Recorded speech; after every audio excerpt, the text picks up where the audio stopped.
Hey, guys on the ground, if you can give me a minute to respond to the other people on the tower frequency, the ground frequency, or the clearance delivery, whom you are also hearing on your channel, before you call me, it will exploit this whole thing a lot better. November 576 Tango Bravo, John Wayne Tower, runway 20 left at Kilo, cleared for takeoff. Clear for takeoff, 20 left, 576 Tango Bravo, thanks. Who else called on ground?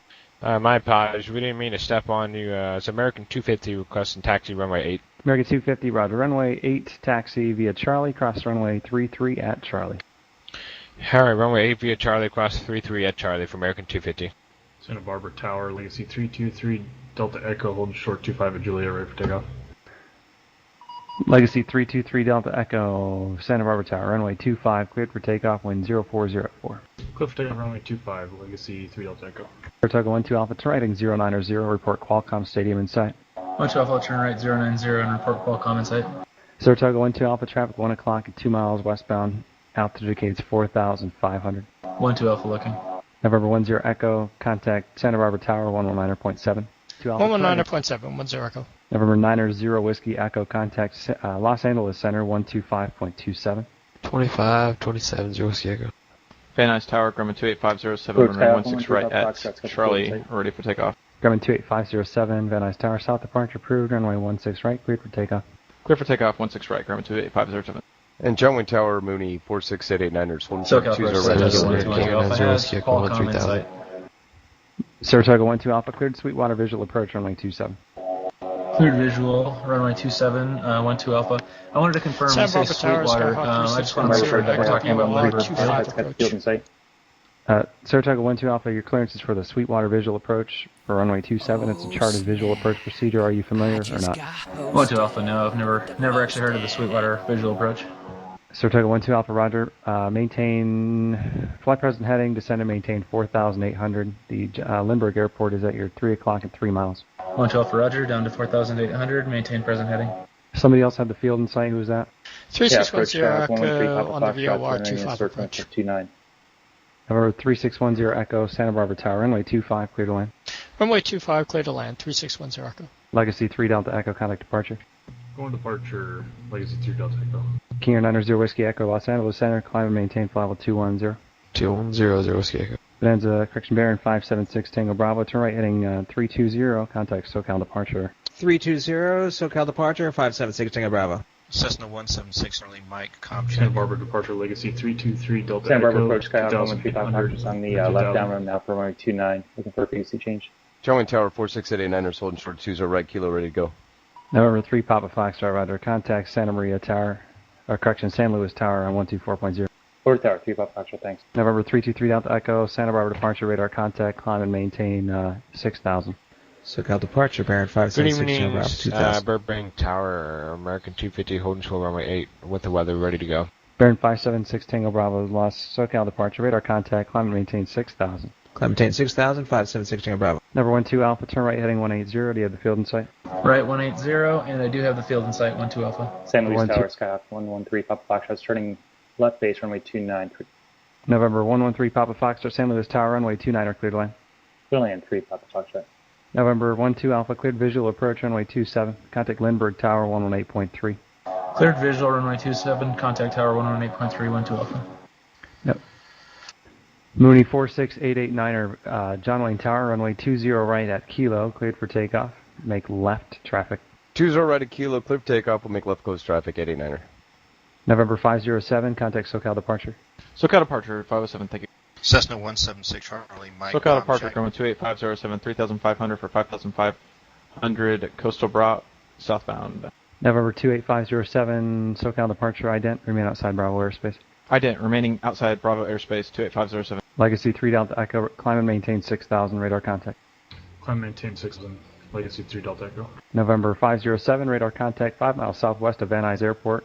Climb and maintain VFR at 5,500, remain outside Bravo airspace until advised. VFR 5,500 outside Bravo airspace till advised, 28507. Lindbergh Tower, Saratoga 1212 Alpha with you on visual 27 approach.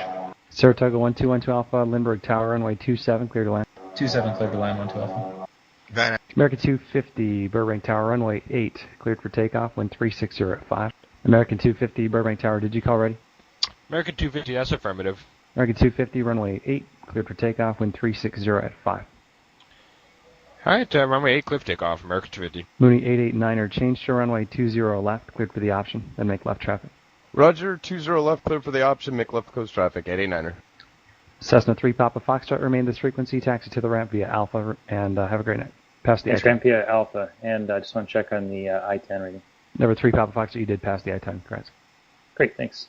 Grumman 507, make a 180, fly northbound. Trying to get you up to 5.5 before I send you through the Bravo. Okay, 180 northbound. I was descending under the shelf, but I'll go ahead and climb 28507. Number 507, maintain VFR at or below 5,000 to remain outside the Bravo airspace. At or below 5,000 outside the Bravo, 28507. Baron 6 Tango Bravo, contact SoCal approach 134.9er. 134.9er, 576 Tango Bravo. SoCal approach, Baron 576 Tango Bravo, 6,000. Grumman 507, cleared through Bravo airspace, climb and maintain VFR at 5,500. Alright, cleared through the Bravo VFR 5,500, Grumman 28507. American 250, contact SoCal departure. Departure for American 250. Good evening, SoCal departure, American 250, climbing through 2,800 for 4,000. American 250, SoCal departure, radar contact, climb and maintain 11,000. Climb and maintain 11,000 for American 250. SoCal approach, 576 Tango Bravo, 6,000. Bonanza, correction, Baron 576 Tango Bravo, SoCal approach, Los Angeles altimeter 3006. 3006, 576 Tango Bravo. Grumman 507, contact SoCal approach 134.9er. 134.9er, Grumman 28507. Saratoga 12 Alpha, remain this frequency, taxi to the ramp via Charlie. Ramp via Charlie, 12 Alpha, and I do see the Sweetwater approach. I'll study up on that. Roger, thanks. Legacy 6 Delta Echo, report when you have the Santa Maria weather and over your approach request. As for we have information Foxtrot for Santa Maria, So and we'd like approach to request 576 the back course DME Alpha to Santa Maria. And we'll be flying the missed approach. Legacy 3 Delta Echo, Roger, cleared localizer DME back course Alpha approach, report localizer inbound, correction, report localizer back course inbound. Roger, cleared the localizer DME back course Alpha. Santa Barbara, Skyhawk 3610, back Echo course Alpha inbound. 25 at Foxtrot, request taxi to Atlantic. Skyhawk 10 Echo, Roger, remain this frequency, taxi to Atlantic via Alpha Bravo, cross runway 15 right and runway 15 left at Alpha. Alpha Bravo, cross 15 right, 15 left at Alpha 3610 Echo. Baron 6 Tango Bravo, go ahead. We just weren't sure if you want us to remain on a heading at 320 at the moment. I'm sorry about that. November 6 Tango Bravo, turn left, direct Van Nuys. Left direct Van Nuys, 576 Tango Bravo. Actually, let's do this. Number 6 Tango Bravo, flying 290 and proceed direct Santa Monica. Runway 30. Direct Santa Monica, 576 Tango Bravo. SoCal approach, Grumman 28507, 5,500. Grumman 28507, SoCal approach, Los Angeles altimeter 3006. Embraer 9er, Yankee Delta, Long Beach Tower, runway 30, cleared for takeoff. You're clear for takeoff for 89 Yankee Delta. American 250, turn right heading 270. Right turn 270 for American 250. American 250, contact approach 124.5. 124.5 for American 250. Bonanza 6 Tango, correction, Baron 6 Tango Bravo, traffic 12 o'clock and 9 miles southeastbound Grumman at 5,500. Traffic in sight, 576 Tango Bravo. Grumman 507, traffic 11 o'clock, 9 miles westbound Baron at 6,000. Traffic in sight, Grumman 28507. Roger. American 250, So wait, ground 11,000, making a right turn to 270. Left on Gulf, taxi southeast parking. Mooney 889er, taxi to southeast parking via Alpha, remain this frequency. Southeast parking via Alpha, remain this frequency, 889er. American 250, SoCal approach, Los Angeles altimeter 3006. Turn left heading 180, vector to Seal Beach. Left turn 180, direct vector to Seal Beach for American 250. American 250, fly present heading, or correction, fly heading 180. Join the Los Angeles 118 radial to Cardi and resume on navigation. Alright, continue heading 180 to the Los Angeles 118 radio for American. Legacy 3 Delta Echo, traffic 5 o'clock. Good morning. Good morning, guys, gals. Test 1, 2, audio check 1, 2. Hello. How's that audio sounding today? Looks a little light on the meter. I have to do a check here. Good morning, guys. Good morning. Just wrapping up my just my first little technical studio setup. The test 1, 2. Oh, it sounds okay.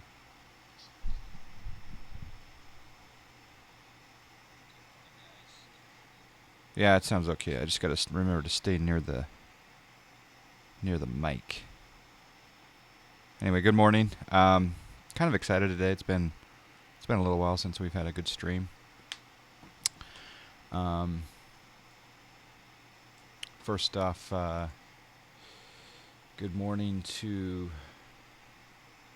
all of the folks that are hosting. We got good little group in here. We got A10 Pilot, A Jonesy, Bernard the Wonder Badger, Boone 00, Chester 0031, Chris Alker, Dat Novaz, GG, DL Greer, Garrett 67. Good morning to GPB 500, sir. Huggy 999, good to see you.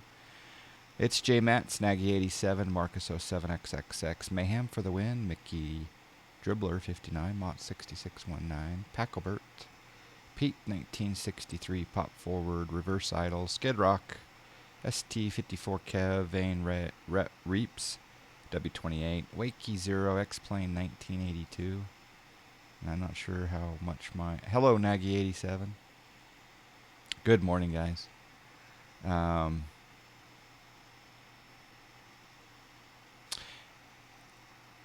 Yeah, there was by the way, I had a chat delay by accident. Actually, I was testing something, and it looks like we had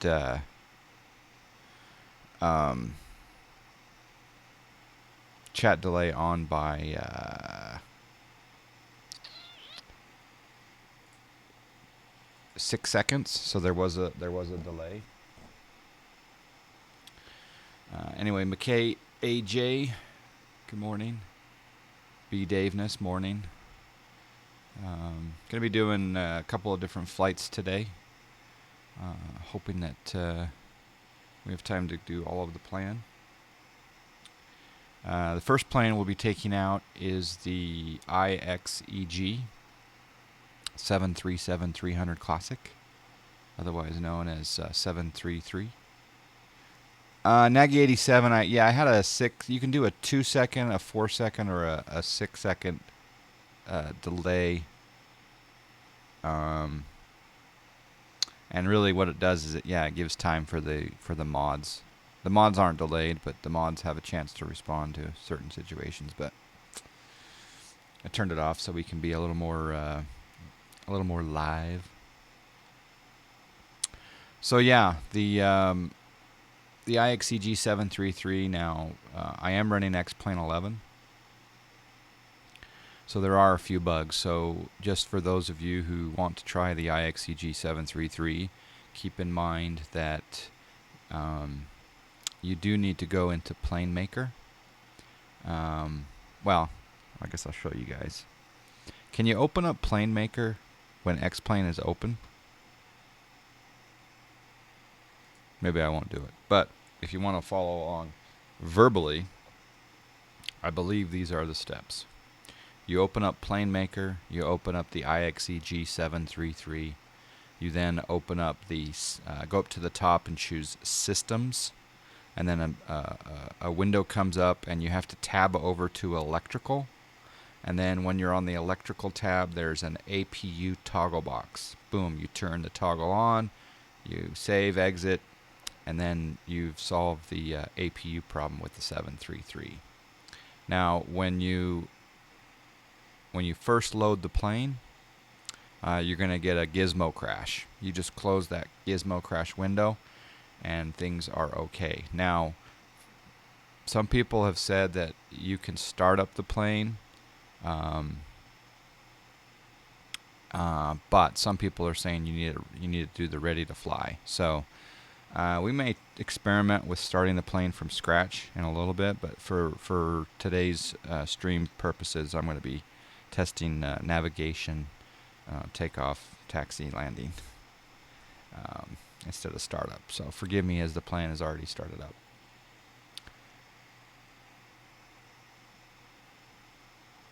You need a better system for XP11. Yeah, I'm getting 33 frames. We'll see what happens inside the cockpit. I didn't see the 180 on the monorail. Is this Southwest part of the scenery as a static plane or part of Traffic AI? New to X-Plane. Well, hello, Fernando, over on YouTube. I'll be chatting with the folks over on YouTube as well as Twitch.tv and Beam.pro and Hitbox. That's a part of the scenery. That's a part of the airport scenery. So, all right, I'll come down into the. Well, I'll tell you where we are first. Some of you may have already guessed it. We are at Phoenix. Phoenix Sky Harbor Airport.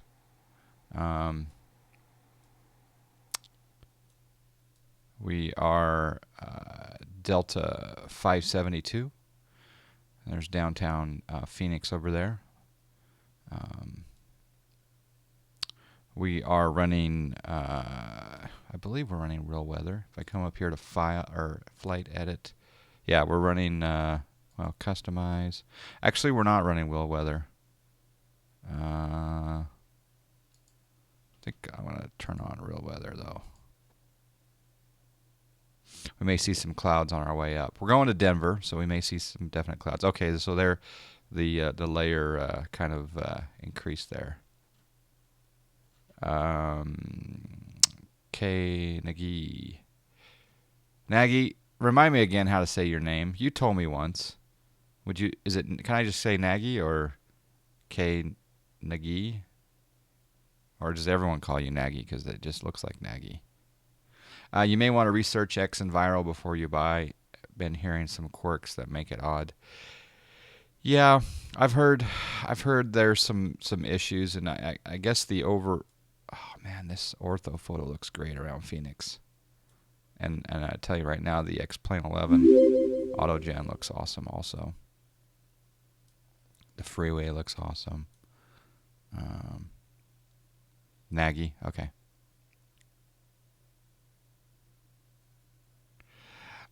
So yeah, no, the overall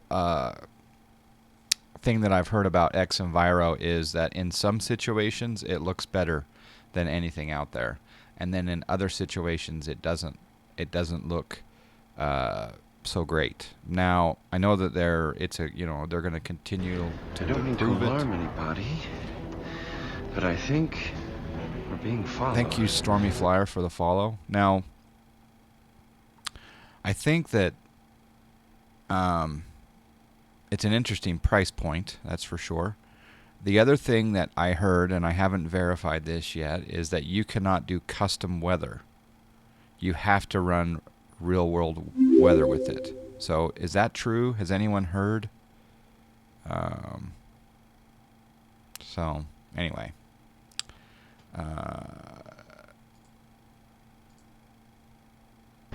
I don't mean to alarm anybody, but I think 0 miles from London, turn left heading followed. 210, maintain 4,000 until established on the localizer. There's a Los Angeles Dodgers Stadium. Retard. Whoa. What was that? What in the world? I think my thing is gonna get clipped though if I play that song. I don't know. I don't know what that was, Jonesy. All right. So anyway, we are Dat Novez GG. Good morning. Let me go ahead and start programming the plane here. We got the so yeah, the jury is definitely out on the XEnviro, but I want to give it a shot. I want to see what it's all about. Oh, you got jarred? Oh, okay. I'll have to watch that. I hope my VOD didn't get clipped. D Hendy, Dave, how you doing? Happy football day. That's right. There's one football fantasy league that I can now celebrate. I can kick back. I'm 10-2 in my big league, and soon to be 11-2. Yeah, D Hendy 91. You definitely are worthy of the sword. Swing it around. Enjoy it. You're a good mod already with your enthusiasm, so appreciate that. Okay, so like I say, we're already in like a turnaround state of sorts. We're just going to verify a few things. We're going up to Denver, and I'm going to go ahead and set the pressure panel. Airport elevation, Denver, of course, we know is a mile high. So we're going to put the landing altitude at 5,434, give or take. That's fine. The other thing we're going to do is we're going to turn on some... Need to change some of these views a little bit. There we go.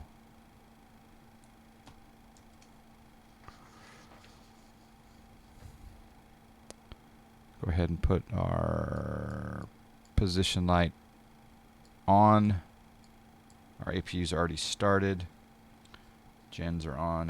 IRSs have been already aligned. Fuel pumps, galley, all that good stuff. Let's go to the MCP. Hello, Miles Head. FS Syndicate. I might miss some of the chat here as I do the programming. Thank you, Mike O. Appreciate that. Yeah, it's a new logo by Gaming Reborn. Anyway, give me Dave D Handy 91. Give me a couple of picks today. My picks are the Bears, and also who was the other pick that I was gonna do? Someone in your chat asked me about the game, but I think the Bears will definitely cover today. All right, so we're gonna turn flight director on. Flight director on. We're gonna be. Oh, watch this! I also got this going. So watch the altitude here. I'm gonna tell my first officer to set altitude. Set altitude 35,000. Check that out. How cool is that? Rather than having to scroll all the way, set altitude 35,000. Every team will lose. Oh man, the Patriots are your pick for today. There, FS Syndicate. It's not a bad choice. You really want to get some aircraft working in XP11. I'm just sitting in one corner on the HDD. Yeah, I've got a lot of planes working so far. Seahawks, of course, you're going with your heart. Chevy's gonna bet against every team. All right, let's do a heading. First officer, please set heading 250. Love that. I love the voice commands. I think all that looks good for now. We'll come down to the FMC, and I'm going to change my view a little bit here.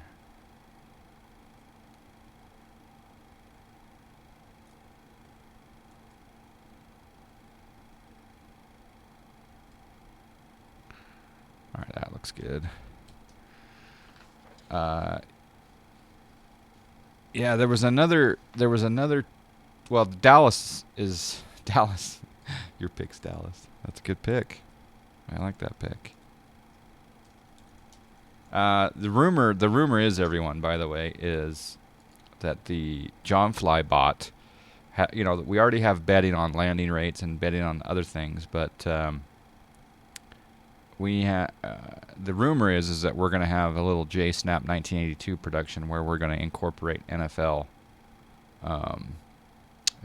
betting into the John Fly bot, so you can bet on games.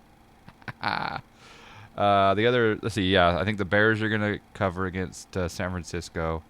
I also think that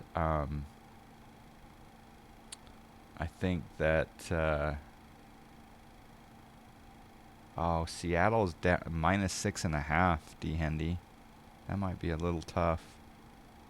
I'd take Green Bay at -3.5 for the other possibility.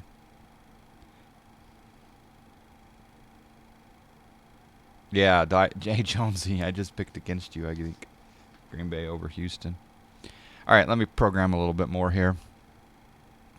B. Daveness, I don't know if I'd do NHL or not, but all right, let's do route. We'll type in Kilo Papa Hotel X-Ray Phoenix, and we're gonna go to Kilo Delta Echo November.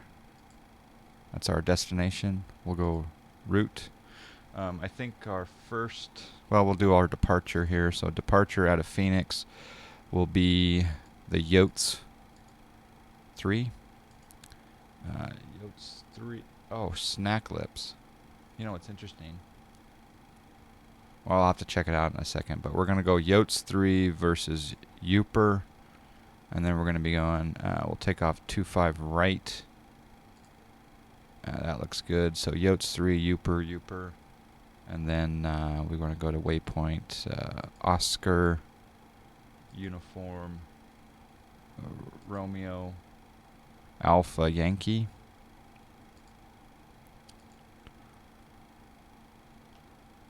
Yeah, there's a lot of good lines today that make. I think what you mean, D Handy Dave, is the lines are so good that it's hard to choose which side of the coin you're flipping. Did you install this normally, or did you need some JSnap trickery?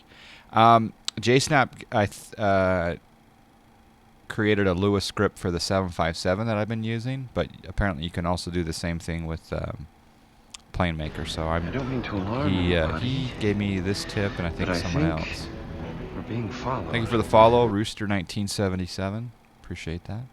All right, Ure, and then that we can activate that. That's fine. What I wanted to look at, though, before I do the departures, I wanted to go to the menu, FMC. Oh, see, there's the problem. Yeah, see, I thought that I updated my AIRAC. So after this flight, I did update it for the 757 and other aircraft, but apparently it's reverted back to the original AIRAC. So that's why we have the Yotes 3 instead of what's supposed to be a Yotes 5. The Giants plus 6.5 seems like an easy win. Are they at home? Oh, it's against Pittsburgh. I don't know. Anthony, I don't know. That could be a tough one. Antonio Brown, that's my boy. All right. Let's go back to the route. Sorry if I'm missing some of chat. Hello, Deafy Hunter. Where does the IXEG keep its AIRAC? I think it's in its own custom nav directory, so I'm going to have to go through the Navigraph FMS updater and then change that AIRAC. All right, so direct array, and then we're going to go to departure into Denver. We're going to choose the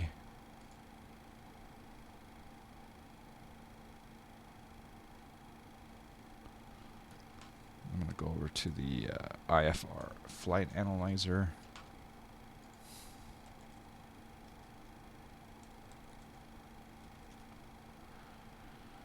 Alright, we're going to do the Peaky 3 if it's there. Yeah, this AIRAC may not even have it. There it is, Peaky 3. Peaky 3 O-ray transition. And we'll be doing let's do the ILS 35 left. Oops. No, we don't want that one. Departures, arrivals, ILS 35 left. There we go. And on the transition, we can just do vectors once we get there.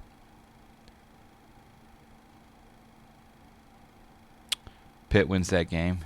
You can plan your route for AIRAC 1509 on site. Yeah, you can for sure. Yep. Roethlisberger, Bell, and Brown at home, never easy. Yeah.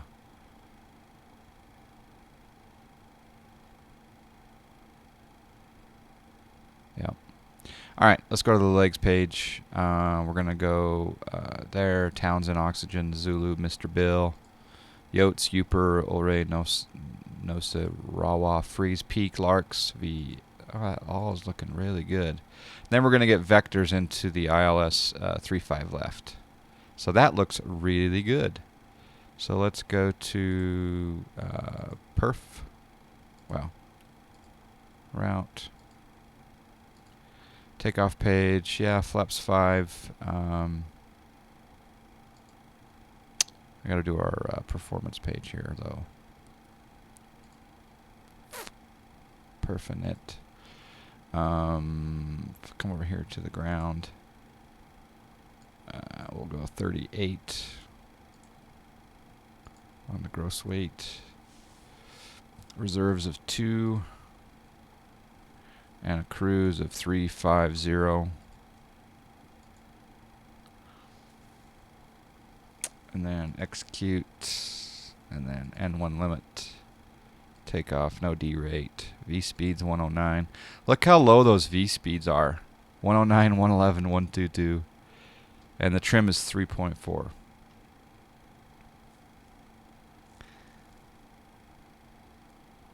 Just did a shared cockpit in the plane. I had to do a landing right in the right seat into LCY.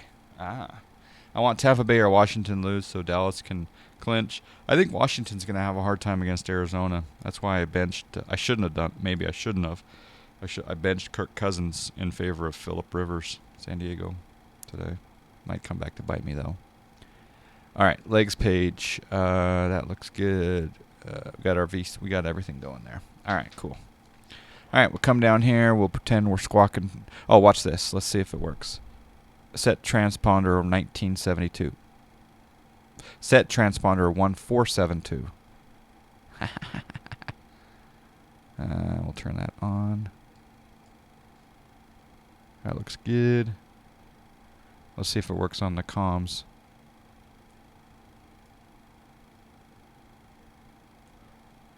Set com 1 118.0. Set com 2 118.0.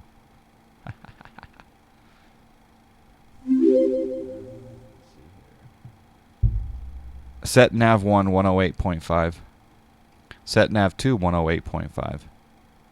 Set nav 2 108.5. But I think. Oba, thank you for the follow. Appreciate that. Hey Oba, nice new name. Nice to have you here, Bob. Dallas is going to lose the first game of the playoffs. Oh, you're right. Old Romeo, I don't want that cost index that low. I wonder if I can change it right now and see how it takes it. 80, yep. Now we're looking a little better probably. Mr. Chu, good morning.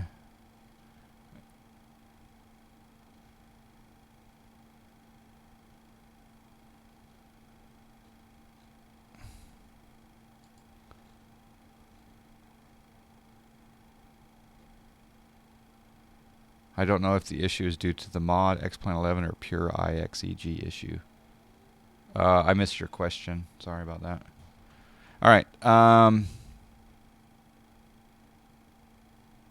Let's set altimeters. So we come down here. Set altimeter 3004.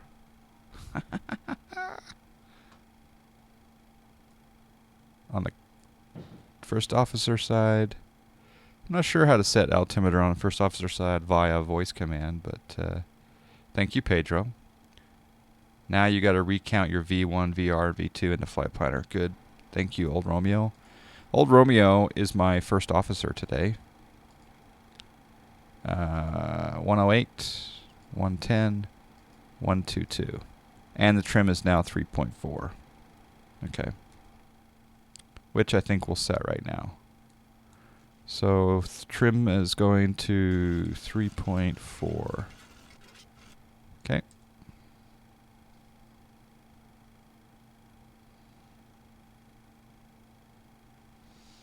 All right, let's go ahead and turn our anti-collision light on, which is there. It's already on.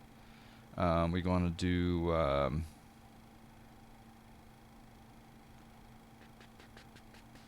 think we'll go ahead and do a pushback.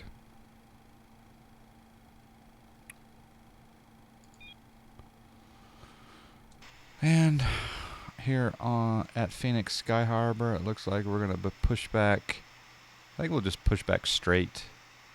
Actually, I guess we can push it back, and we will go nose right. And we'll release the brakes.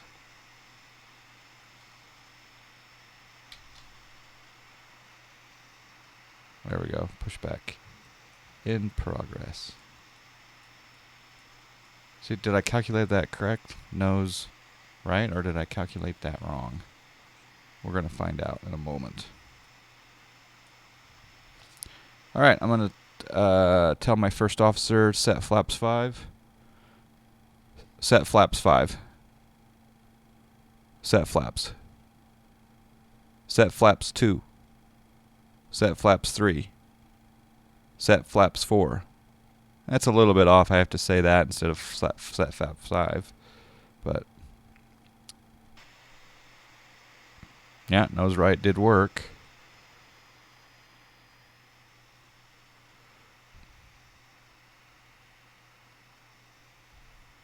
Russian first officer and U.S. pilot. Yeah, of course. That would work out well. Hello, JJ. Nice to see you.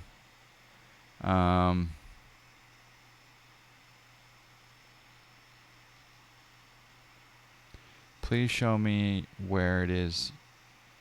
They have the weakest schedule. Oh, you guys are still talking football. I love it. I wish that I had the legal permission to stream a game up in the corner of my window. Wouldn't that be cool? All right, so we got flaps 5. We've got trim is set. Let's go ahead and turn our taxi light on. And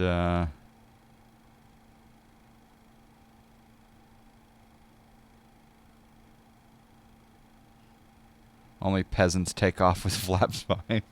Good morning, or good afternoon, Miss Co-Pilot. How do you do pushback at XP11? Do I need to assign it? I think, Wrong Way Corrigan, nice to see you. I think if you go into the command menu and you go to, say, keyboard, and then you can do a search for pushback. But if I'm not mistaken, I'll just do it right here. If I'm not mistaken, so I click on keyboard, I think it's push dash back. Yeah, so push dash back. If you do a search up here, and then you can assign it a keyboard command. So right here, a pushback for airliner straight back is my slash key. Now, granted, the IXEG has its own pushback situation. All right, we're ready to taxi and do our before takeoff checklist at the runway. So this is fun. I'm having fun. All right, so that doesn't look like flaps 5. Is that flaps 5? No, it doesn't look like flaps 5. Yeah, it's indicating flaps 5. Oh, I guess it is. I just thought it was a weird angle. All right, let's start our taxi. And well, before I do that, let me just talk about one thing. Let's say that tower is delaying us here for a moment. I wanted to talk about this departure for a second. WW2T. You're 5 by 9, Lee. You are 5 by 9. In fact, I'm half tempted to fly this plane to Maine. And you know why I would want to fly this plane to Maine right now. How you doing? All right, so we will now. I'm gonna just brief the departure here. So this is the Yotes. We're doing the Yotes 3 via the FMC, but in the real world, it's the Yotes 5. Okay, 599 plus. Yeah, you're 599 plus 40. We are on the radio today. We happen to be transmitting on 118.0 right now, VHF style. We might break out the HF radio in flight. So the anyway, over here on the Yotes 5, we're going to be taking off runway 25. We will then head out to Townsend, Oxygen, Zylube, and then make our way up to, oh, I believe this one, yeah. Let's go ahead and negative that down. Yotes 5 takes us up to Uper, etc. So this is the Navigraph Charts 5 application, and my understanding is that they're coming out with a major update, and they're gonna update this so you'll have georeferencing, so you'll be able to see your aircraft on the Yotes 5 departure. The other thing about the Navigraph charts, if you come down here and you here's the procedure verbally. So runway 25 right, we're going to do heading 258, then a right turn 308 degrees to Townsend, Oxygen, Zylube, Mr. Bill Yotes, and then the initial climb was up to 8,000. So normally if we were on like an ATC network, we would probably bug in, we'd probably bug in 8,000 here and then wait for ATC to clear us for higher. Oh, you guys didn't see that. Like I say, we'd bug in 8,000 right here, and then wait again for ATC to give us higher. So let's see. Landing lights must be turned off at 8,000. Isn't that per aircraft? Or sorry, per airline? They decide. Some turn it off at 10, some are at 18. I don't know. All right, let's go ahead and start our taxi. So we'll release our parking brake, and yep, that looks good. And we'll spool up a little bit here.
Oh, luggage guy here.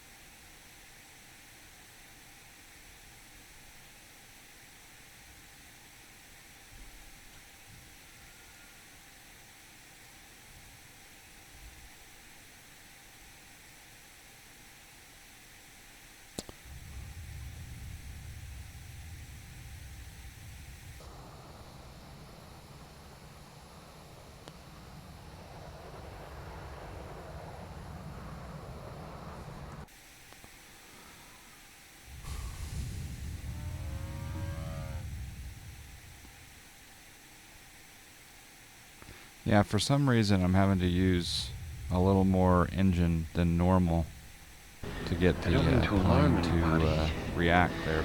But I think we're being followed. We're going to taxi down the bridge here, or down Delta, and then we're going to go to Echo 13 to 25 right.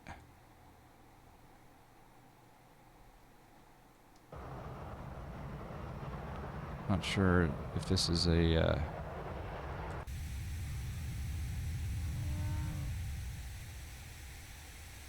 is having a little bit of difficulty taxiing. For those of you who are IXEG experts, any ideas why it might be taking a little more thrust than normal to get this bird moving?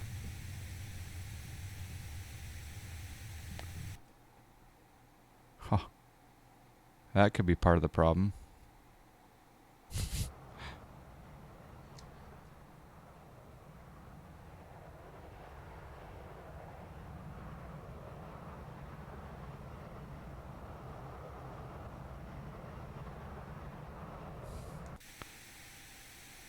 Might have to.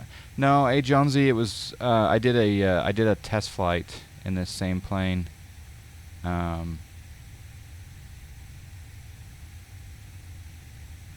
did a test flight in this same plane, NX Plane 11, and it was perfect. It was perfect on the taxi.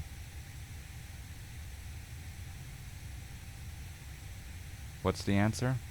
The weight may be too high. Try and check that.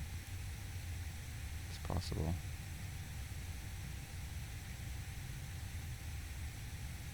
Alright, let's taxi into position.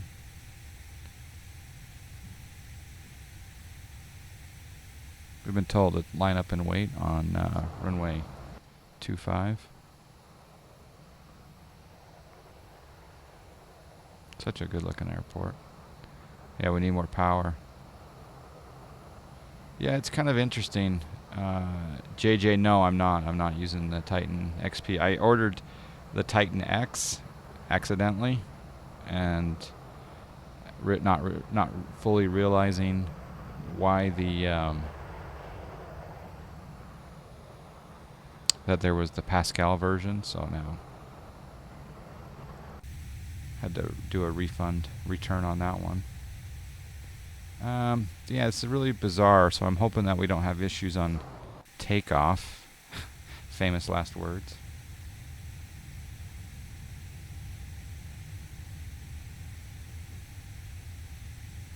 I may look at the alright, we're on 25 right. Line up and wait.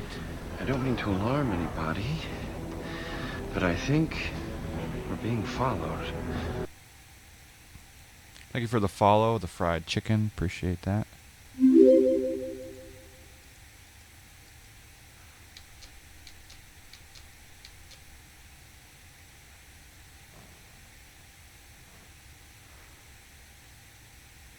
Okay, flaps R5. We'll do RTO.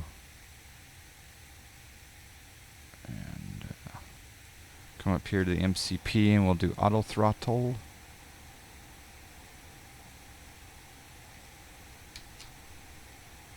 Okay, and then we're going to do speed. We'll do speed of... Oh, we'll do it here. Set speed 160. Okay, Mike Caesar for the follow. Thank you. Appreciate that. Yeah, I'm not quite sure it took so much extra power for that taxi. A little more than normal. We're pretty light. I mean, it could be an 11 thing, but it could have also been pilot error very easily. As you can see here, the throttles are not really Yeah. Alright. Well, Toga's mapped. Alright, I think we're ready for takeoff. Let's go ahead and put our inboard lights on. Turn our taxi light off. Logo strobes can come on. I don't mean to alarm anybody, but I think we're being followed. Okay.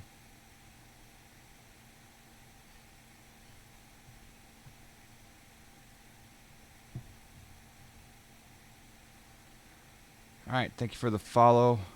Again, guys. Gals. Alright. Parking brake. Off. I think that's part of the problem.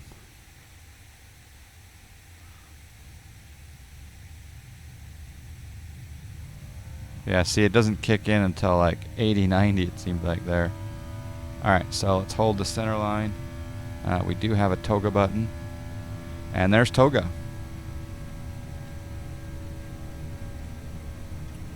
Keep the center line here. There's 120. We can rotate. And we'll go gear up. And there we're leaving Phoenix. Oh, gotta do one more of those. Oh, that thing just climbs like a bat. Alright, so come over here. We'll just, yeah, we'll engage LNAV.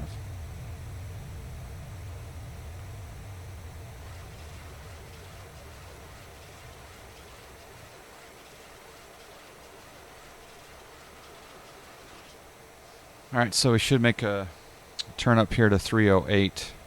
A little unstable there, but you get the idea. Let's take a look at some of this X-Plane 11 Autogen and Ortho 4XP. Hello, Guru FSX Guru 15. How you doing?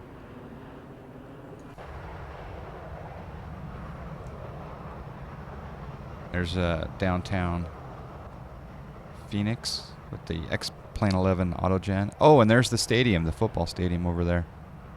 That's cool. That's worthy of a screenshot.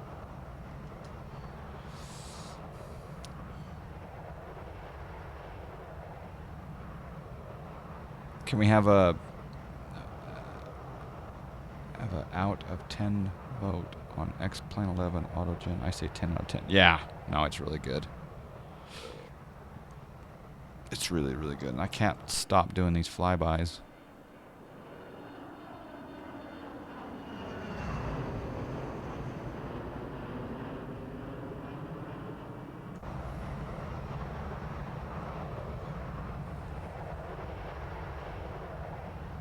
And I mean the mountains over there look amazing.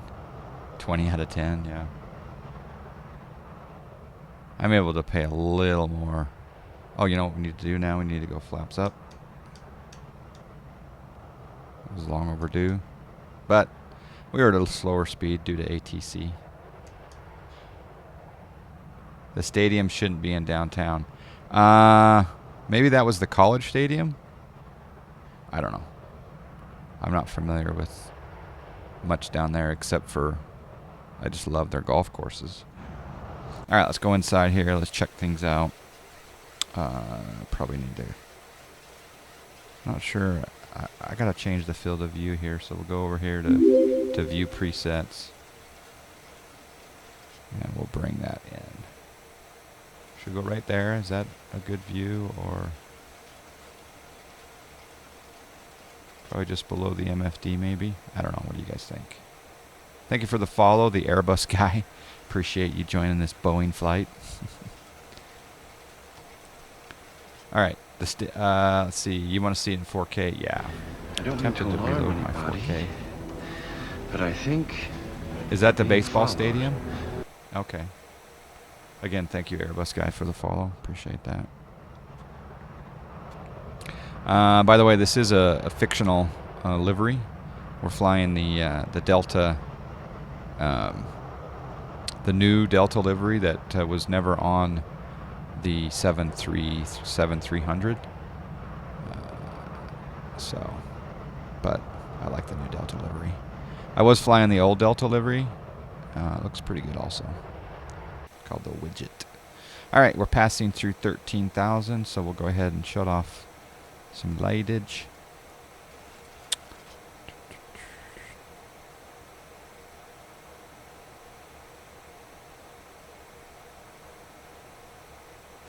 I'll leave that on for now.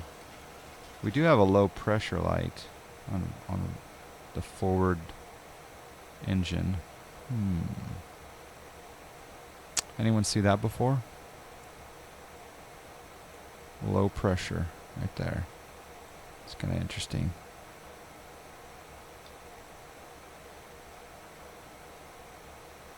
We are having auto throttle control V speeds. Flew Delta back east yesterday. Last question. I got PW planes, X-plane, flavor small, and Boeings. I want my first Airbus suggestions. Defiance, the JAR A320 and the JAR A330. And then if you're on P3D or FSX, I would go with the... I'd wait for the FS Labs A320, I guess. That's the rumor.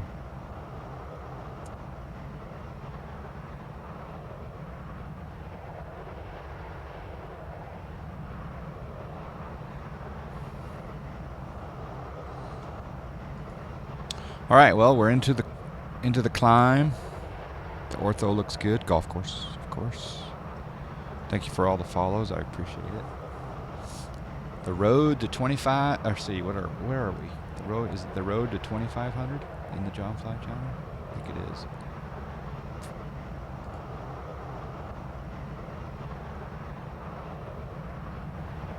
Yeah, the road to 2,500. Yes, this is the beta version of Nebulous Gaming. This is the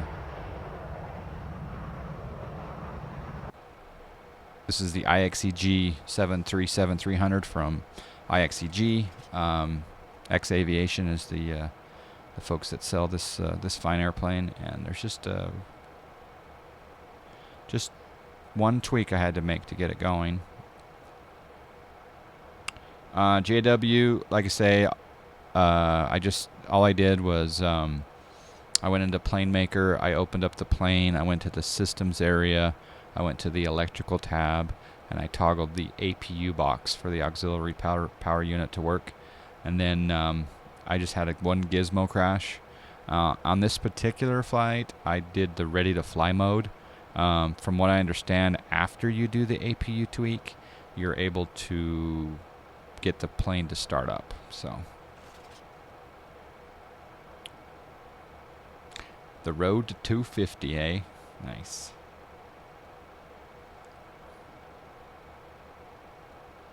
Ashman Media, thank you. Yes, I appreciate that. Yeah, Gaming Reborn. If you see him here in the chat, he did the he did the logo and the profile page look graphics below. Ethan Gott's Game. Thank you for the follow. All right, so we're gonna do a little bit of a trick here. So many golf courses down in Arizona. Watcha, hello, how you doing? Madwack, this is the IXEG 737-300, and we're in X-Plane 11, of course. So if you hit Control T, we're gonna zoom it up a little bit because I want to test a little more different situations today. So we'll go in turbo mode because it is a lengthy flight up to Denver. But we've got special authorization to go to 7,000 on the cost index.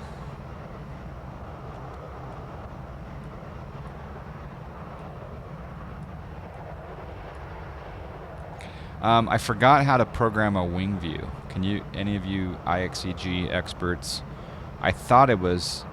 Was this the plane where you had to open the window and try to go out? Because I opened the window on the ground, and I went out.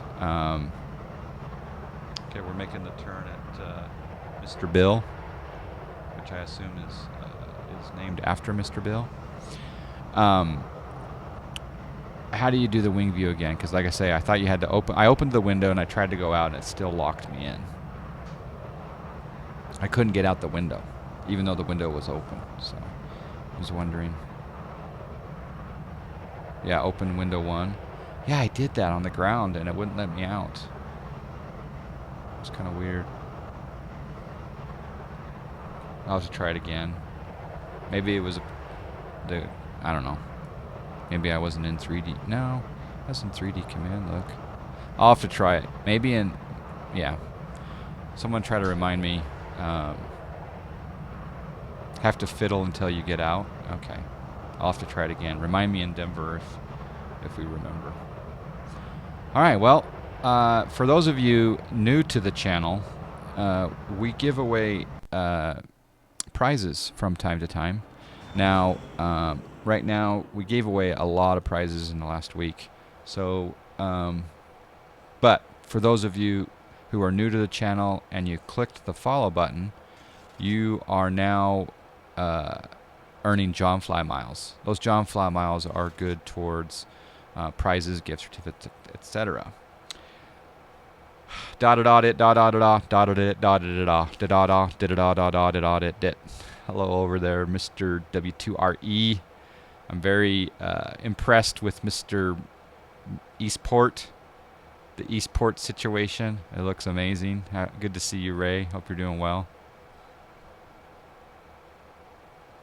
Need to bring up the console here on stream and do some CW.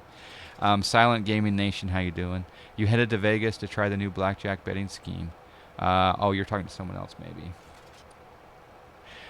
So anyway, those of you who are new to the channel, you're earning Johnfly miles as you watch. Now, every 10 minutes that you watch, you get X amount of Johnfly miles. If you click the follow button below, you got a bonus of 150 Johnfly miles. But now you can also bet on roulette, as some people have been doing here in the chat. But the other thing that we've been doing lately is trivia. And Victor Castro down in Brazil, hello, virtual hug. Nice to see you over there on YouTube. So today we're going to be doing some trivia. We are at cruise level now. I don't like that. That's one thing I don't like about X-Plane 11 so far, and I think they're going to tone down that that contrail color. Thank you for the follow, Captain Tony Stark and Groom Lake ATC. Ooh, I like that. I don't mean to alarm anybody, but I think we're being followed. Yeah, so we're gonna do some trivia to do, and basically, depending on the difficulty of the trivia question, you're gonna earn Johnfly miles, and then you bank those. You can bet on landing rates. You can bet on roulette. In the future, you'll be able to bet on NFL. And you'll build up your Johnfly mile bank. And then when we have an auction, you can auction toward those prizes. So, and then there's levels of prestige. We have a good time. So with that explanation, let's go ahead and give away some Johnfly miles in the form of trivia questions. Gotta keep an eye on my plane though. Make sure that we're good here. We got FMC speed. VNAV path, LNAV, good. We do have a crosswind. If you look down here, we got winds at 343 at 36. This could be worse. Let's just do a quick cursory check here. We're going to Uper. Looks good.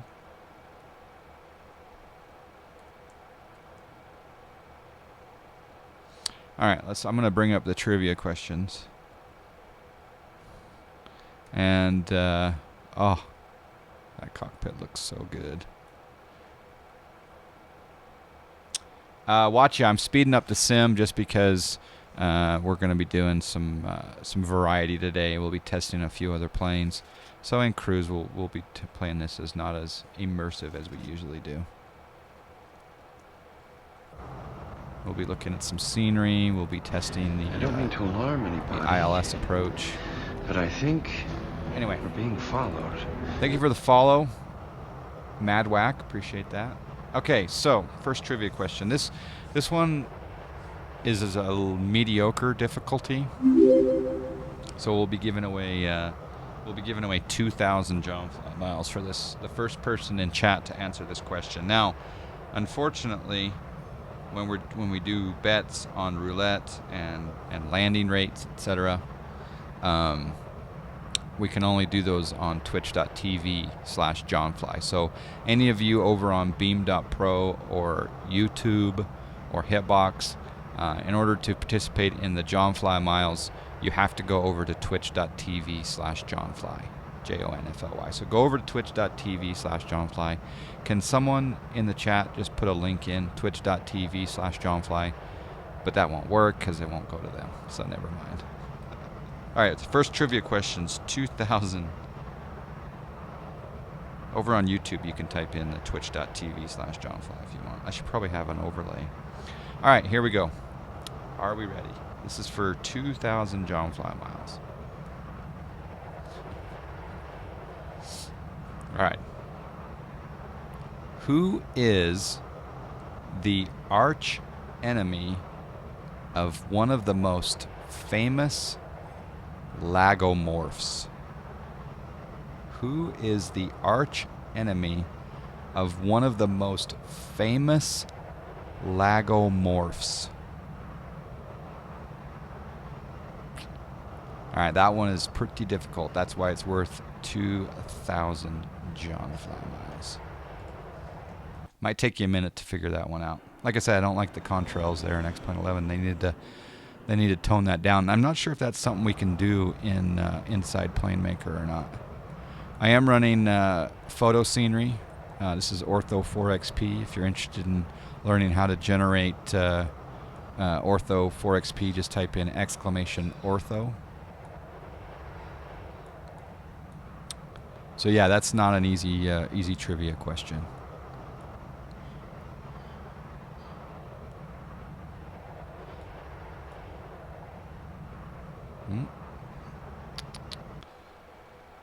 Boom!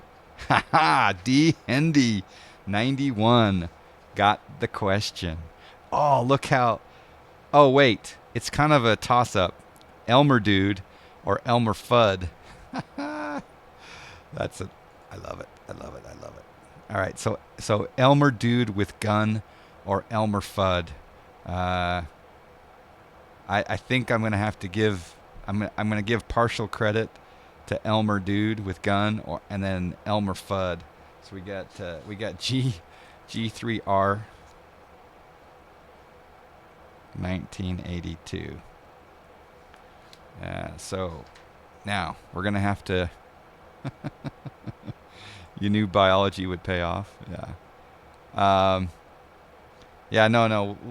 It's a somewhat of a democracy. So. I can give away 2,000 John fly miles to both of these guys. Of course, he was first in with Elmer with the gun. Here's the question: how much should we give D Hendy? We'll do a quick poll. It's a 1-minute poll. Should we give him type 1 if we should give him 500? Type 2 if we should give him 2,000. So there you go. I think you can toggle smoke. Can you? I don't know how to do that. So anyway, type 1 or 2. 1 for 500 for D Hendy, and 2 for 2,000 for D Hendy.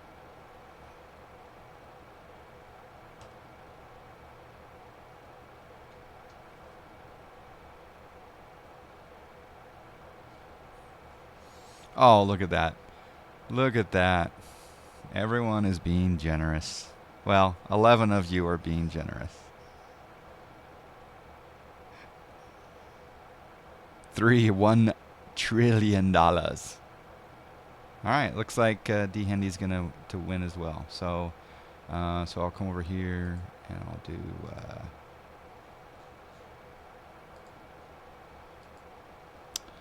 Let's see, JFM add, and the winner was G3. Welcome G3R 1982. Oh, we're making the turn there. And let's give him 2,000. 2,000's been given, and then D Hendy, JFM add D Hendy 2,000. Congratulations, gentlemen. Who's ready for more trivia? Are we ready for more trivia? In-flight entertainment? Do you guys ever do the? You ever fly on Delta and do the games that are on the back of the seat? Well, I'm a master at that trivia game, and you play against other passengers on the plane. So, desert. This is definitely desert. All right, you guys are all ready for another one? All right, here we go. Here we go. Next question. Is this one difficult? All right. This one will also be for 2,000 John fly miles. I gotta have a sip of coffee for this one, though. All right. So, this one again is abstract. Every one of these, you can't just go find the answer easily. You got to do some. There's some cognitive ability involved here. Is that the right word? All right. This is fun. Appreciate you guys playing along. For 2,000 John fly miles, what country am I thinking of when I think of a Dolphins Hall of Fame quarterback? And the answer is not Greece. What country am I thinking of when I think of a Dolphins Hall of Fame quarterback? And it's not Greece. Where'd it go?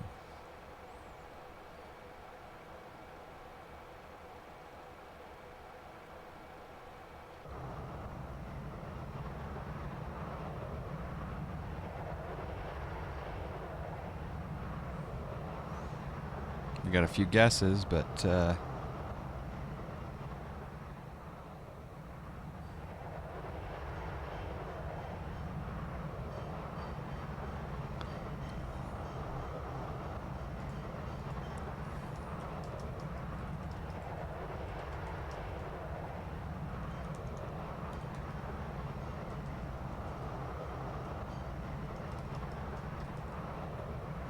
don't think anyone's got it yet.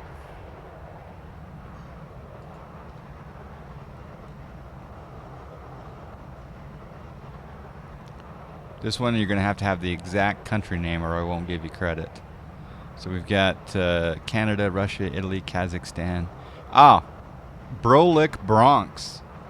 Brolik Bronx, I think, was the first one. Can we get a verification that Brolik, is it Brolik or Brolike? Bronx was the first one. Yeah, Brolik Bronx was the first one to say San Marino. Anyone else verify that for me? Any of my mods? Brolik Bronx. The correct answer is San Marino. Just a little bit of extra trivia about San Marino, which is probably a country that none of you have heard of. Thank you, Black Forcell. Appreciate that.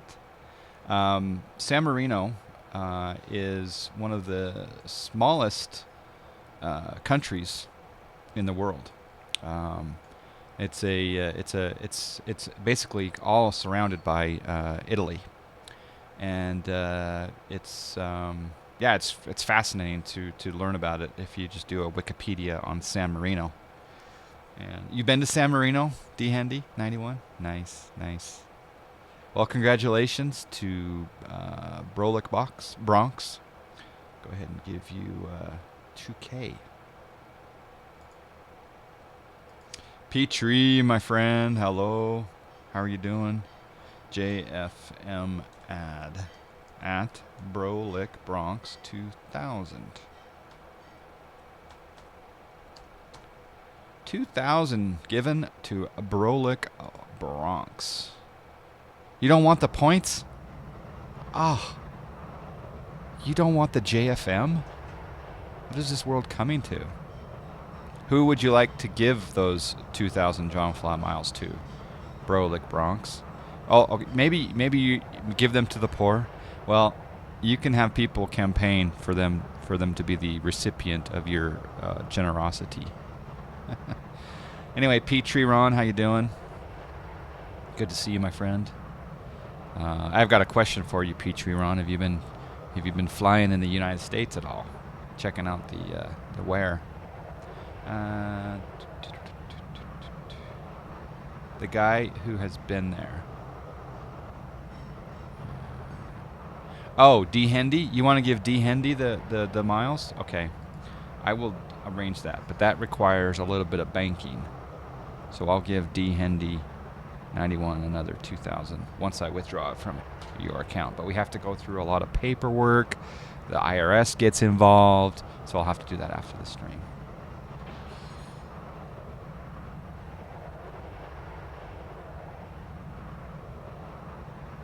Give them to the one with less JFM in the list. Yeah, there you go. All right, so let's continue on. The scenery down here is amazing. Dr. Assassin, thank you for joining us. Good morning, good afternoon. Man, my tax return is going to be complicated. Yes, indeed.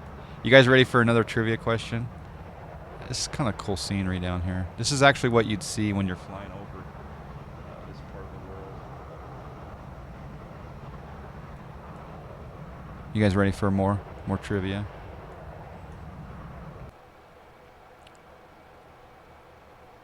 The pro flight guy, how you doing? Yeah, no route on file. I should get on PE actually. Anyway, our Tatarin, we're flying from Phoenix to Denver today, testing out the IXEG. You will do a public service and gamble them all. Nice. All right, let's do another one. All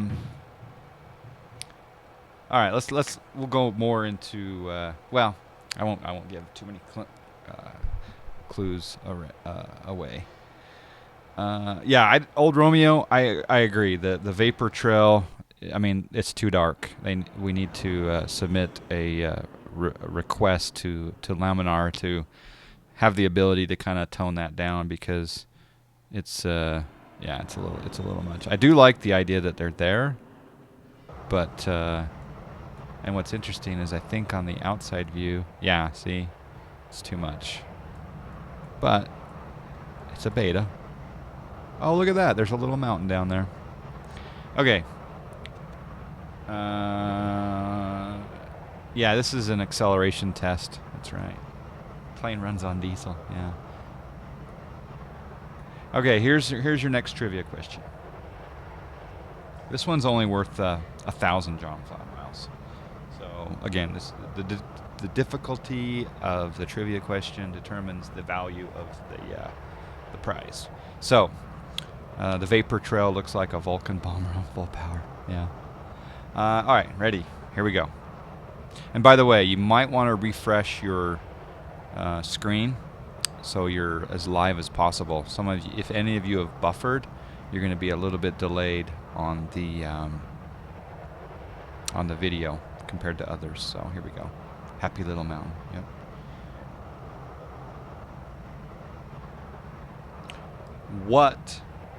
Here's the question. What transmits two signals at the same time, one constant and one rotated? What transmits two signals at the same time, one constant and one rotated?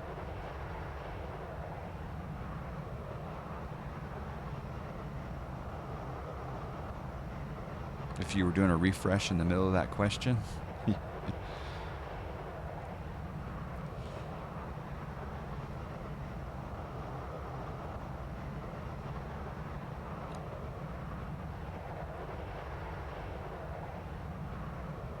Watya got it.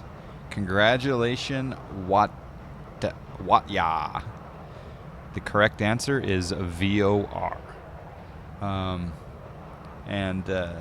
Basically, a VOR ground station sends out an omnidirectional signal, and that's the master signal. And a second signal, which is directional, is propagated by this phased antenna array, and it rotates clockwise in space 30 times a second. And the signal is timed so that the phase is compared to the master, and the phase difference is the same as the angular direction of that spinning signal. So when the signal is being sent out 90 degrees clockwise from the north, the signal is 90 degrees out of phase with the master. And the radios interpret this, and then we're able to get those VOR course. We're able to use VORs for our navigation. So it's cool. So yeah, VOR is the correct answer.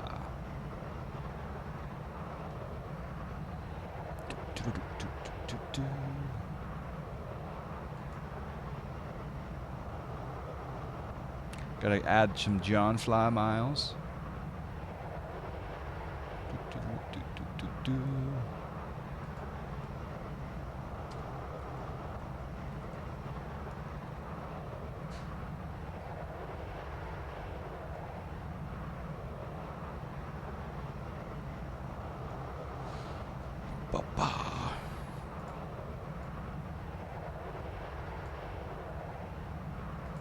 All right, so we got.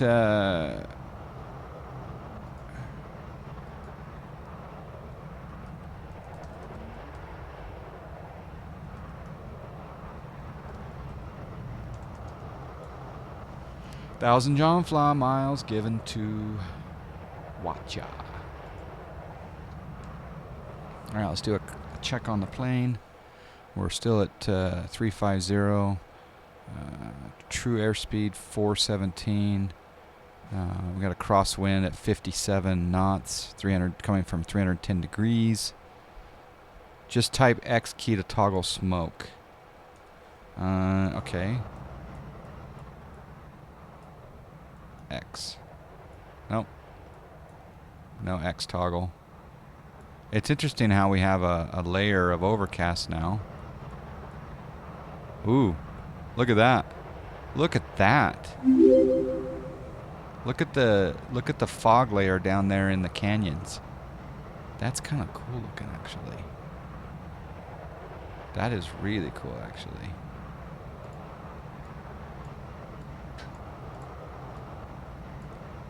Wow. I don't mean to alarm anybody, but I think we're being followed.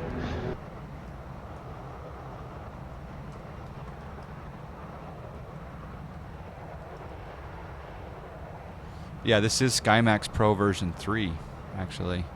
And it looks really good down there, actually.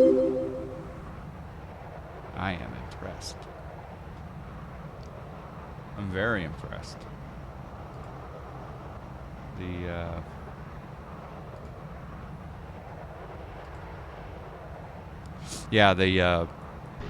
don't mean to alarm anybody, but I think I'm not normally seeing the clouds down there in the canyons, to be honest. I'm Ethan Gott's game. I'm using a Thrustmaster Warthog HOTAS. I also have a Cessna ProFlight yoke, but I don't use that. All right, I need to start planning for our descent because if I recall correctly, the navigation is not going to the LNAV is not going to work on this approach. So let's do Control T. All right. So.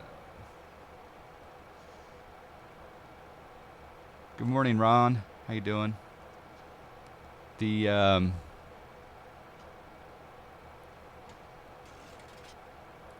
I'll change our range here. Let's go out to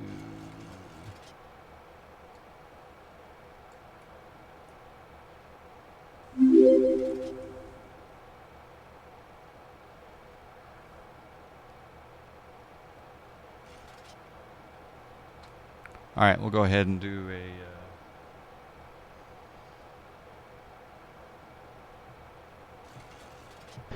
I don't mean to alarm anybody. top a drop at Oru. But I well, think actually, if we look here on the being FMC, followed.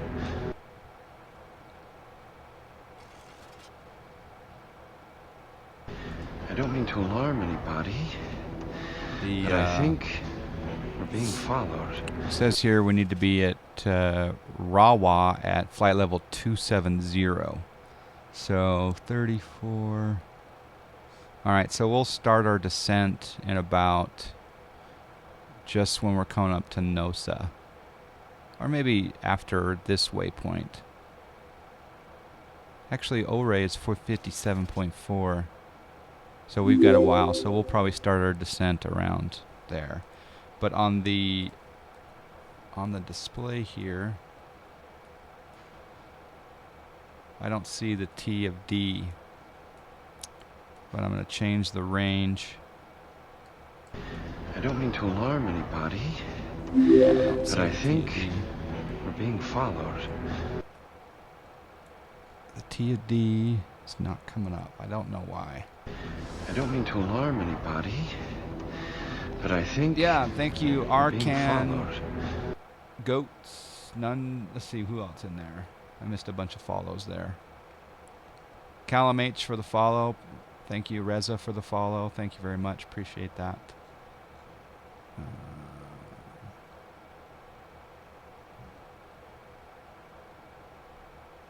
I guess that what I can do is turn off the smart co-pilot thing here. Mr. Chu, we're doing a donation goal up at the top there for XEnviro. I have yet to load it or try it. Some people are saying to hold off. Some people aren't. I do have a caution light coming on. Still got that low pressure. Our pressurization. Oh, because we didn't go to flight level. That's why. Sorry about that, passengers. All right, so thank you, Durka, for the host. Appreciate that. So the question is,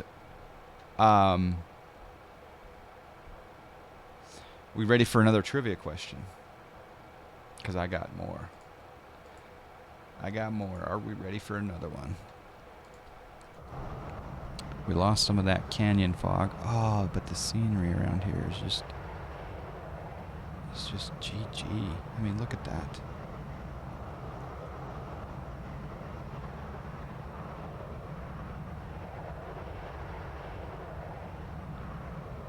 Chili Willies, nice to see you again. I've really appreciated all of the hosts. Robert Thea, thank you for the follow. Appreciate that. Yeah, the scenery around here is just amazing. Okay, next trivia question before we start our descent.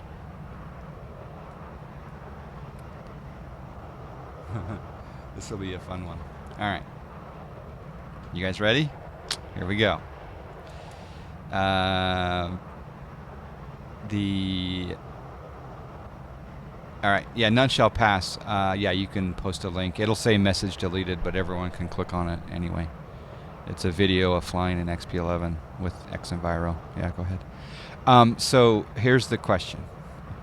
And again, I think very abstract, so you keep that in mind. What is X-Plane's sign in Beijing?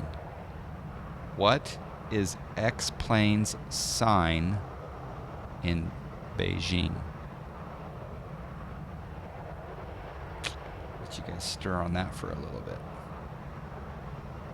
What is X-Plane's sign in Beijing? Al, smoking tea. How you doing, Al? That's what you have to figure out, Jonesy. You gotta figure these abstract things out.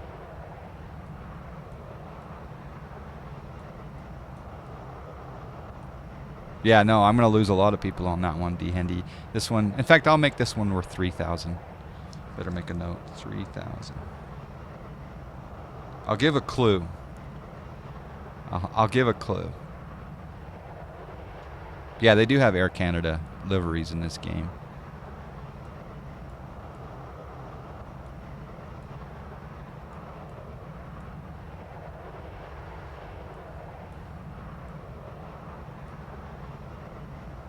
It's not an easy one, that's for sure. But you got Elmer Fudd. If you got Elmer Fudd out of that question,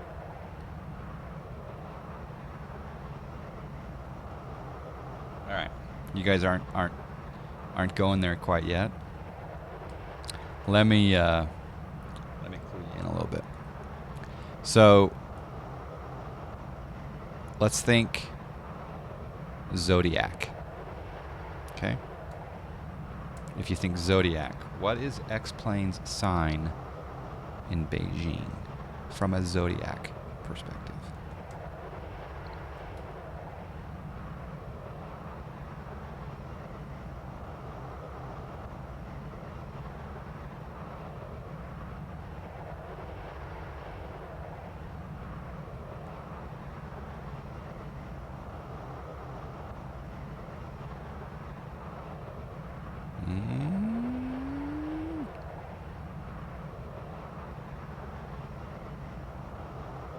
You guys are racing to the answer. Bam! Wrong way, Corrigan.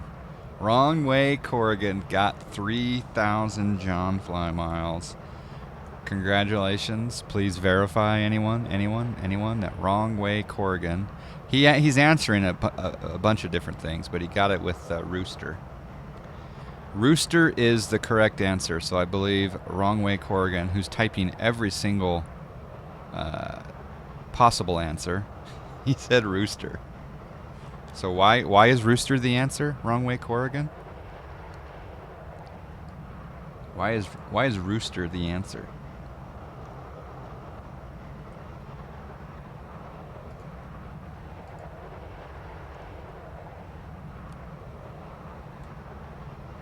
You're just running through the Chinese zodiac. Yes. Well, there's a particular reason that X-plane is Rooster in Beijing. Let's see here. Exclamation JFM add. Wrong way. 3,000 John Fly miles for that one.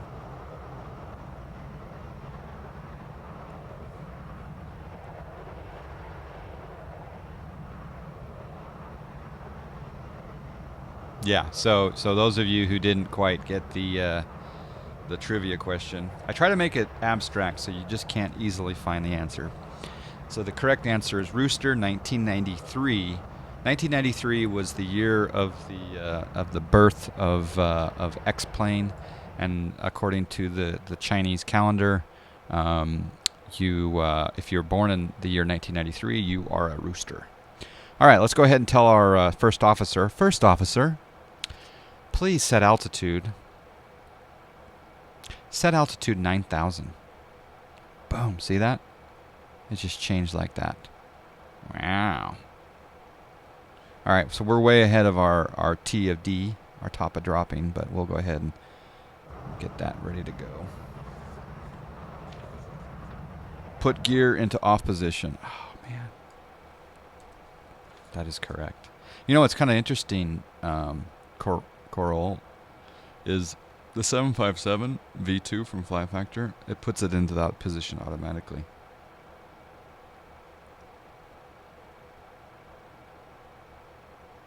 Oh, we're making the turn at Ouray. Oh, some GG scenery. All right, so bring me my coffee. Yes, bring me my coffee. I do need a refill after I land. So let's brief the arrival here a little bit. So I'm going to go over to my charts app, and let's see. On the charts app, we're going to go over here to go to, and we're going to type in Kilo Delta Echo November, and hit OK. We're going to download it. Can you get an Air Canada plane? I can, Grand Admiral. Not. I won't stream it today, but I can definitely. There might even be an Air Canada livery already in my sim, but I'll have to look for it. But I can definitely plan that for a future flight. I typically will fly, American liveries, but USA airline liveries. But all right, so we go over here and we do. We're doing the star into Denver called.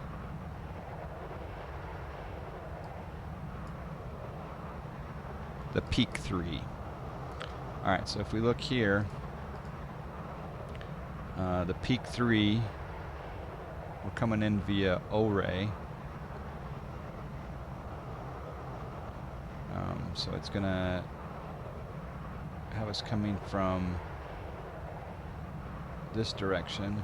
We're going to then cross Rawa above flight level 270, and then down to Frez, and then peak at 17,000, above 17,000, and then down on into destination. We could transition, I think we should transition via Eldora, actually, now that I think about it. So Eldora right there.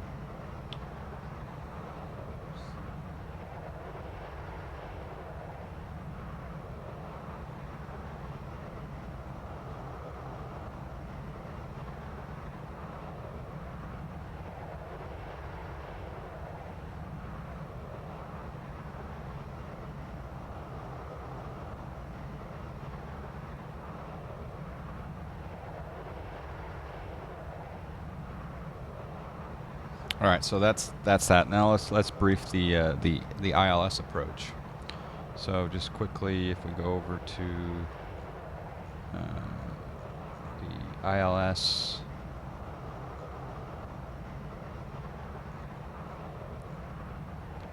Three five left. All right, so here's the ILS 35 left. We want to be at Dymon, D-Y-M-O-N, at 7,000. And then the course is 108.5, or the frequency is 108.5. And the course is 353. That will take us down via Chap, Croup, Chola, Chelby, Diamond. Boom. And Diamond's way down there. So there's the approach into Denver.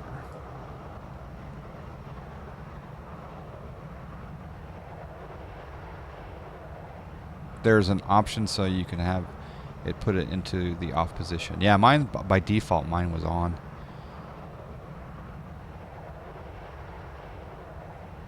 Could I change the skin to Air Canada? If I had Air Canada loaded, I don't know if I do. I'll have to check.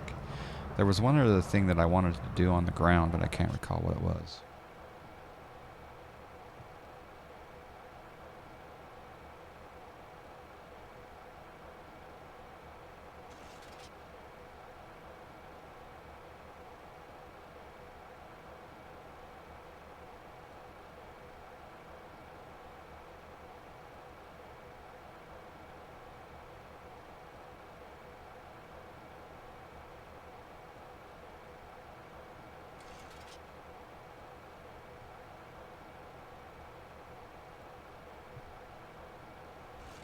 Alright, sorry about that. Just doing some planning here.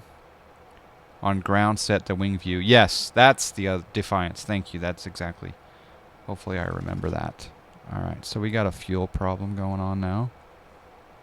Maybe that's why we have low pressure. Which is interesting.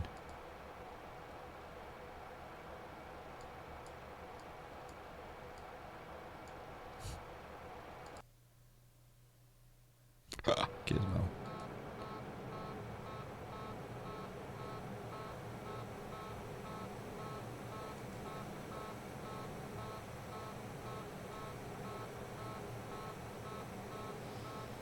All right. Yep, little testing. Oh, it is kind of interesting. So we got the flight directors came off. We got auto throttle came off. We can't engage VNAV or LNAV. That is interesting. Oh, it just Gizmo just jacked us all up. Well, isn't this going to be fun? All right. We'll set vertical speed. We'll set that.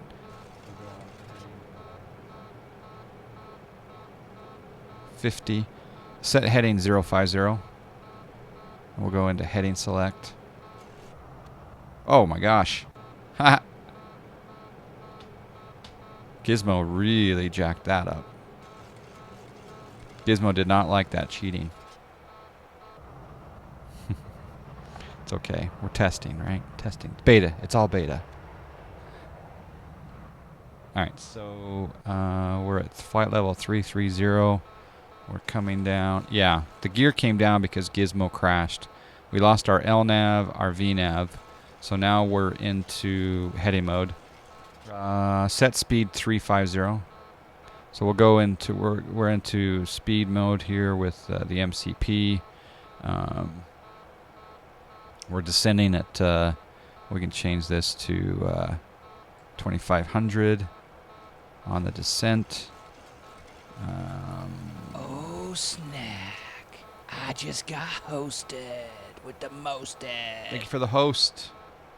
Benisim with a big monster host. Thank you very, very much.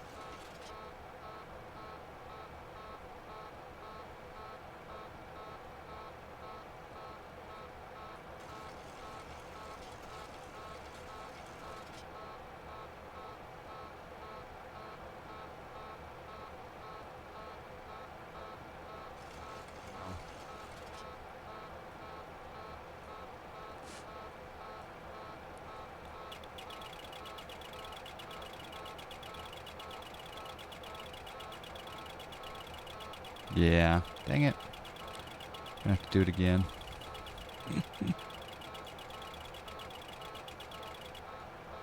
It's gonna crash again. It's okay though. We're testing. Alright, so MCP, so autopilot on, flight directors on, auto throttle on, vertical speed drop. We're in heading select, and yeah, there we go. I think we're okay now. So yeah, like I say, we're just testing. Benny Sim, hey, thank you. Appreciate that for the nice monster host. Hope you had a good stream. I'm having some issues on my side.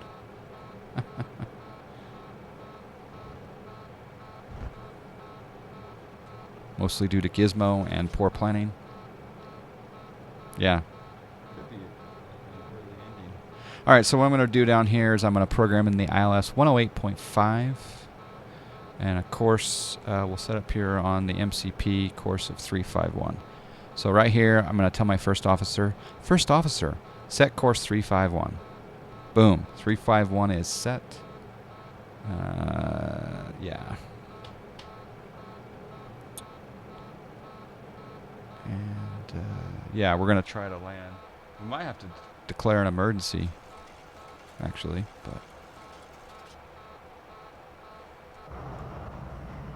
but at least we get to enjoy the scenery coming in.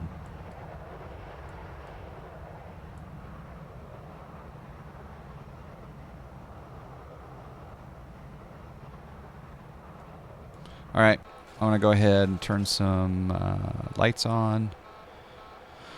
I'll light up like a Christmas tree just because we want people out of our way.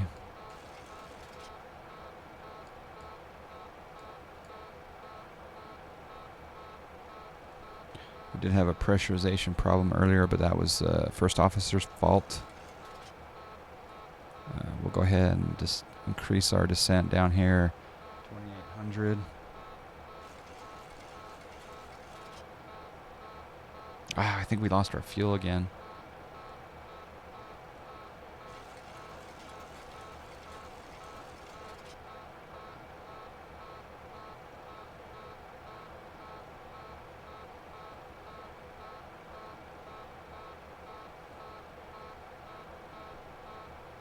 All right, no, we're fine. Okay. So once we get down, well, set speed 250. Set speed 250.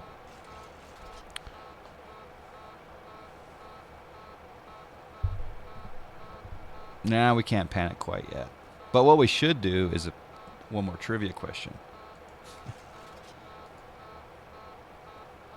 All right, here's another trivia question. This is worth 2,000 John fly miles. 1 foot from the ground, that's panic time. Exactly.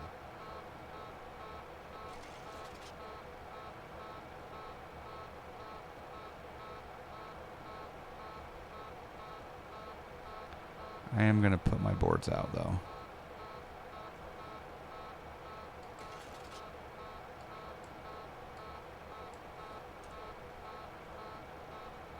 And I'm going to go down a little.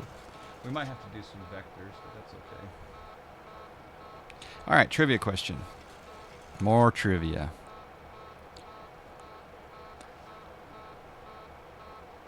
Are you guys hearing a noise? I don't hear a noise. Maybe I just don't have.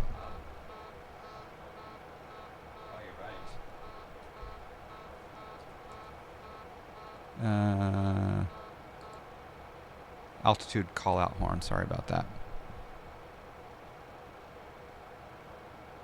Preferences. Let's just take that all the way down for a second. All right, here we go. Trivia question.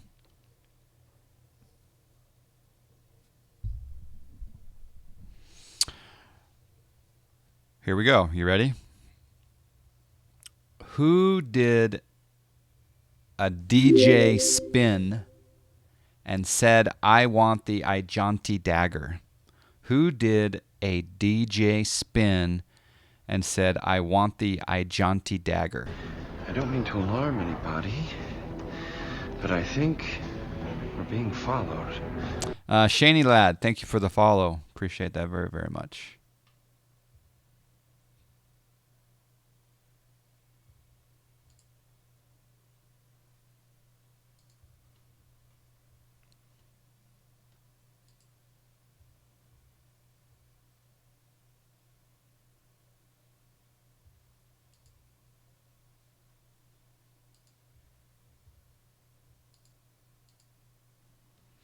And Ken_B with the win. Very nice, Ken_B. Congratulations on your 2,000 John Fly miles. Spend them wisely. In fact, we should open up the landing rate bet now. I don't mean to alarm anybody, but I think we're being followed. Smask TV, thank you for the follow. Appreciate that. Betting.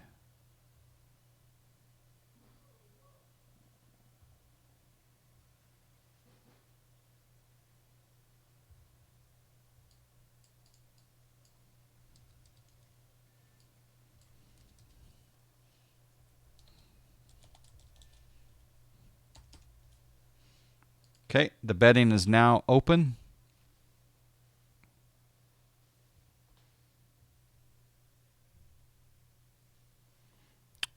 Let's change that. Set speed 250. And let's go to vectors here for a moment. Set heading 120. Set heading 120.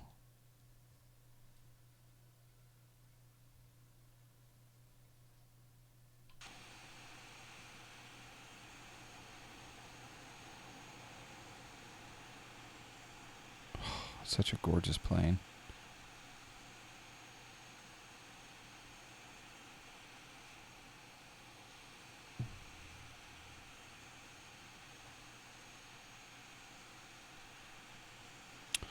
Set heading 353.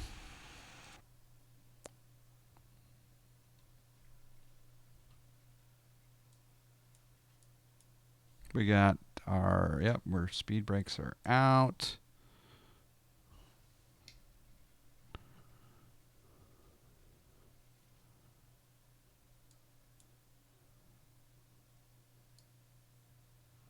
We can start bringing up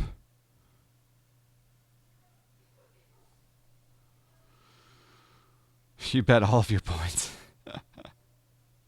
Hello, S3B Star 5000. How you doing? This is zoom level 17, 18, and 19.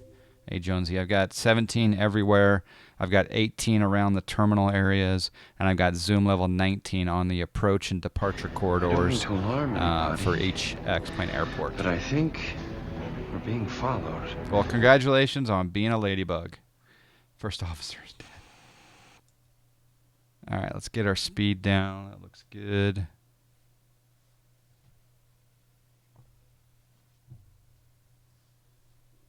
Our fuel's low. That's not good.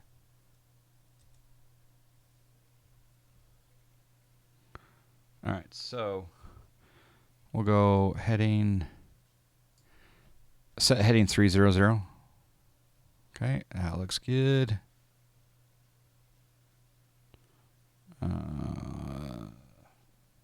Set speed 225.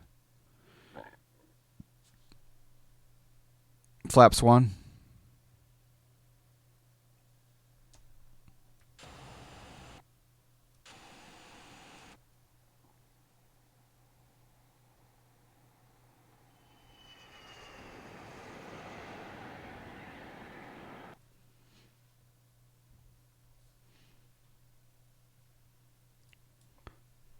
Set heading 353.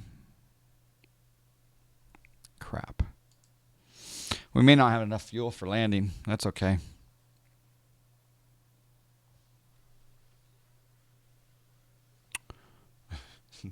That's okay. I'm going to bring in the VOR Loc. And let's do another notch of flaps. And let's do auto brake.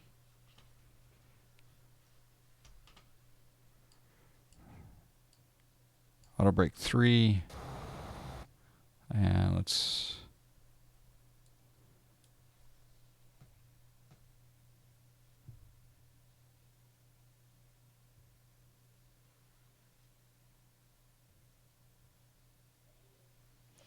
All right, we'll stay at 11,000. Let's just go over just a little bit. Sorry if I'm ignoring chat. Just kind of setting up for this this approach. We want to be... All right, we're fine. We're fine.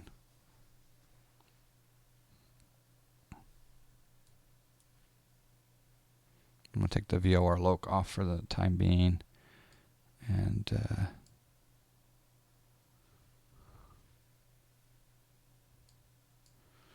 yeah, I hope you guys are enjoying that trivia. We've got, that was only half the trivia prepared for today. So, today. See, the captain's scared. Because I got a fuel light. I don't know if we should let Tower know that we have a fuel light. Set heading 350. Set heading 350.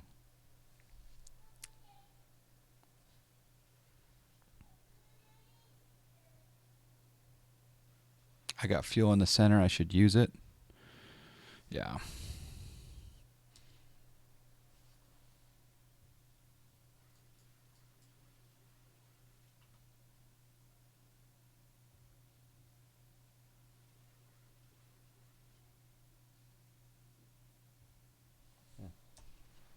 We're in trouble. Okay, the ILS is above us. Set speed 200.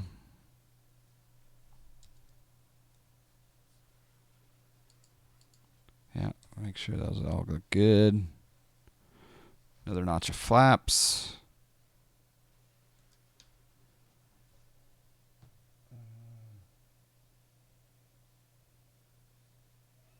So I'll be at 9,000.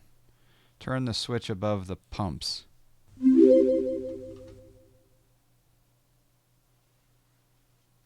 What switch? Right there? It's on. They're on. Oh, the switch above the pumps. I don't mean to alarm anybody. Crossfeed? No. But I think we're being followed. Thank you for the follow, Evod. Appreciate it. Open the valve. I've never opened the center fuel tank valve. Where do I do that?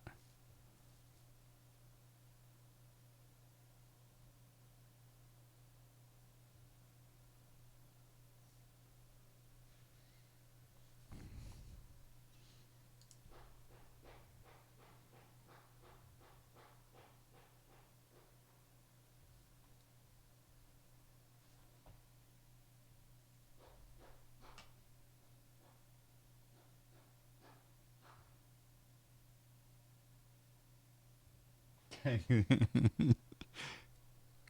right. Okay. All right. Let's go ahead and go into. Hopefully that pink starts lowering. Oh, yep. It's starting to lower. That's a good sign. We do have quite an overcast layer here, or not overcast, but quite a bit of haze going on here. Yeah, I know. All right, let's go ahead and engage the approach. Oops. Oh, damn it.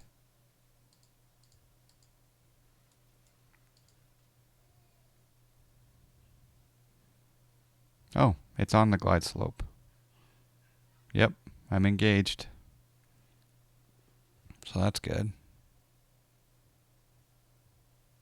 Speed brakes are not in.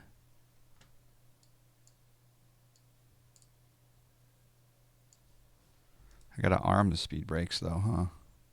I should do I think I did a toggle for that, but I forgot. Oh, that's armed, I think. All right, folks, we're going to make it. ILS 35 left into Denver. Crossfeed is for balancing imbalanced fuel tanks. He has done the correct thing in tuning on the center pumps. Should be golden. Sure hope so. Hello, Vision Byte. How you doing? Good to see you. Like I said, I don't fly this plane too often. Hey, runway in sight. This is good. This is good. This is good. We can make this. Get your bets in now. The betting will be closing here momentarily. If you just showed up, you got to type in exclamation bet space something then something.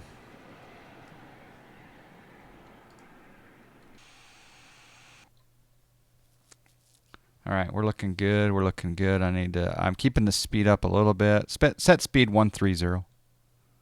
Set speed 1115 is even better because our approach speed is, well, Gizmo crashed, so we lost that. We're on the ILS. We're going to go ahead and go gear down. And actually, we do need some speed brakes. Sorry.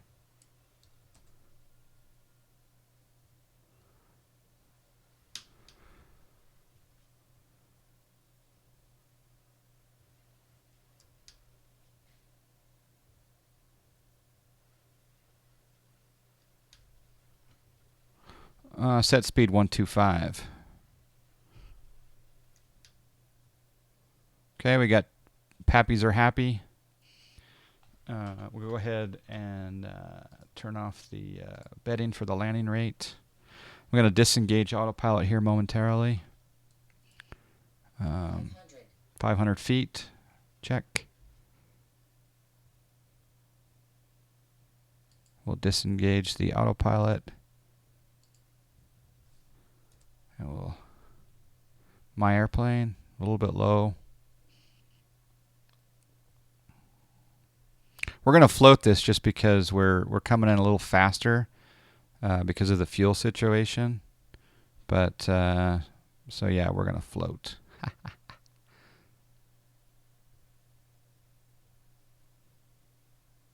Bleed off that airspeed a little bit. We have a master caution.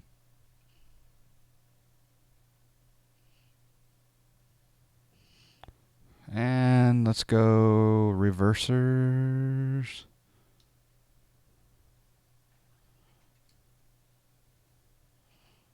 And we'll go to manual braking here in just a moment. Try to stay on the center line here. We're going to continue our roll down the taxiway because we're parking at this side of the terminal and Towers told us to keep going. High speed. Whoa, whoa, whoa, whoa. Gonna hit that sign. Yeah. Yeah, 255 says acceptable. So that's good.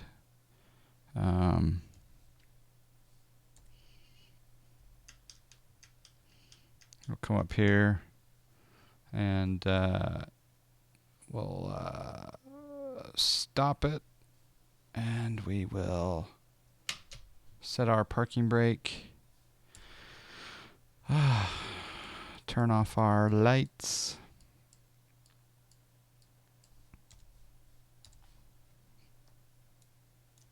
Turn on our taxi light.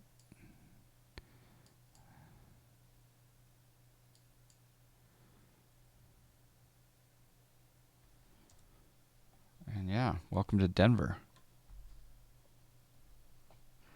The winning number was it right on the number? Yeah, it was right on the edge of option 3. So I'm curious how many people.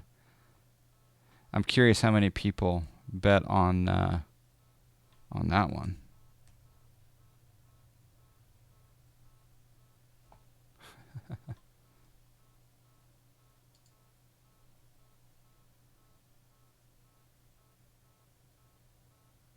Yeah, 255 is actually pretty good.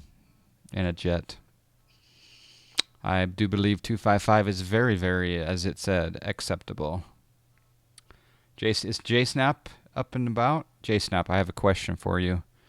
I've tried to run the new Valsky UHD with Torb the Valsnap UHD with Torb atmospherics. So I put the plug in, and it was full-on fog. So I need some assistance. I don't mean to alarm anybody, but I think we're being followed. Thank you for the follow. Maikuru Tetsudo. Appreciate that. We're doing a modified taxi here into Denver. The winner, let's do the winner. Here we go. Winner was option number 3. We had 1 viewer won, 7 viewers lost. Because it was right on the edge. See that? The winner was number 3, 169 to 255.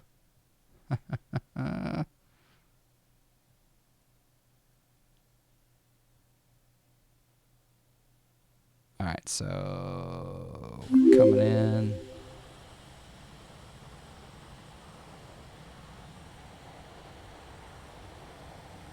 I think that parking spot right up there in between the two United Jets will be just fine. Who won? Who was it? Who was the person that did win? The script and preference folders just go in fly with Lua.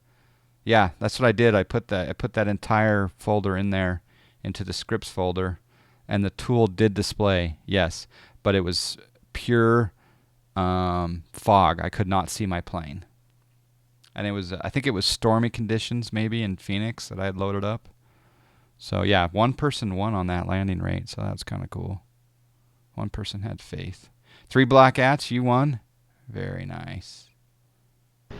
I don't mean to alarm anybody, but Yandy, I think 10,000. Thank you for the follow. Appreciate that.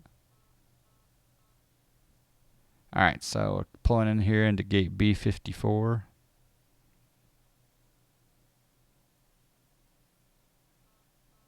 It appears that 3 black ats won on option number 3, right on the edge of option 4.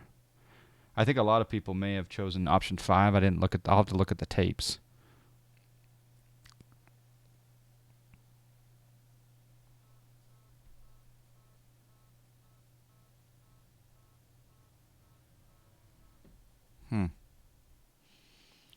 Didn't line up at the gate very well.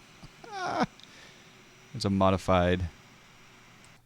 Let's go down here. Set our parking brake. I'm not going to do anything else except a replay.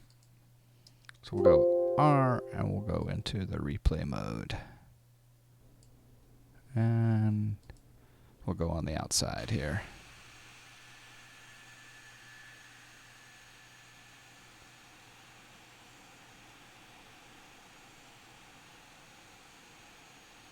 Yeah, we can turn it on there, JSnap, no problem.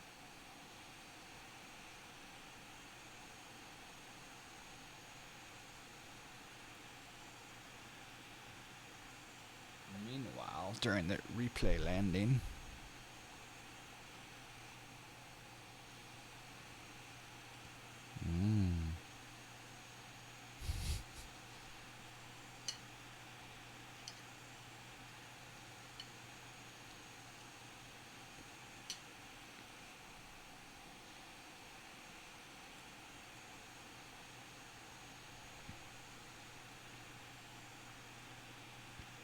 dinner, yeah.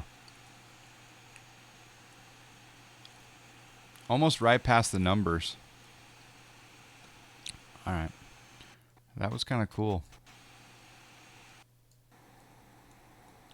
So we'll do one from this side.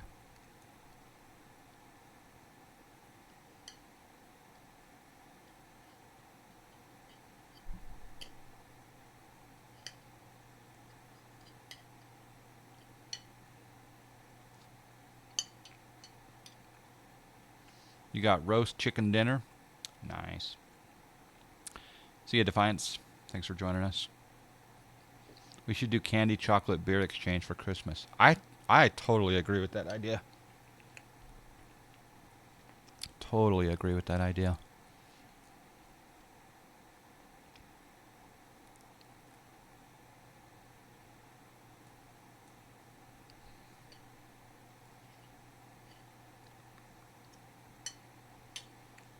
All right, we're coming in right past the numbers and touchdown. I mean, that was a pretty good landing. I'm not gonna lie. All right, let's just do it from a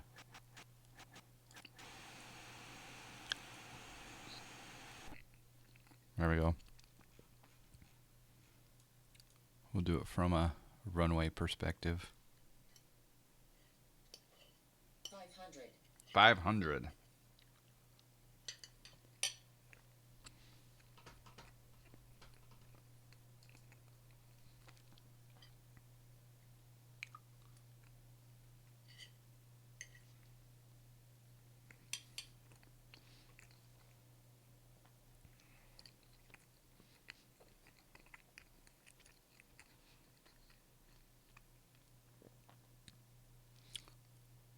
Yeah, this is K-Den. It's on the org.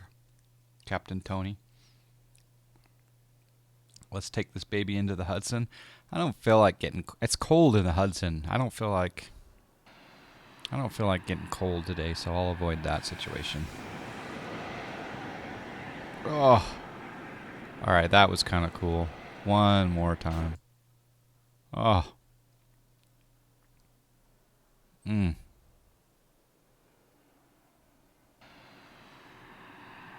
I am the person who invented planes, and that was a good landing. I think so.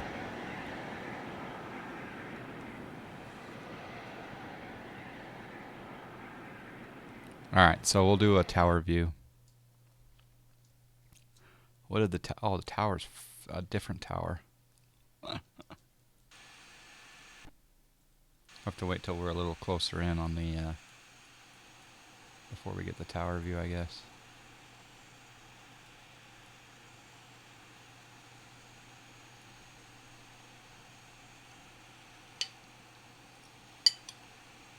Yeah, not bad, huh, Dave?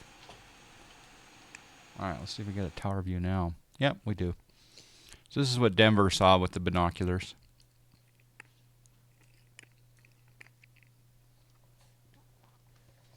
How do I have XP11 Global? You can get X-Plane 11 Global on the x-plane.com website. $60. It's public beta. And you too can have it.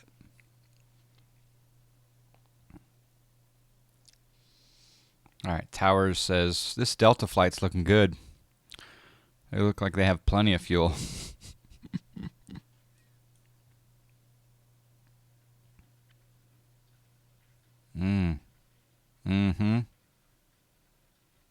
I mean, that's just a good landing. I mean, the passengers felt it a little bit. But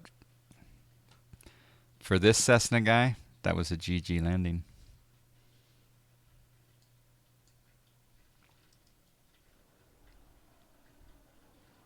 All right, last replay, I promise, and then we'll go on to our next adventure. Will X-Plane 10 upgrade to 11 for free? Yes, if you buy well, Meeper, if you buy X-Plane 10 right now, it will. I think as of like late October, early November, if you bought X-Plane 10, your key will work with 11. Is that right, guys?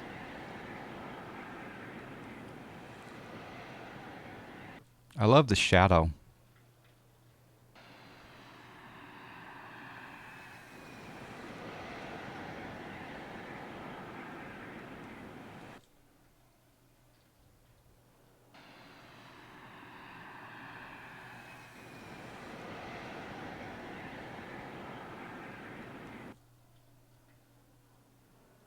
See if I timed this one correctly.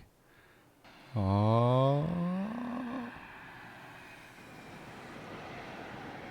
Ah. Reese. All right. We'll let this I did a little bit of Tokyo Drift up here, I know. Okay. So, We'll do more trivia up in the air on the next flight. I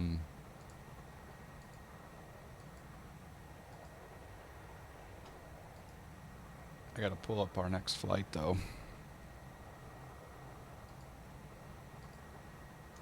Yeah, we got 5 more questions on the trivia. Yeah, testing the steering here. Okay, the next flight is going to be in the Piper, the PA-31 Navajo, and we're going on to FS economy.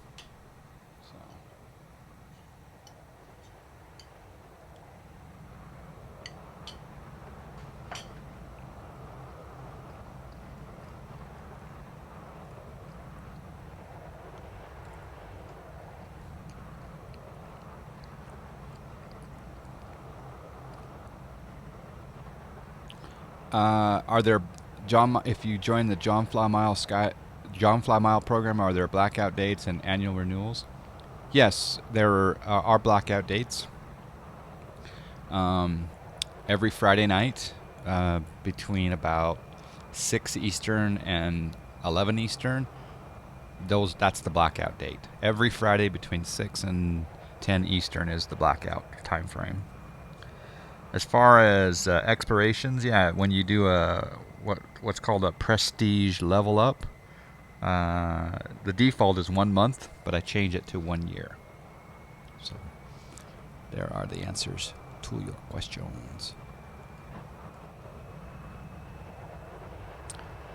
The Kodiak Quest or the C208 for X-Plane? I would go with the C208. I'm not. But a disclaimer, I'm not done testing the Kodiak yet. I got the Kodiak, but I haven't really played with it enough. But I've got a lot of time. I've got a lot of time in the C208.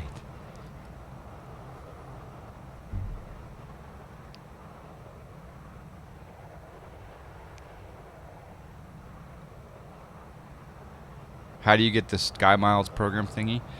Stormy Flyer, if you click the follow button, if you're already following John Fly, you're already earning miles. You need Hydro, you need to level up after the last stream, and my expiration needs to be bumped up when you get some time. I can do that right now.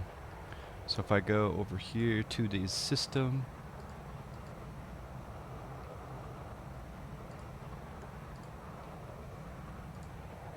I thought I'd changed yours, Hydro, but let me look. Hydrofrac expiration. There you go. It's changing that to 2017. All right, Hydrofrac, do a exclamation JFM right now. Hey, D Hendy, enjoy the NFL, enjoy the Fireball whiskey, enjoy the games, and thank you for joining us. I look forward to your next stream. Everyone, click on D Hendy 91. Give the man a follow. And take care, man. Steven TH23, thank you for the follow. Lucky Game Plays 1, thank you for the follow. Appreciate that. And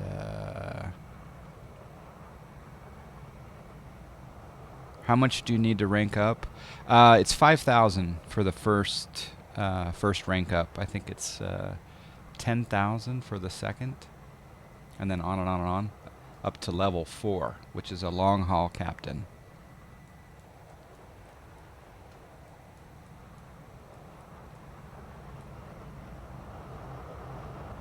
See ya.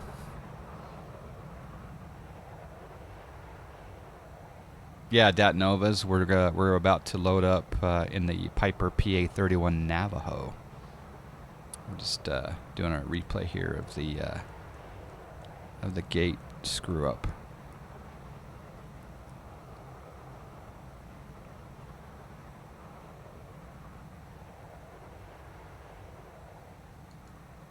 All right, we'll just go there. All right, so we'll come over here.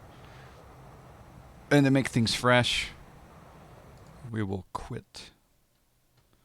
We'll restart.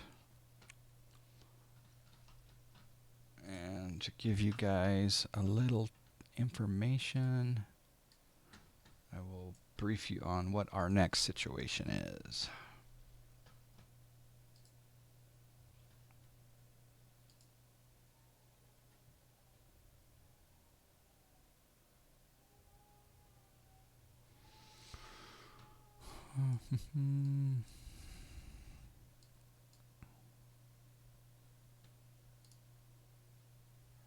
We are going to Kilo Mike Tango November, which is called Martin State. And we're going in the Piper PA-31 Navajo. I'll customize it. Which livery do I want? That one looks good. And we'll make this large, and we will... yeah, I guess we'll have scattered. All right.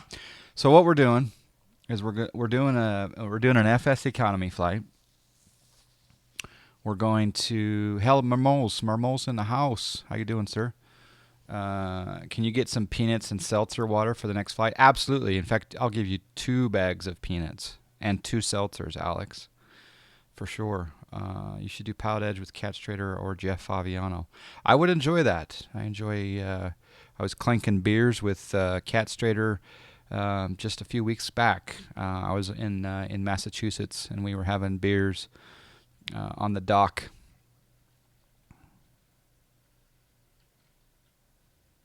Anyway, just to brief you what we're about to do, we're going to do, let's see if I can bring up the second monitor. Yeah, so we're doing FS economy. We're going to be flying from Kilo Mike Tango November to Kilo Mike India Victor. Kilo Mike Tango November is Martin State, Baltimore, Maryland. And we're transporting passengers over to Kilo Mike Italy Victor. It's a little bit off here on the screen, isn't it? Let me change that a little bit.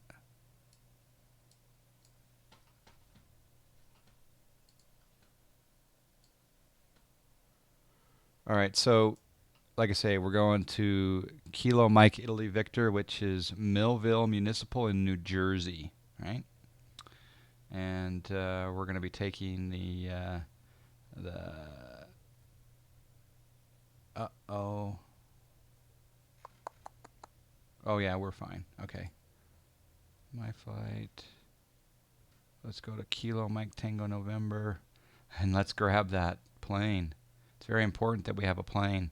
We're renting the Piper PA-31 Navajo. We're paying $327 dry per hour for that flight.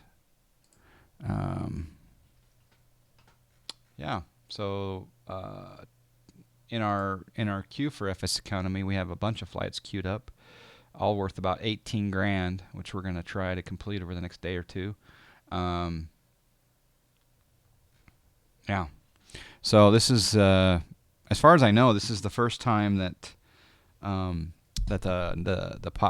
could be wrong, but it's the first time I've ever seen the Piper PA-31 Navajo being streamed live on X-Plane 11. So hopefully all of it works. Gold Z77, how you doing? Nice to see you, Sean.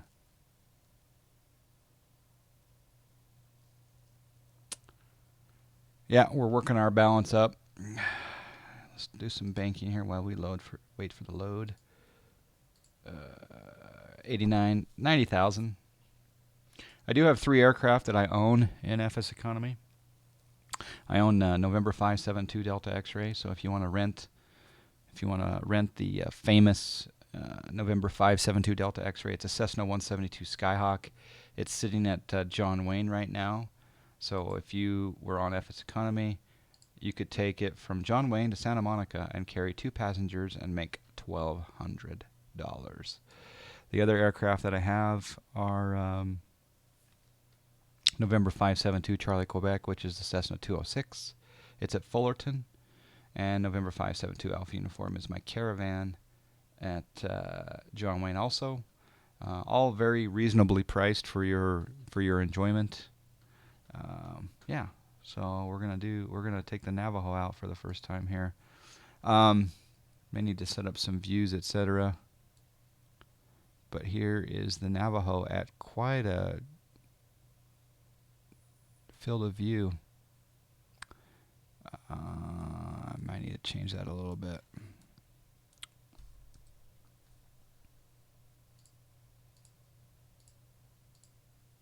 There we go, field of view.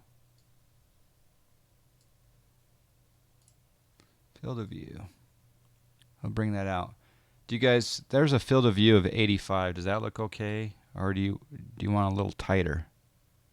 That's 78. That's 85-ish. That looks okay, doesn't it? 85-ish.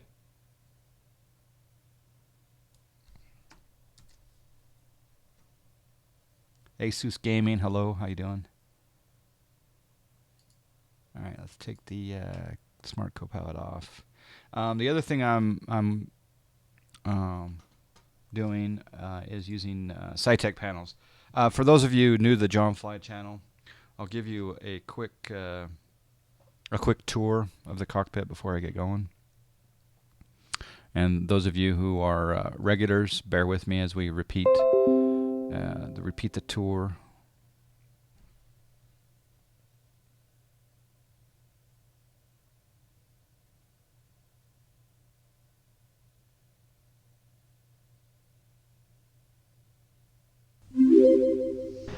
I don't mean to alarm anybody, but I think we're being followed. Thank you for the follow, Mickey747. Appreciate that. All right, so what I'm going to do is I'm going to bring up this right here. Okay, so these are the SciTech panels that I use, right? So the multi-panel doesn't work most of the time until you reset the USB, right? So you come over here and I'm just going to unplug the USB slightly and then plug it back in. And then all of a sudden we have, sorry if my audio went off there. Basically I unplugged the USB and now we can change, altitude, vertical speed, heading, course, etc. And of course you have flaps and etc. And then over here on the switch panel, I'm going to be using this today to control my lights and battery and alternator, etc. Landing gear also. We also have the radio panel, which is fully functional in the Navajo. And we have the Butanimous Thrustmaster Warthog HOTAS joystick. This is the best joystick on the market. And then over here is the throttle quadrant for the Thrustmaster Warthog HOTAS. So yeah, that's the setup here. And then of course you all know up here we've got, and many of you have seen this before. All the way down, the ERJ, the 732, the 733, the 727, the 767. Rumor is that Santa is bringing me a new model, and it rhymes with right nectar.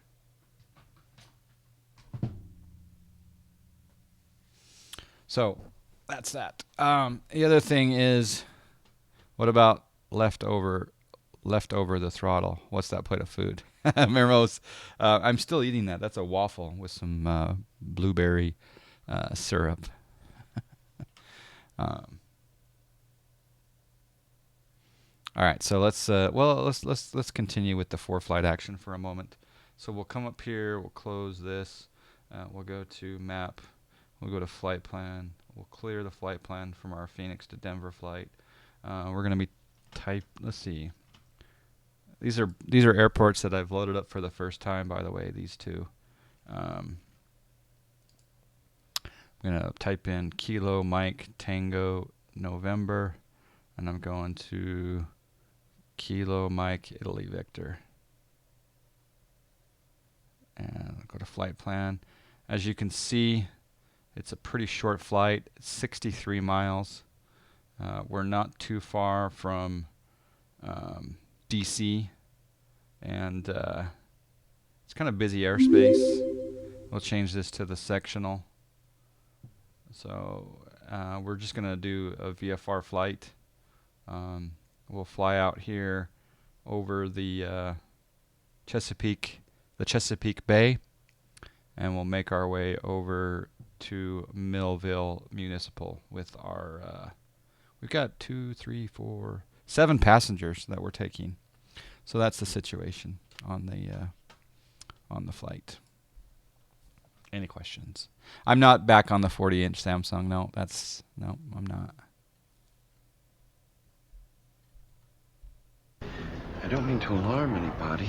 Bagheera, thank you for the follow. But I think we're being followed. Thank you very much for the follow. All right, so let's do this. It looks like I gotta do some switching of the SciTech panels just to make sure that everything is in sync. We'll go battery on, and we'll go beacon, which I don't think there is a beacon light now that I think about it. On the overhead, on the Navajo. Now I got a quick camera view. Boom. Boom. I just hit one key, and I'm between those two. That's so nice. Okay. You're about to fly Frontier 578 from Salt Lake to Denver in the A320neo. Very, very nice. They aren't gem jets. These are Herpa wings. So, all right. So I guess position light maybe. That's anti-collision. There's taxi. Yeah, so the SciTech is off on one of them.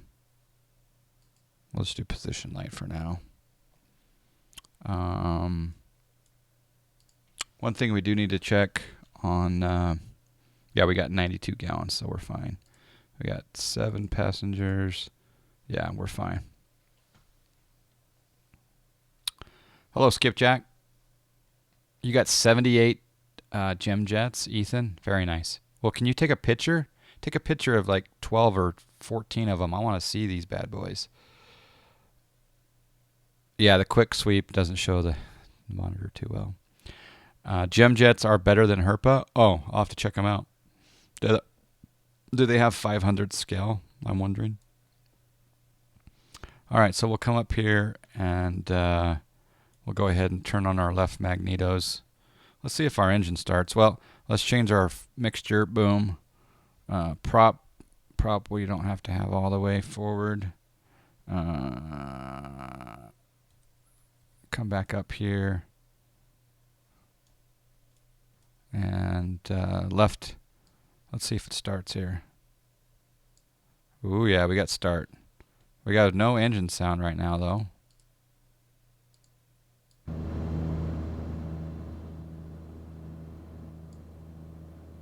Not that we need any right now because we got the noise canceling headset on.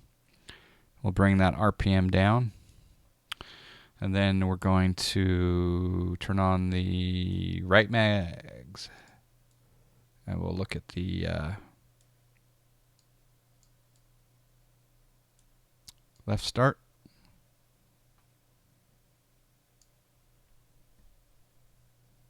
Nope, got a good start on the right side. Okay. Well then, let's go ahead and turn on, well, I'll use our SciTech panel. Taxi lights. That looks good. We'll turn our alternator on, and we'll turn on our avionics. What should we squawk today? What should we squawk? I guess we'll squawk. Set altimeter 2252. Set altimeter, turn altimeter on. Oh, that didn't work. Hold on. Set altimeter. Set transponder 2252. There we go.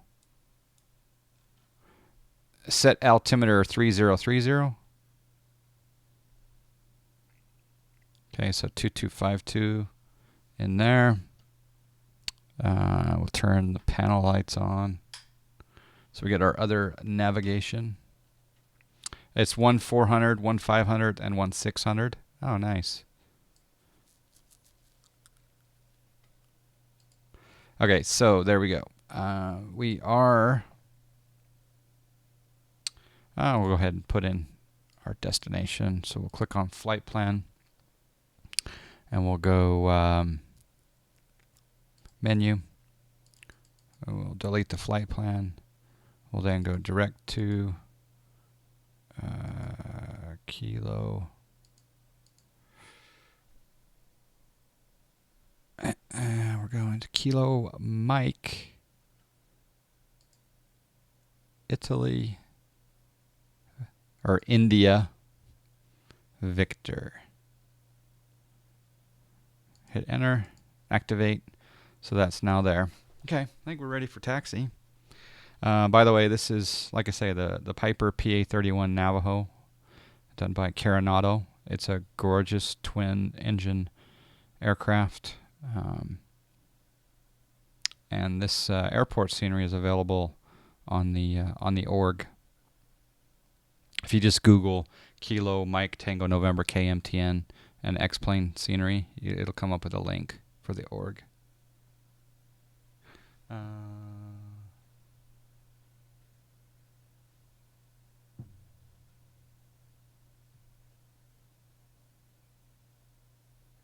We're at the Martin State FBO over here on 4Flight. We're going to be taxiing to runway 15, and it's just a quick taxi down. Looks like a Foxtrot to Alpha, maybe, or is that? Yeah, it's just down here alongst the non-movement, or the, parking area up to Alpha and then back to 15. So that'll work.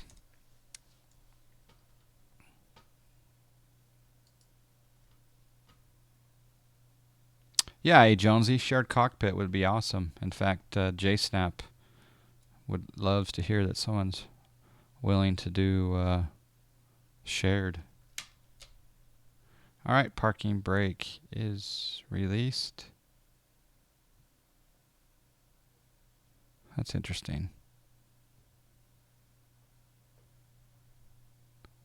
Got a little bit of imbalance with our propellers because it's not letting me turn much to the right with my rudder pedals. That is interesting. It's interpreting. Oh, okay. It's interpreting a little bit of the toe brake there. Okay.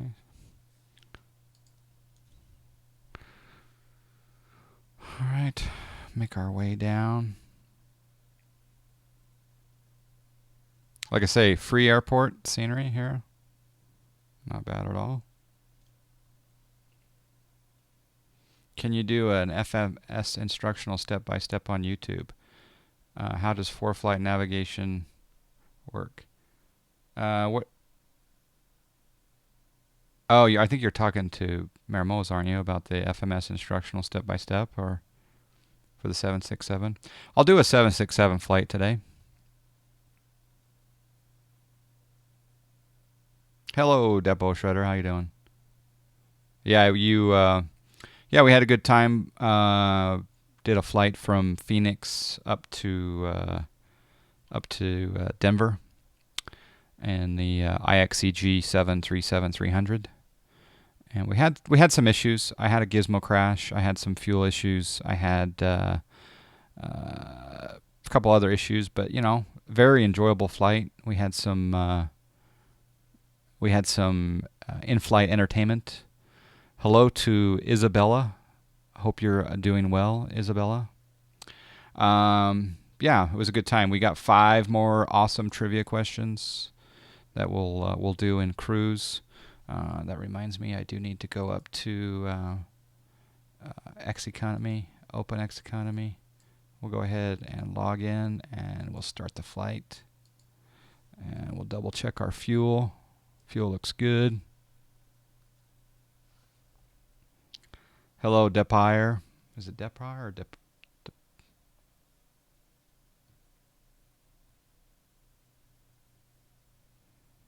It's my MFG crosswinds are.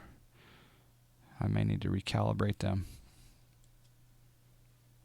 So like I say, we're just taxiing out here to runway 15. We're running X-Plane 11, so some of the autogen you'll see coming out of this area will be X-Plane 11's finest autogen. I'm having all kinds of problems getting started with the 767. Yeah, stay tuned, Al. I'll do from cold and dark with the 757. No problemo. Oops. See right there, it's interpreting a little bit of toe brake when I'm just using rudder is all. So I think, like I say, I need to calibrate.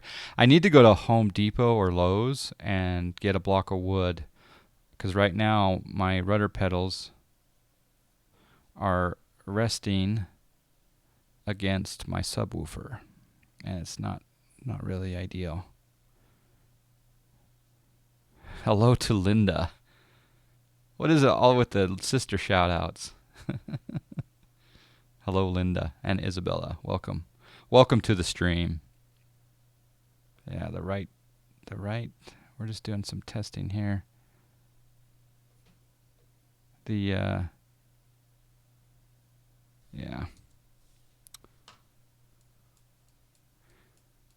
What we're going to do here, tower, permission to do some grass-filled testing. Actually, we'll just do a 360.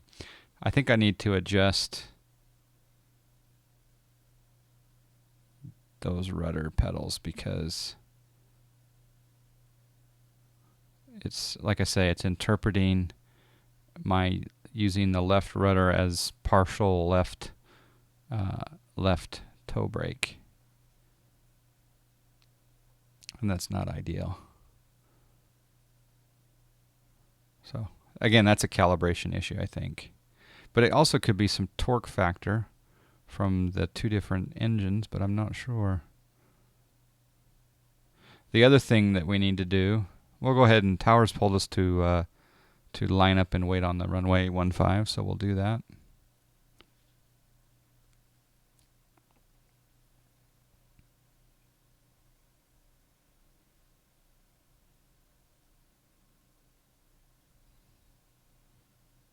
Oh, from Linda. You didn't believe I would reply? Yeah, well, welcome aboard, Linda. And Ethan. Thanks for joining me. We're just doing, we're just flying planes and eating waffles. Having a good time. Got a good crowd out today. Really nice crowd.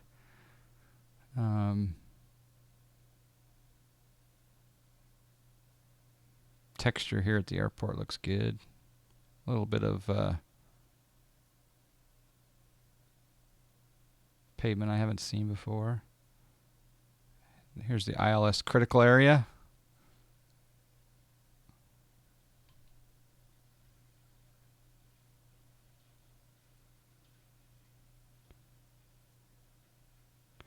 Okay, Goblin Hunter. Yeah, I got the 767 working just fine. I did get the stick shaker for the first time the other day. And all I did is I came up here to the developer window, and I just did the reload aircraft. And I did a reload of the aircraft, and all of a sudden my stick was not shaking anymore in the 757.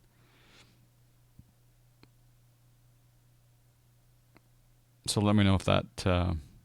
I do like the new textures. Hey, Jonesy. Can I call you AJ, or do I call you A Jonesy?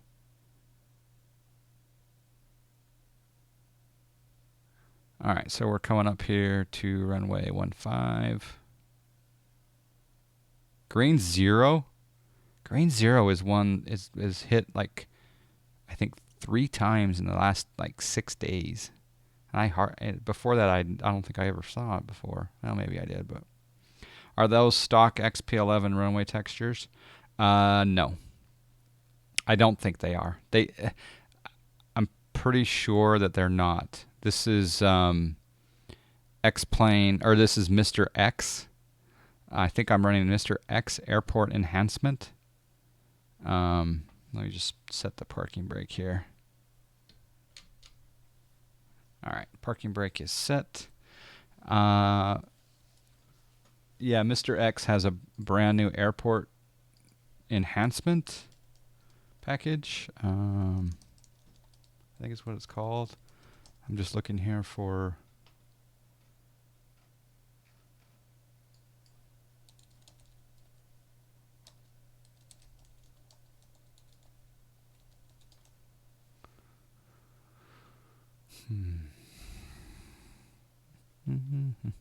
Just call you AJ or Andrew? Okay.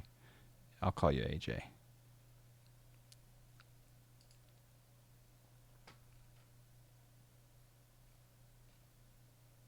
Yeah, it's called Airport Environment HD. And there's a topic.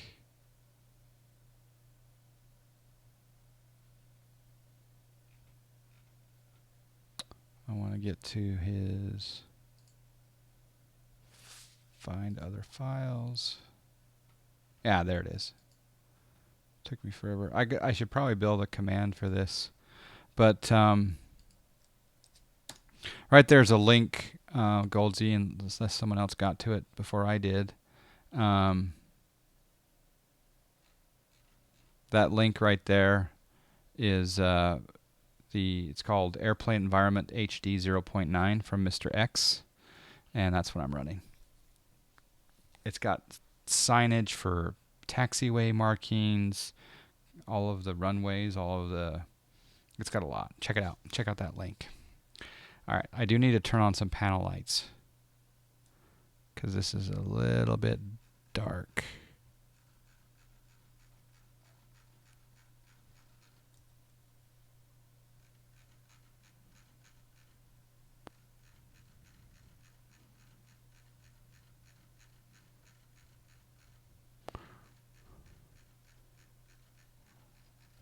All right, that's a little better. That is a little better. All right, let's go flying. Is my trim set?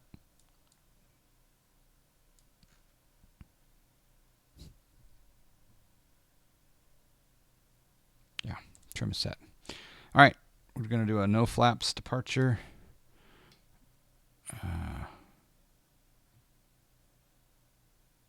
Like it's happening again. There we go. Okay. Like I say, I'm having a problem with my pedals in this plane, but... Alright. There we go.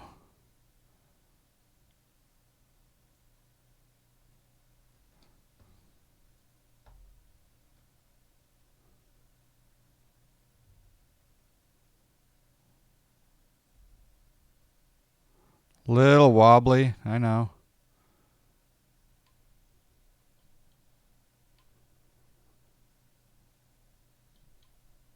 All right.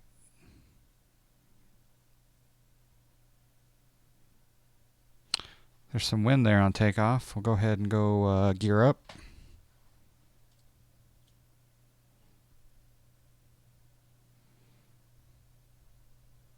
That's so cool.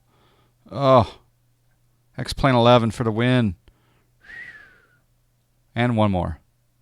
Why not, right?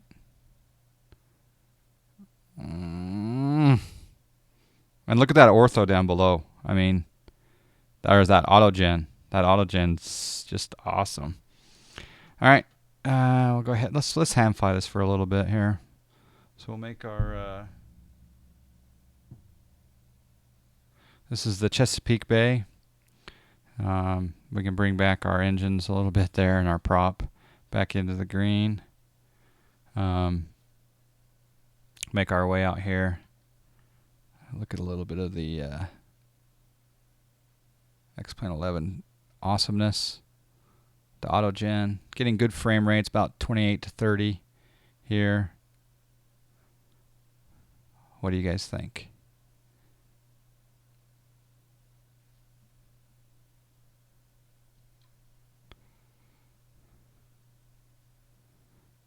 Let's go ahead and we're going eastbound. We're going VFR, so set altitude 5,500. All right, altitude set to 5,500. We'll turn on our autopilot. We'll go into nav mode, change our CDI to GPS, and we're now going to go up at set altitude 5,500, and we'll go up at 700 feet per minute. And no, my settings are not maxed. See you, Ethan. SkyMax Pro is working. Yep, this is SkyMax Pro version 3. And yeah, we do have some clouds in the area. Yeah, there's SkyMax.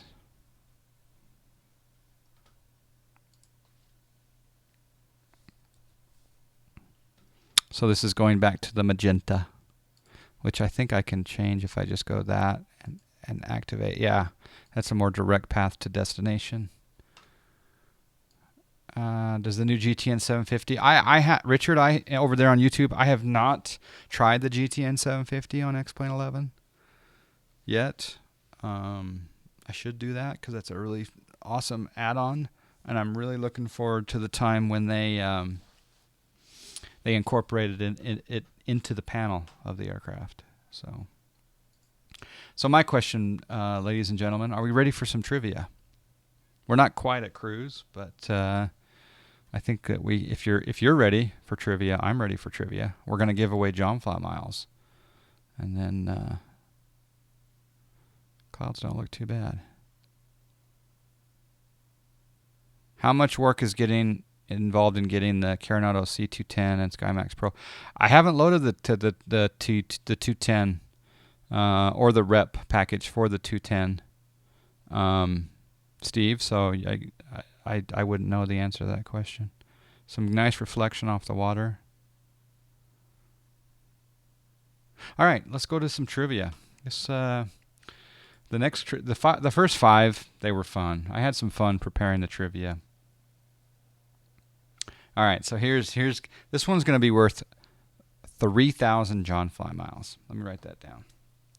This one is going to be worth 3,000 John Fly miles. Now, those of you over on Beam.pro, Hitbox, and YouTube, you can't get John Fly miles unless you're on twitch.tv/JohnFly. That's twitch.tv/JONFLY. And you can only earn John Fly miles if you're over on twitch.tv. And there's a chat room over there. We got 120 some odd people over there in the chat room. I'm not sure how many we have over on YouTube. Haven't checked it yet, but yeah. So here we go with some trivia. We're climbing, just making sure my plane's happy. I guess I could lean a little bit. No, don't lean too much. All right, I think we're okay. Yeah, we're going about 173 knots. I don't mean to alarm anybody. And look at that. But I think we're being followed. Thank you for the follow, Lavin74. Appreciate that. All right, here's the question. Here is the question. In what version of X-Plane could you hear Morse code VOR identification for the first time? In what version of X-Plane could you hear Morse code VOR identification for the first time? Now, I need not just the version number, but I need the point. So something point, like this is 11.0. It's not 10.51. I need the version number point something that, what version of X-Plane could you hear Morse code VOR identification for the first time? Now, again, you need the point. And none of you guys are looking it up. You're just spamming with all kinds of guesses. Now think about it. VOR Morse code identification would have been, you know, early. Let's put it that way.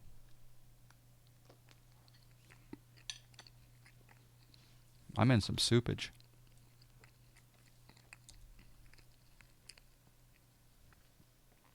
I'm in soupage.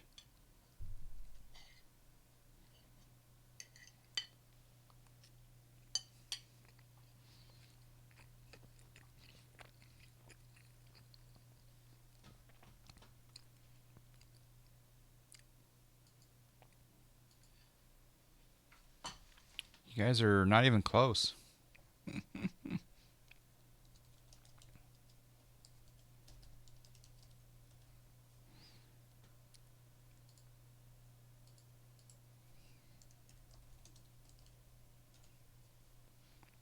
All right, let me give you guys a little hint.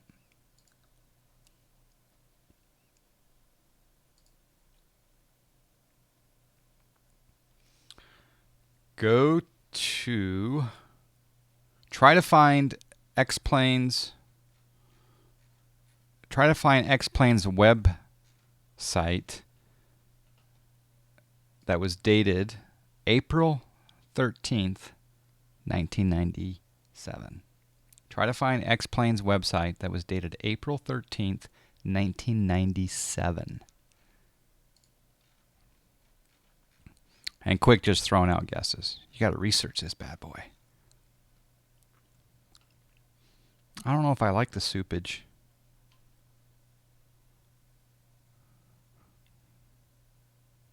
Ethan, you weren't gone very long. Man, there's a big overcast layer going on here. I don't think I like it.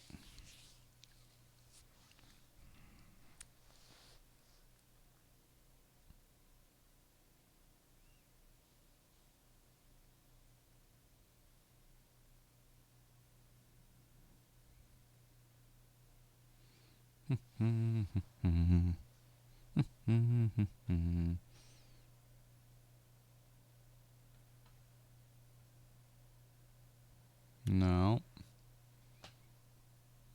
You guys are just throwing out numbers. How do you find a website, like a archive of a website?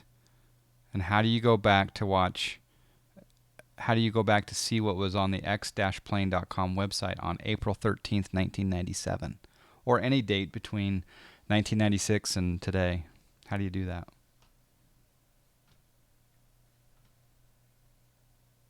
April 13th, 1997. No, not Wikipedia.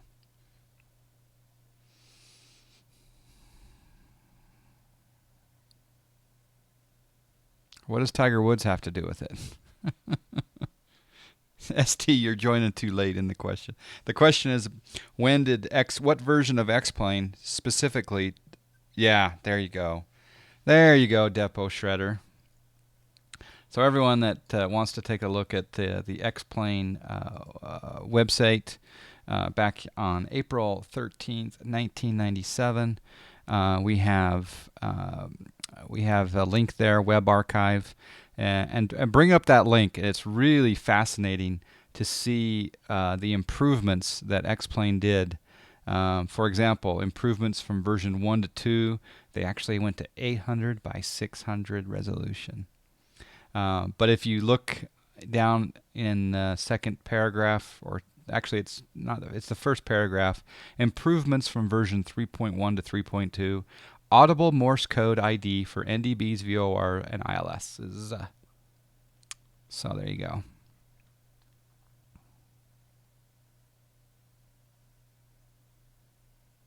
Thank you for the host, Giant Unicorn. Just got distracted while researching. Oh, yeah. Oh, he won the Masters on that date, or what day of the week was that? All right, Depot Shredder wins. All right, let's give him 3,000 John Fly miles.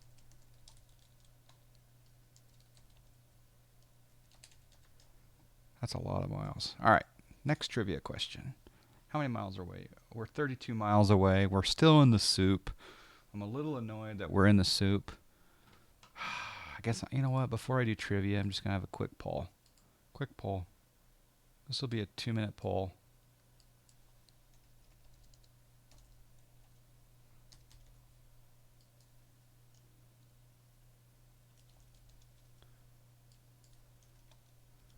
Do you guys want me, like I say, here's the poll. Do you want me to type 1 if you want me to clear it out so we can see some ortho photo and some X-plane 11? And then 1 if you, oh, look at that. I didn't change a thing. That's kind of funny. But anyway, the poll was, did you want me to clear the weather or keep it as is?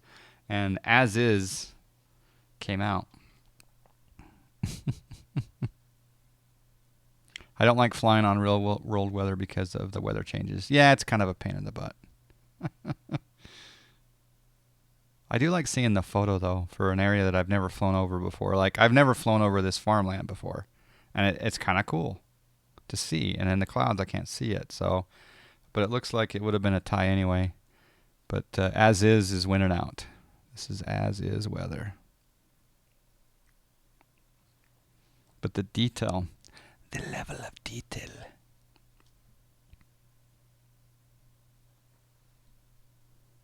That's actually what's in the real world down there. Okay, next trivia question. Okay, this is going to be an interesting one. All right, this will be worth 2,000 John fly miles.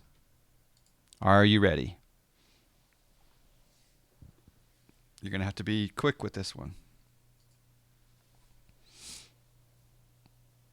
Here's the question. I'll read it twice, so pay attention.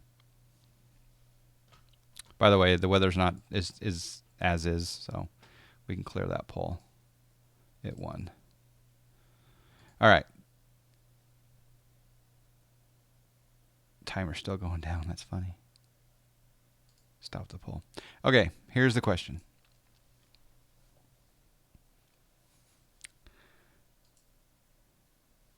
Times these two numbers. A man sang a song called Fly Me to the Moon. He was born what year, and the average number of players on a water polo team. Times these two numbers. A man sang a song called Fly Me to the Moon. He was born what year, and the average number of players on a water polo team. I need the answer. Do do do do do do do.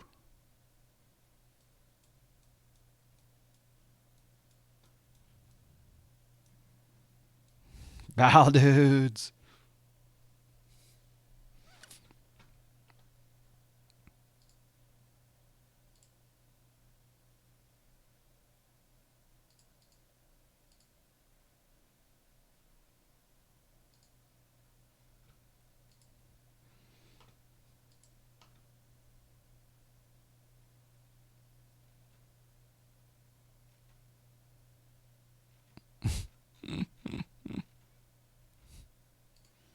No. Yeah. It's all Gucci, mate. 1. The correct answer was 13,405. It's all Gucci, mate. 1. Now that so now the question is, I'm not smarter than a 5th grader. Get me something I can get. Well, the goal with the John Fly trivia is that the answer is not Googleable, easily Googleable, right? So that was a very but the question was what kind of BAC did I have at the time that I came up with that trivia question? That is the question. But I thought it was a good one. It makes you think. But It's All Gucci, Mate has won, so we got to give him John Fly miles.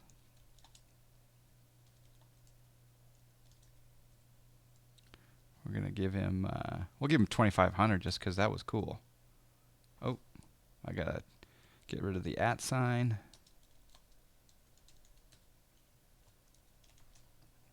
I wish I got to change the code there. 2,500 given to all. It's all Gucci, mate. Thank you. Congratulations. Good job. BAC 0.25 for that. Yeah. Your golf team won their PGA Junior League Championship in Scottsdale. Shout out to Team California. Very nice. Team California, well done. I miss golf. I'm kind of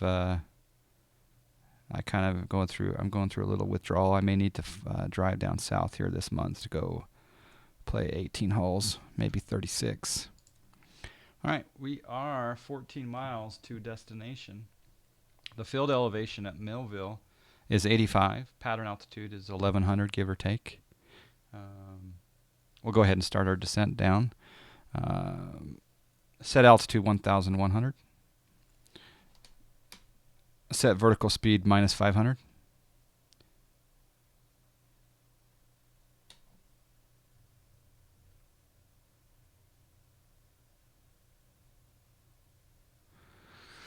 And we'll turn our landing lights on. And yeah, you just finished building the PE area. Nice. Some pilot questions. I did do a pilot question earlier. XE pilot. We did. The trivia question was, what transmits two signals at once? One constant, one rotating. That was an aviation question. I might have an aviation question down the pipe. In fact, you know what? The next trivia question is going to be flight related to a small degree. All right, we've started our descent down into destination. I don't think that Millville will have a GPS approach, but I could be wrong. So I'm going to take a quick look at... oh, they do. They have an RNAV GPS approach that looks like they're landing the 2.8s. RNAV GPS 2.8. I wonder if we can go... I'll show you guys what I'm thinking about doing. Let me slow down because I'm like going 222 knots. So let's pull back the the situation here. What does the Valsky plugin do, and where can you get it? The Valsky plugin, it helps you. Well, JSnap can answer that question better than I can. I am running a special Lua script here for changing the fog and haze level in X-Plane 11. Yes, the new GPS can do RNAV LPV approaches. I've done many of them. I'm going to slow down here, and we're going to go over to... So trivia is on hold for the moment. I'm going to see if I can bring up the RNAV GPS approach here. So we'll go procedures, select approach. It's only, okay, so RNAV 2.8 GPS. Yep, that's it. So RNAV GPS, and we'll do...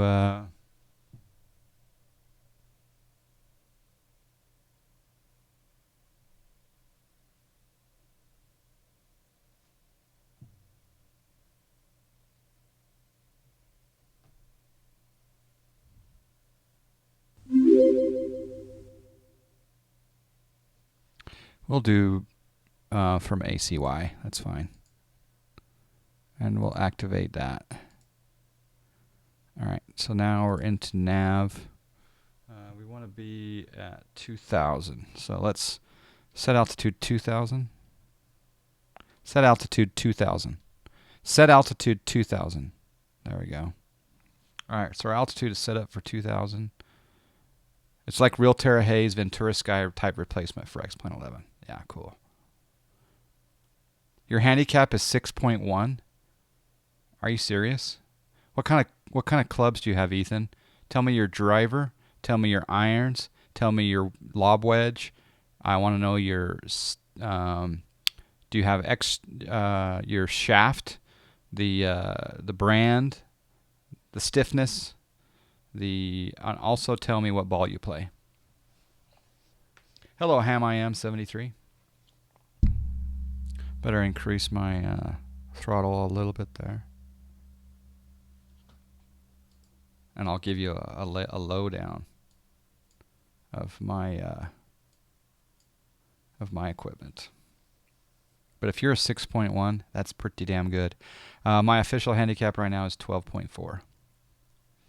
Your first officer needs a hearing aid. You have to tell him stuff more than once. No, Sky Pilot, I'm hitting the wrong button. I keep confusing my Pilot Edge ATC transmit radio button with my first officer button.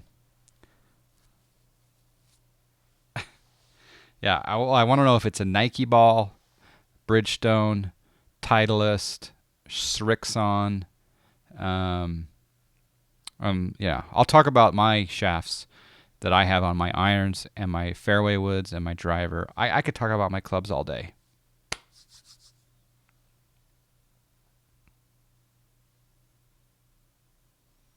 And yes, I'm talking about golf, gentlemen, ladies.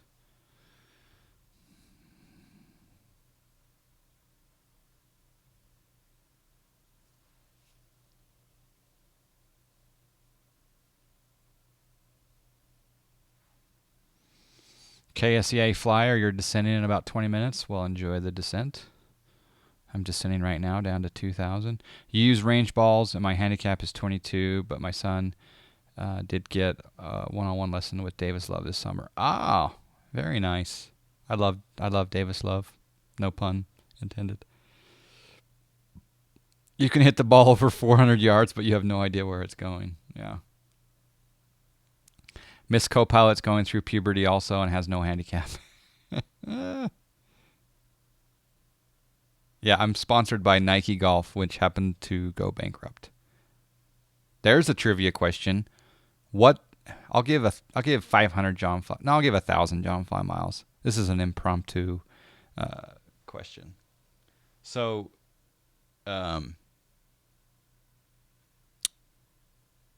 what ball did Tiger Woods play this week in the Hero World Challenge? He played golf this weekend. He's playing right now in a tournament. What ball is he playing? Just give me the brand.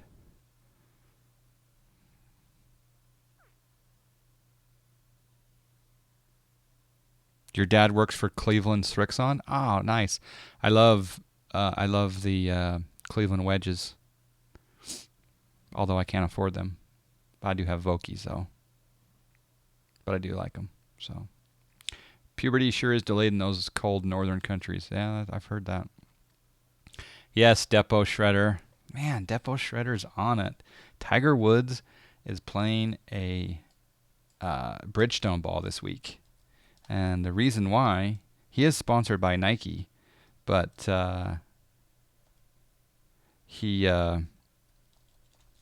Nike Golf went bankrupt. So, oh man.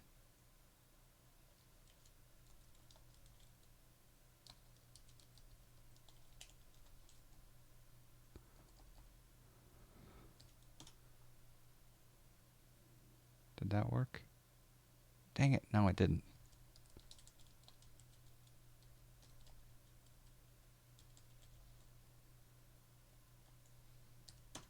All right, finally. Adams clubs are pretty good. Yeah, I think Adams are good, especially in a lot of their women's clubs are good. Look up, John. Those clubs are at the top of the chat. You have to scroll up. I can't. Okay, you got a Great Big Bertha, TaylorMade, Speedblade Wood, Adam Tightlies, Wedges, Us Kids, Putter Scotty Cameron, Select Golo, and you play the Pro V1. Very nice. This is what I play. You're on John Fly's second account. That would be kind of funny if that was my second account. All right. I think what we're going to do here. Yeah, we're fine. So this to rig the game. So I play Titleist AP1 irons. I play. I got an M1 driver, a TaylorMade M1 driver. I've got also a TaylorMade Slider S 3 wood, and also a Slider S 5 wood. I have a Scotty Cameron Go Low Select putter, and I put one of the big grips on it from, what's it called? What's the big grip company? And I've been changing my ball from time to time, and the latest ball I've been playing is the Pro V1 X. But in the past, I've played the Bridgestone E6 and also the Titleist NXT Tour S. And I'm thinking about playing this golf ball from Germany called Weiss. Thinking about it. Yes, Super Stroke. Yep, watcha. Yep. That's it. Yeah, the Scotty Cameron Go Low Select. But mine's the mallet. So I think they call it the well, I'll bring it up.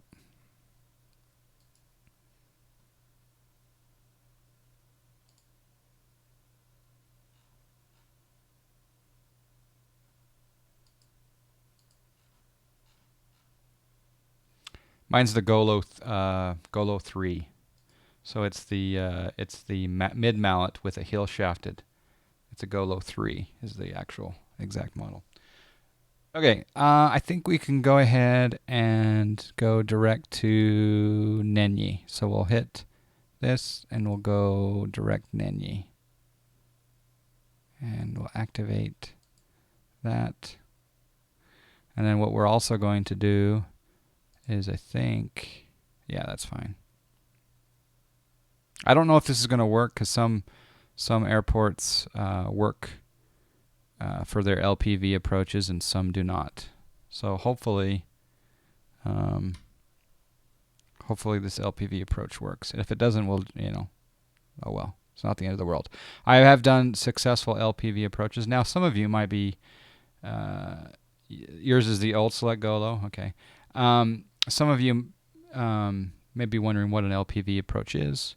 An LPV approach is, how do you fix a slice? I can talk about that. An LPV approach is basically a precision approach, and it's gonna give us vertical guidance. So what it means is when I activate the approach in the GPS, it's gonna actually step me down vertically. So it's yeah.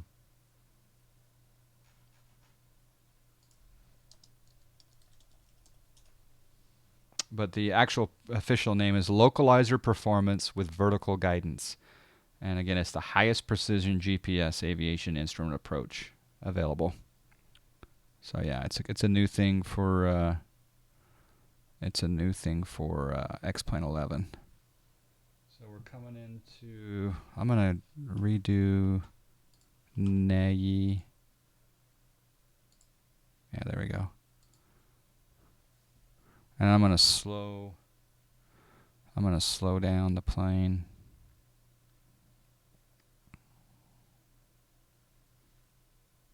Okay, we're going direct to Nenyi. Now, hopefully this changes down here in the lower left corner from terminal to LPV. Hopefully that changes to LPV once we get to a certain point. But the real clue is whether it starts descending us after we cross Kraus. After we cross Kraus, the GPS LPV approach should start to descend us automatically. I've learned, I need to speed up a little bit. I've learned that you need to do these approaches in the Cessna between 80 and 90 knots. Otherwise, it gets kind of jacked up. But we'll keep this plane at around between 90 and 100, I guess, and see what happens.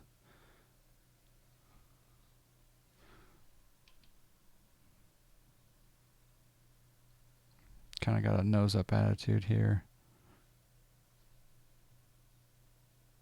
All right, we're making the turn here to go towards Kroos.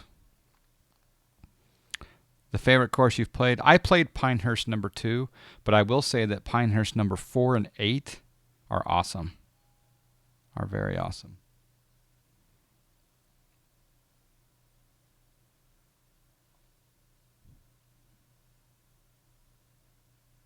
Oh, look at that. The GPS just changed to LPV, so we can change our autopilot to APPR mode.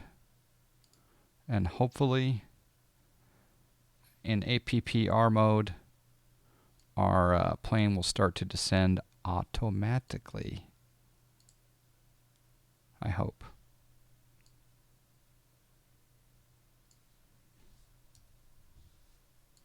And it should start to do that. You played number 8? Okay, for the U.S. Kids World Golf Championships. Nice. Now, I don't know which age bracket you are in, Ethan, but I have a strong suspicion that Anna Kournikovva's brother, younger brother, Anna Kournikova has a younger brother, and he's also in those World Golf Championships. I think he's going to turn PGA Pro and do really well.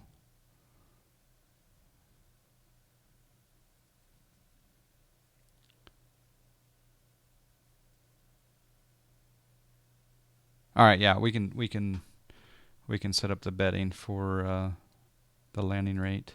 So betting will now go. Yeah, fine. We'll leave the same betting. Betting has started. So there you go for the landing rate.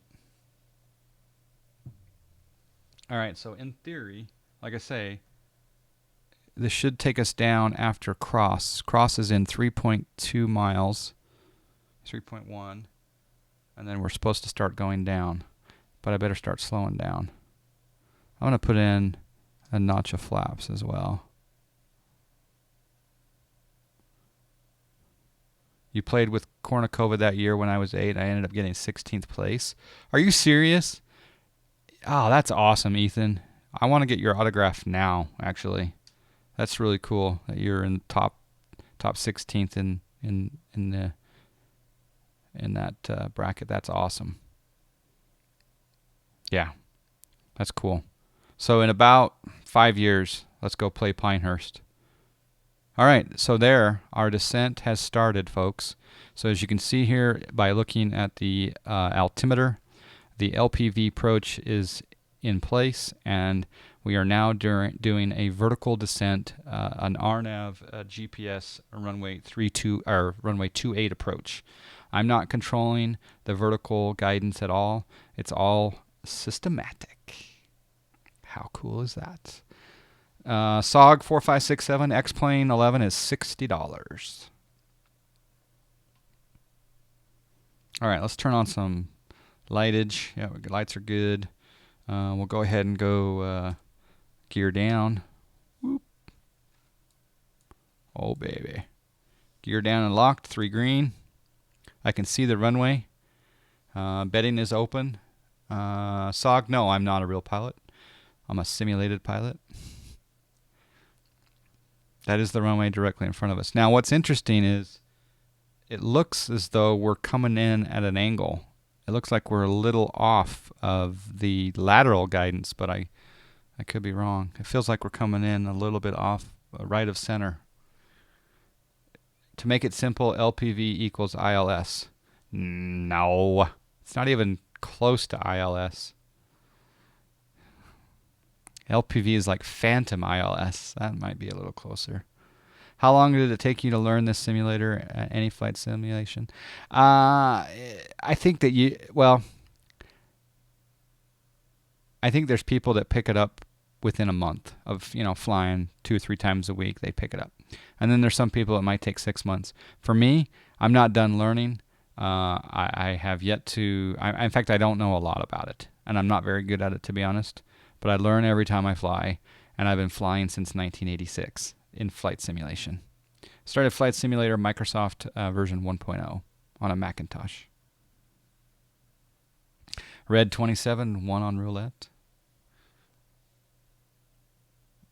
By the way, we got, how many more trivia questions do we have? We've got We got 3 more trivia questions today that are worth a lot of John Fly miles. You get the same localizer and glide slope sensitivity. There is no localizer though. This is all GPS. Just the GPS is saying, oh, you need to be at this waypoint at this altitude. So in this case, I need to be at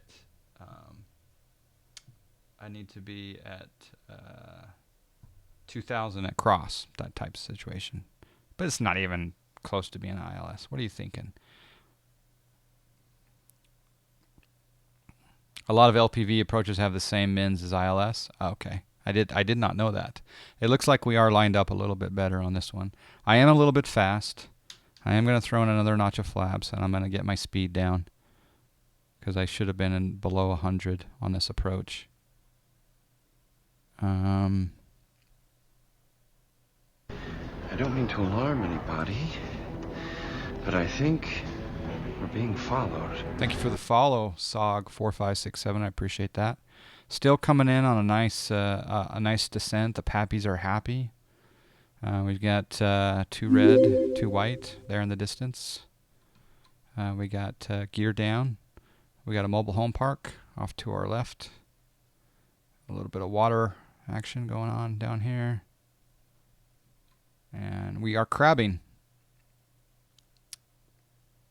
So the crab is, we're 500 feet, check. The crab, just like a slight crosswind here. The minimums on this LPV approach are 344. We're at 800 right now, so if I could not see the runway at all, I'm still okay to go down to 400 feet. If I don't see the runway by 400 feet, then something's wrong. Oh, I can't do it now. I didn't sync up my altimeter. I jacked it up accidentally. All right, I'm going to go ahead and shut off the autopilot. It's my airplane. I'm going to square up the airplane a little bit, and I'm the one controlling the throttle.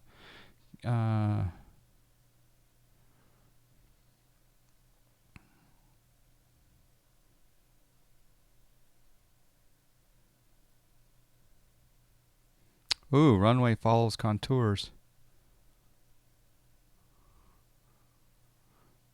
Oh. We bounced, but the landing rate says it all. It felt like we bounced, but we didn't. All right, so I'm going to 69.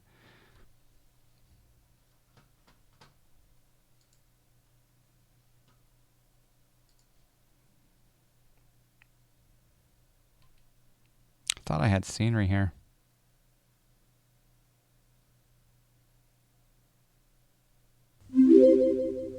I don't see any scenery. So, I thought I loaded scenery here. Did we land at the right airport? That was much harder than 69. Yeah, I thought so too. Let's turn our... we'll leave our landing light on because we're actually on the runway.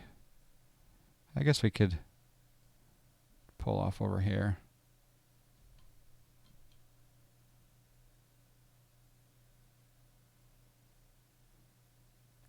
Judging landing by FPM is so 2015.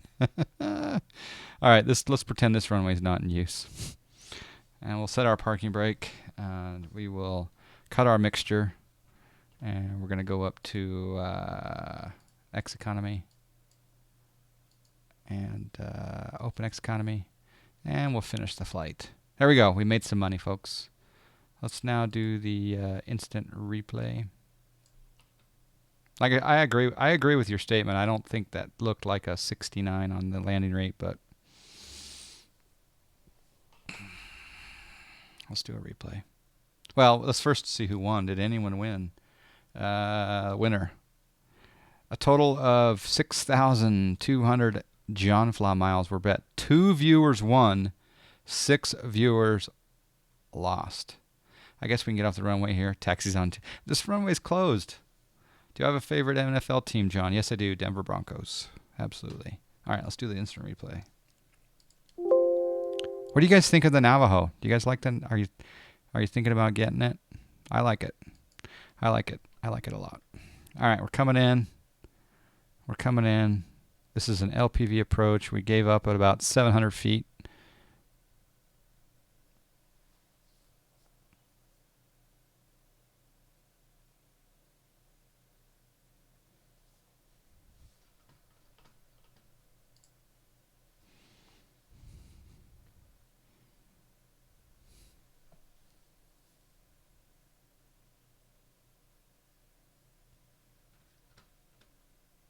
All right, so we flare.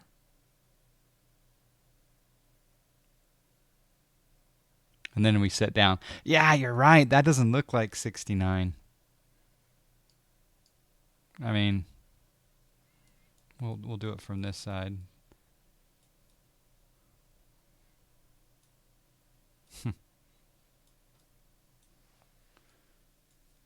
I'll do it. We'll do a side profile. It looks a lot harder than 69. You have so much time on here. Are you retired? No, I'm not retired. In fact, I kind of wish I was, but I won't be for another few years.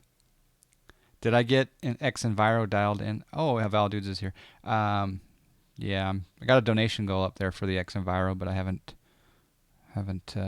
pulled the trigger yet.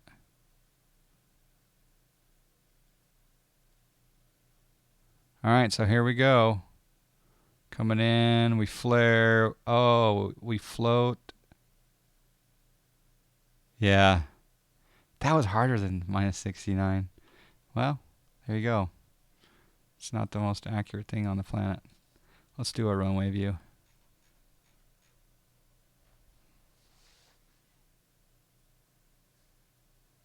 On your landings, you are always low. I think I think pretty much every pilot's low to the ground on landings.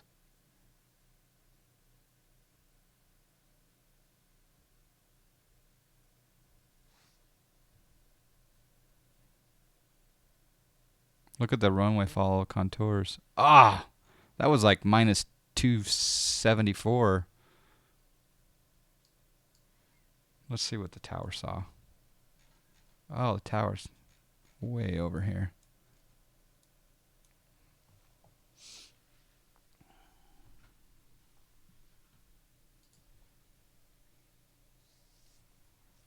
Is FSE 20B in the house still? And who else was looking for 757 startup help?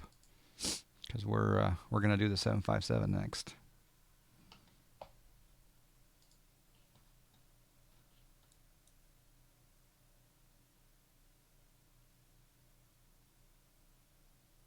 An X-plane runway isn't flat. Well, an X-plane 10, you could turn it off or on and make it flat if you wanted to. Let's see what the tower thought. The tower's like, ooh, that flare's a little much. And then he set it down. I mean, we didn't die or anything, but all right. This is our last replay here.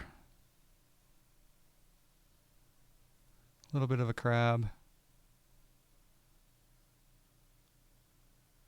This is our last narrated replay.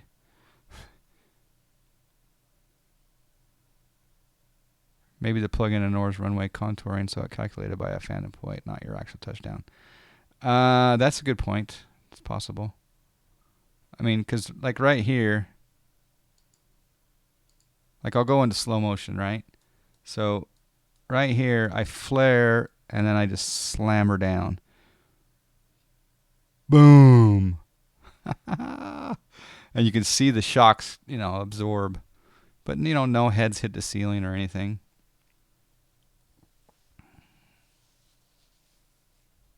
That was kind of fun. All right, well, there's the PA-31 Navajo by Carenado. It's a beautiful, beautiful plane that works really well. LPV approach worked, so we could have got down. I mean, if we had bad weather, we could have played that right down to the minimums. So yeah. All right. Any questions?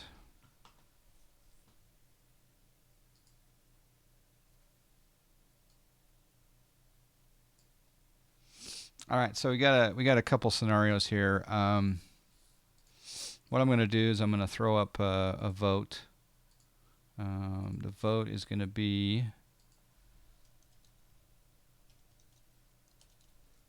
uh, 757 from, let's see.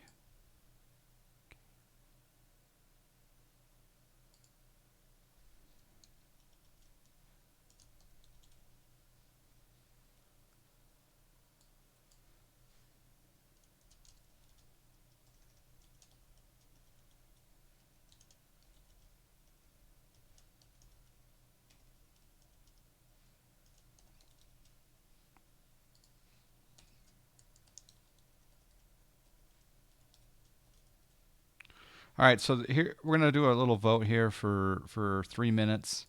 The two options are, I'm going to take the flight factor 757 v2 on this next flight. That's already decided. But do you want me to go from KMCI to KMEM, or do you want an auction for a Master of John Fly? Meaning those with John Fly miles get to choose my Bravo airports that I fly to and from. Now, we want to be reasonable with the distance, right? We want to try to keep it, 800 miles or less. But again, do we want to do KMCI to KMEM, or do we want to have an auction for Master of John Fly, where you get to choose, the winner gets to choose the origination and destination? So, and right out of the gate, it looks like KMCI to KMEM is winning.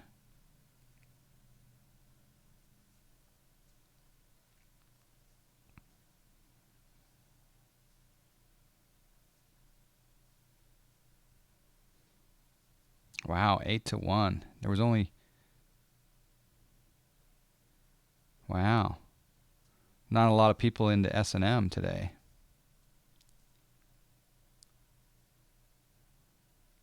I don't think that's going to lose. So, with that in mind, let's get a fresh situation going here.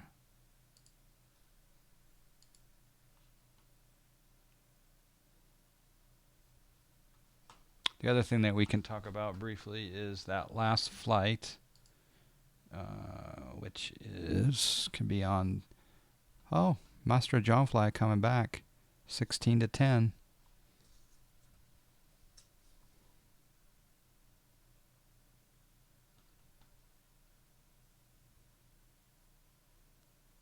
Wow.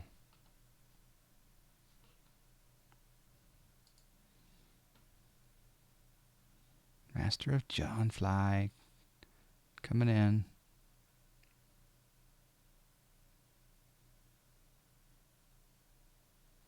Widespread voter fraud. Val dudes. The voting Val dudes, I'm so looking forward to trying your Val Snap Turbinator atmospheric action, Jackson. Looks like 17-11, so.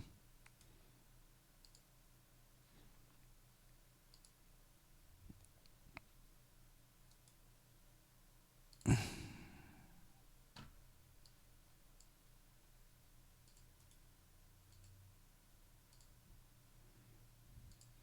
right, so over here on FS Economy, and it looks like KMCI to KMEM1, which is Kansas City over to Memphis, if I'm not mistaken. So over here on the other monitor, FS Economy, we did that flight from KMTM to KMIV. We had income of $4,371. We rented the Piper PA-31 Navajo for 47 minutes, which was a cost of $258.60. Our fuel was $89.18. The ground crew fee $437.10, and we had a negative distance bonus. Our earnings this flight $3,553.90. So it was a good little run there. So we'll come up here to the banking, and we'll change this to this, and now that we're up to 93,575. So that was fun. So highly recommend FS Economy, of course. The next flight that I'll be doing on FS Economy is a flight. Well, we got a couple of options. We've got, I think there's this KMRB, which is Eastern West Virginia. Oh, Martinsburg, West Virginia. I actually know that town. Over to Dulles, or we can go John Wayne over to Santa Monica, or we can do a very scenic route from Centennial over to Steamboat Springs. So kind of some good options there. All right, let's come back over into the SimImage. Virus City's in there. I guess you don't know average for Nordic countries. What are you talking about? 1.67, almost tall. Yeah.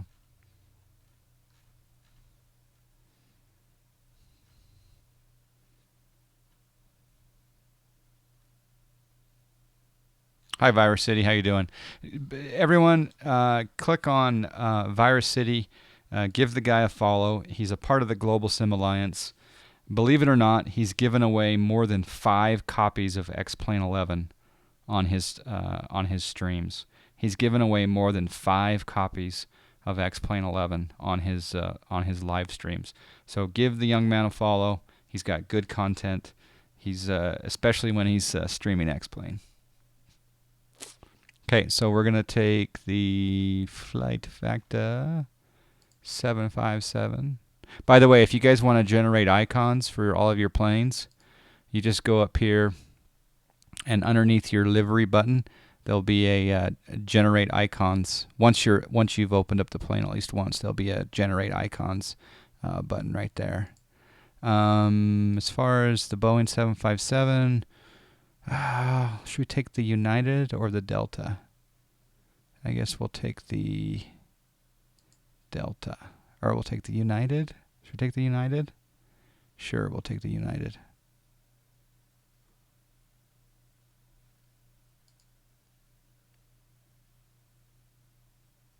Or we could take the American. We'll go with the United. All right, and we need to go to, thank you for the follow, Delta Spotter. Well, heck, I guess if Delta Spotter followed us, we got to go with the Delta now. So Kilo Mike Charlie Italy, Kansas City. It's going to be overcast there, so that'll be interesting.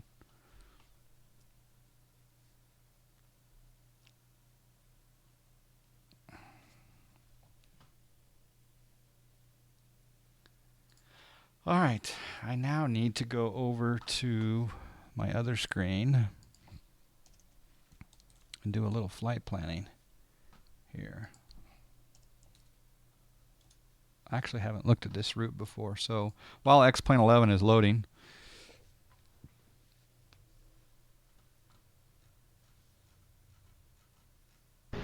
I don't mean to alarm anybody, but I think we're being followed. Thank you for the shout out to Virus City links there, Val Dudes. I appreciate that. Good modding, sir. Generate icons has worked for every plane for me so far. Now, granted, some of them are smaller than others, but it's worked for every single plane. The first time that I did the 757v2 from Fly Factor, the icons didn't work out. But the second time I did it, it worked out. Team California, shout out from the John Fly channel. Going to do on PE so people can fly along. Sure, you bet. I'll go on to PE. In fact, connected. Channel switched. I'm in the John Fly. I don't mean to alarm anybody, but I think we're being followed. Flossie666, thank you for the follow. All right, so on the second screen, I've got the IFR flight analyzer.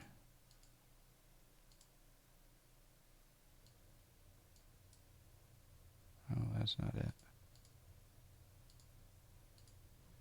It's weird how it's kind of cut off. I've got to redo that second monitor action, Jackson. But anyway, here I'll go ahead and I'll type in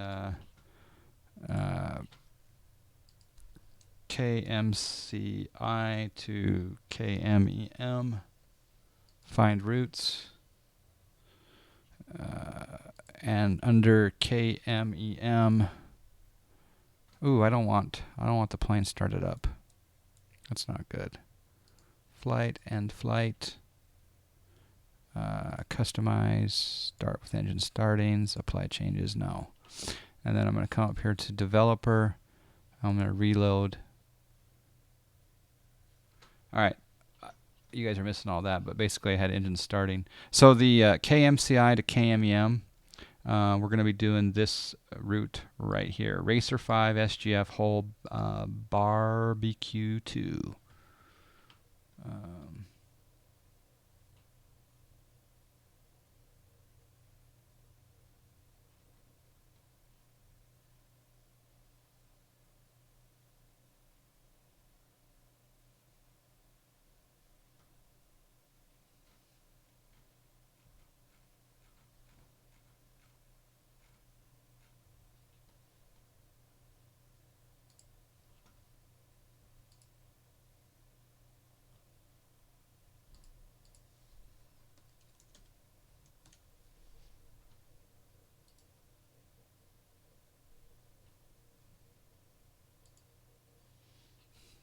All right, X-plane's kind of wigging out a little bit there. So let's see if it reloads properly. This kind of thing is to be expected, you know, it's a beta. I'll give it a few moments here to see if it'll respond.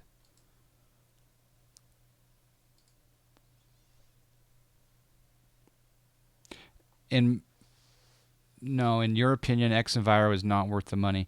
So Valdudes, I tuned into a part of your stream where you were in between two layers, and you seem to be thinking pretty positively about the plane. So did something change? At that point you were praising it when you were in between two cloud layers. I would love to hear your opinion on what happened with the rest of the review flight. It has too many weird quirks and looks weird. Well, that's good to know. All right. User joined your channel. There we go. Now I got to go on to Vox. User left your channel. Oh, user left my channel. All right, we're on Vox now. There we go. Okay. Yes, it looks amazing under some conditions like that between two cloud layers. Okay, but a lot of but then I was flying around the Alps yesterday and it straight up looked goofy. Okay. Well, maybe I'll go ahead and delay my my donation goal then. I think we'll change the donation goal to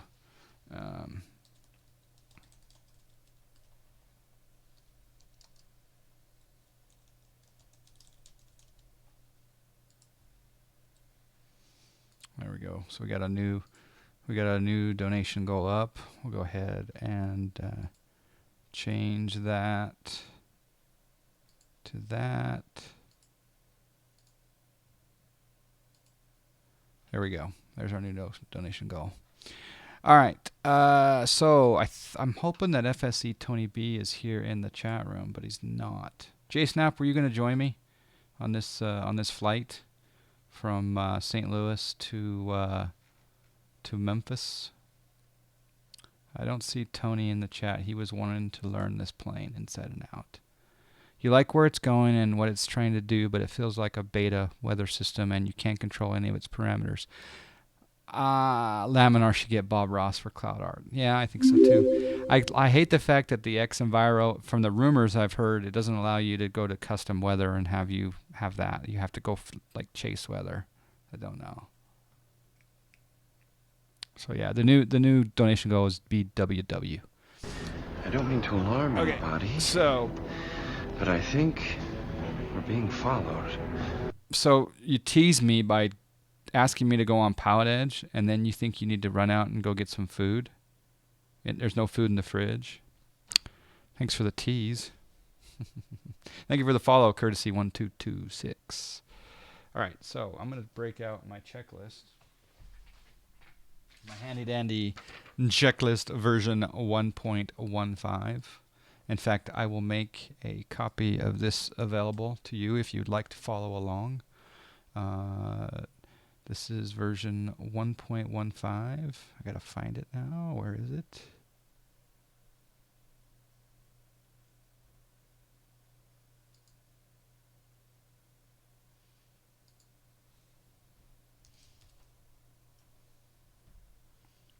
Where'd it go?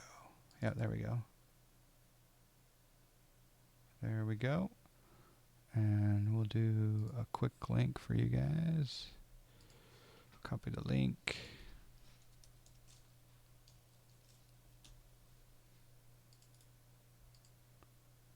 Copy.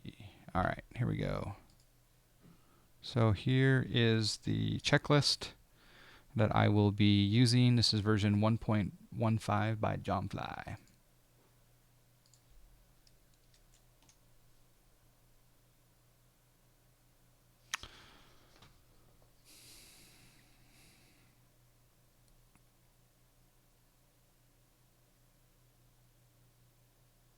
X-Plane Junkie, I'm flying from St. Louis to Memphis. So there you go. And FSE Tony B is here. Good, good, good. No, I haven't blocked you. See you at the landing in Memphis. Okay, Ethan. My new golf friend. Yeah, Tony, I see you. Okay, so according to the checklist. Take my love, take my land, take me where I cannot stand. I don't care, I'm still free. You can't take the sky from me. Cheers. Enjoying the stream, as always. Thank you, Skid Rock, the $5 holla. Appreciate that, Skid Rock, kind sir. That'll go a long way toward the BWW. Well played. Well played. Thank you for supporting the channel. That's not your first $5 holla rodeo.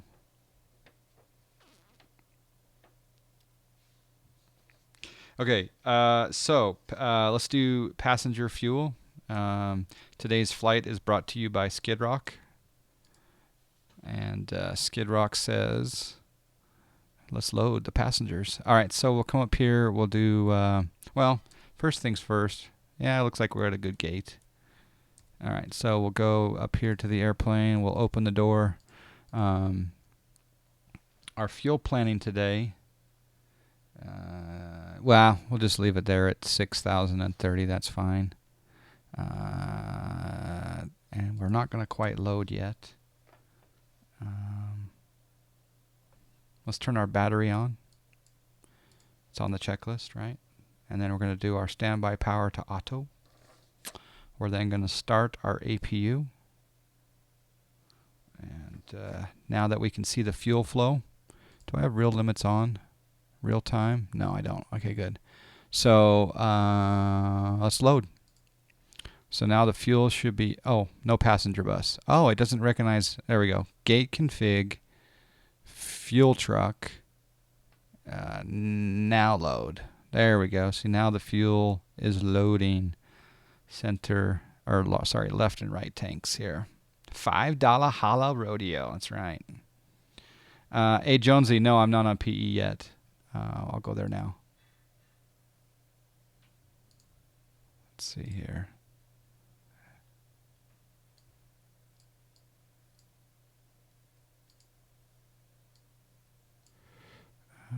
Plugins, Pallet Edge, connect. Let's do, we are Delta 572. We are a Boeing 752. And we're connecting. We are now on Pallet Edge. Where do you get the Lewis script to reduce the haze in XP11. I got mine from JSnap1982, so I would highly recommend that you give him a follow. Hello, Dragon Mix Real over there on Beam.pro. How are you doing? Not sure how Delta does things, but the company I work for, we throw switches from memory and use the Night Train Express. Yeah, there you go. Does this run smoother than FSX? Smoothness is a relative term. Both sims run great depending on your hardware and what plane you're flying, etc. All right, so now we got, let's go back to our checklist here. APU gen is on. Bus ties are coming on. Utility bus on. We'll turn on our gens. We want the position light to come on. We want our IRS alignment to start. So these will come over to nav. And then I'm over here on this side of the panel. And we're going to click yaw dampers on. And left and right engine hydraulics can come on. And center, that's fine. Electrical can come on. We'll move over here to the emergency arm. We'll arm the emergency lights. But I think we're being followed. Thank you for the follow. Save 06. We'll do window heat coming on. Window heat is on. No smoking sign to on. Trim air is on. Recirc fan is on the left and the right. Left and right pack to auto. And ISO valve can come on. And APU bleed can come on. Left and right engine bleed can come on. Pressure panel. Pressure altitude at this airport. We're going from KMCI to KMEM, which I've never flown to either one of these. I don't recall. At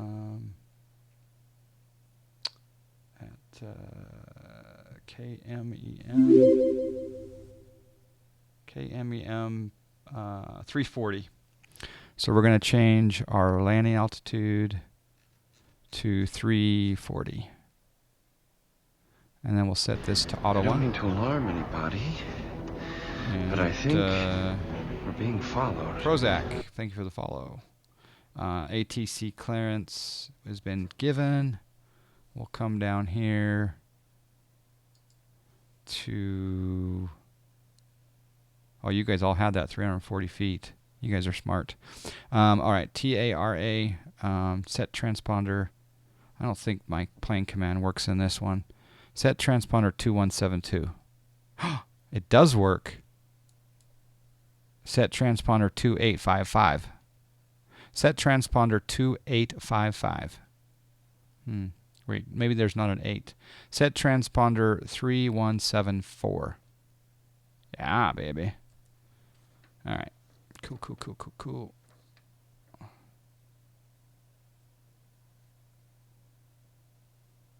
All right, so now we'll go down and we'll program the route. So we'll go to FMC. We'll do, and see here I have the good active AIRAC. When I was flying the IXEG earlier, I did not have a good AIRAC. So position init, we'll put in the reference airport of Kilo, Mike, Charlie, Italy, reference airport, and we'll take that, and we'll put that in as our IRS position. We'll then go to route. KMCI is the origin. Dragon Mix, I missed the first part of the question. You're saying get stream jar? Oh, for tipping over on beam.pro? User joined your channel. Hello, Justin. Hey, morning. What food is on the plan for your fridge reload? I don't know. If I'm a good boy, I'd go to the grocery store, but I think I may just go to Chipotle.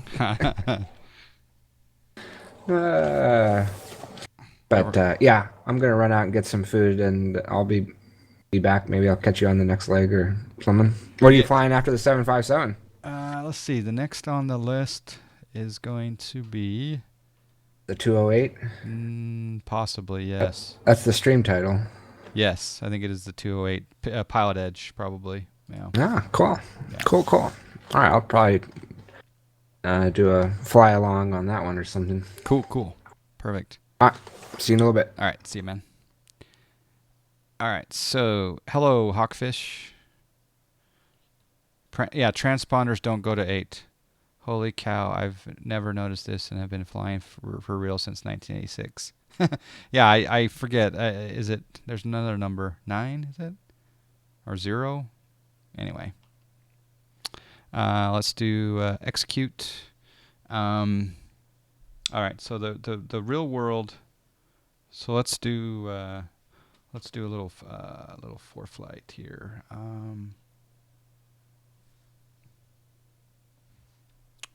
All right, so if we go over to here.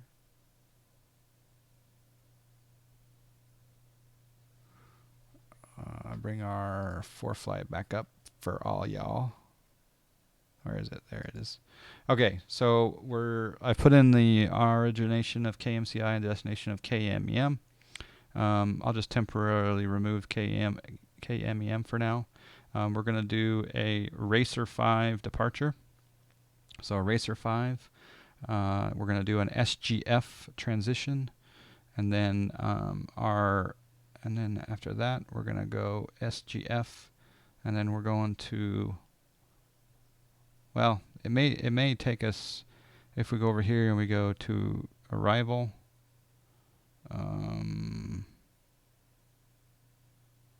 nope, it doesn't have it. All right, so let's do this. So procedures, approach. Well, we won't do that either. So SGF, then WHOLL, and then the barbecue 2, which is weird that they don't have it in here as an arrival.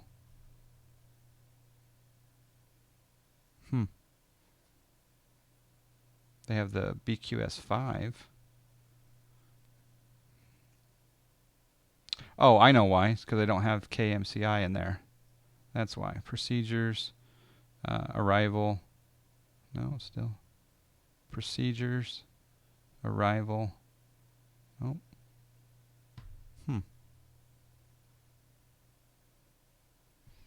Well, what happens if we go BRB BQ2?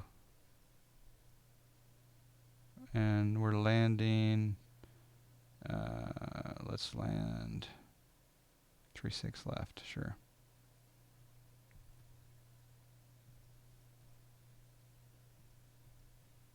Seems a little bizarre. Oh, it's picking up the, okay, I get it. Procedures, arrivals. Yeah, okay.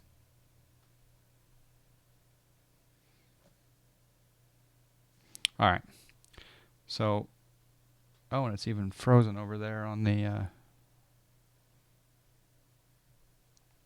we go. Need to put KMEM in. Yeah, I thought KMEM was in there. Oh, yeah, you're right, duh. My bad. I should pay attention to chat more often. KMEM. Procedures. Bring that back up. Arrival. Barbecue 2 with the whole transition. Sorry about that, guys. We'll land 27 and we'll add that to route. Yeah, that's much better. Sorry about that.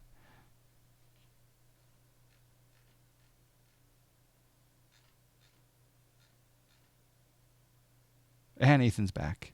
Welcome back, sir. All right, sorry about that, guys. I had a little lapse there in protocol. All right, so back over to the FMC. We'll do. So we got the departure. We got the Racer 5, and we're gonna take.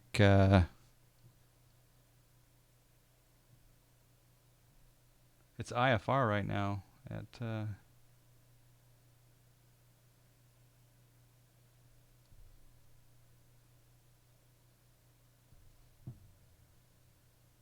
think we'll take... Yeah, we'll take 19 right. Okay, 19 right. Racer 5 with an SGF transition. Execute. A Jonesy, sorry about that. Yeah, we're going to do 19 right. And then, of course, go into our routes page. Go to the next page. SGF, and we want to put in WH. WHOLL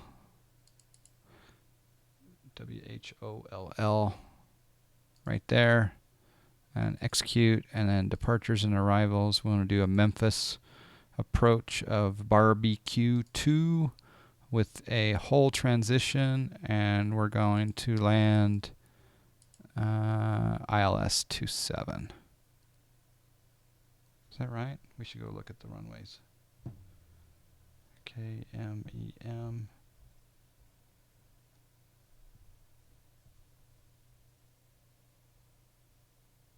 Actually, that's not the correct runway, so we'll go 36 center. ILS 36 center. That's fine.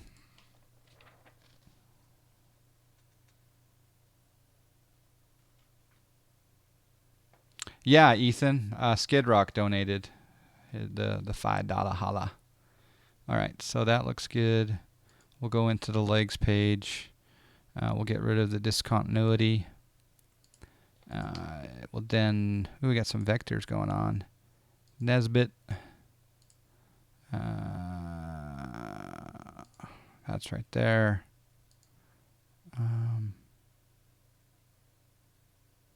I wonder if we can just change.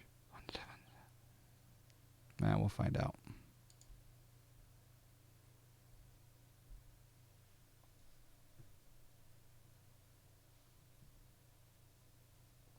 All right, one more thing over on the ForeFlight. We're going to go to approach. We'll do ILS 36 center. And we'll do... Yeah, we'll go via...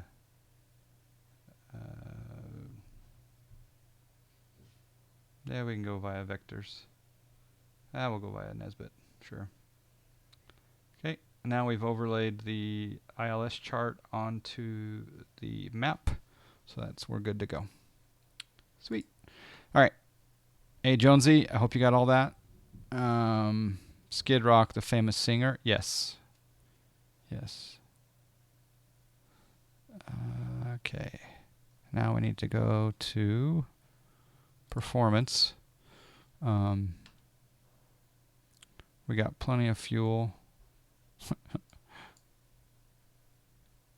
I almost tried to go over to an IXEG menu. 192 reserves of 2.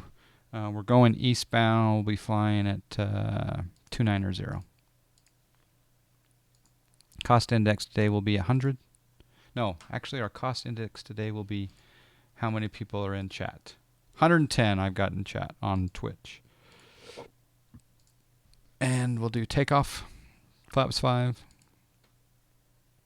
By the way, we're going to do another trivia question, and 3 of them in flight for John Fly Miles. That looks good. That looks good. All right. All right, we're looking good. We're looking good. All right, over to our MCP. And we'll go flight directors on. We'll do VORs to auto.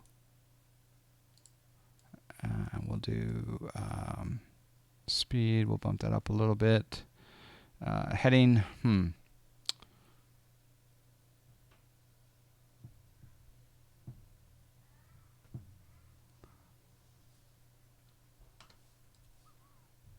19 right? Yeah. Set heading 190. Set heading 190. Oh, it doesn't work. So some of the things work, but MCP doesn't work, but transponder did. Set transponder 190. Let's see if altitude does.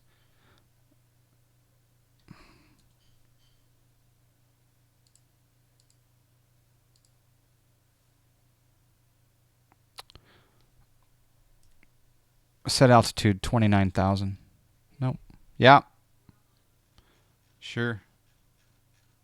What is it? Flight director on this side. Okay.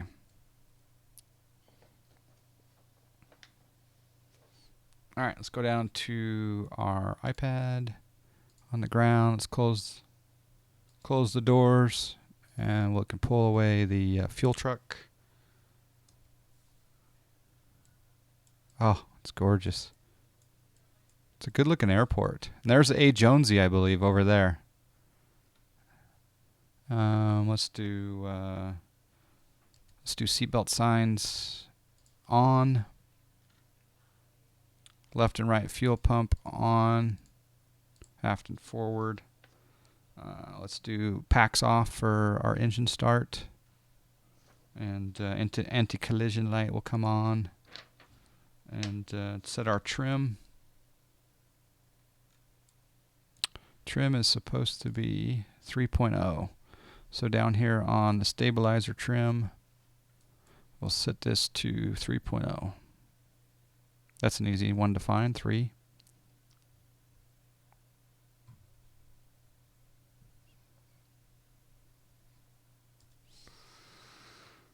Altimeters. Set altimeter 29902. Set altimeter 3001. Nope, that didn't work. All right, so I learned a little trick the other day.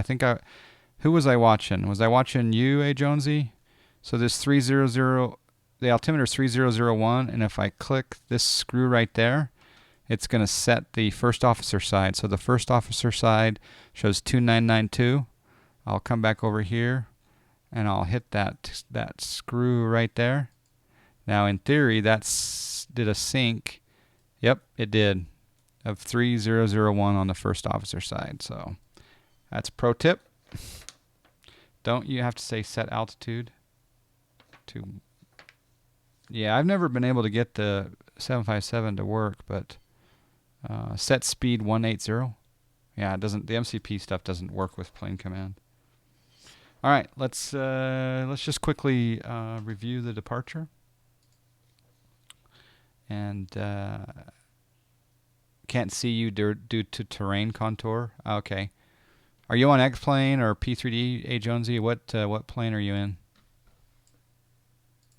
All right, let's quickly go to KMCI. Download it. Over here on the charts page, KMCI. Again, we're doing the Racer 5. So if I scroll down here to oh,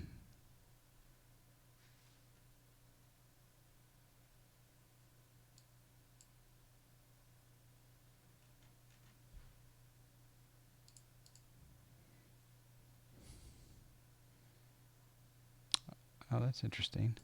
All right, so here's the chart out of Kansas City. So we're going to be taking off. We're going to be heading down the Racer 5 via Grilled, and then transition SGF here on the Navigraph chart. That's kind of cool. So this is one chart for multiple SIDs. Now we're actually doing that particular one, but that's an interesting chart that has all of them on there. That's kind of cool. All right, so we've briefed that.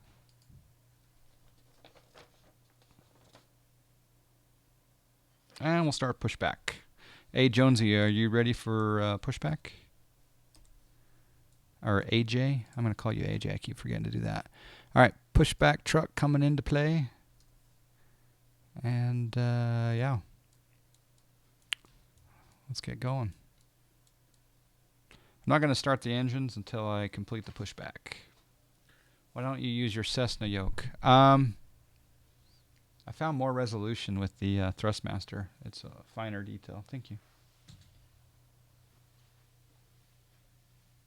It's yeah, it's a more resolution is the first answer.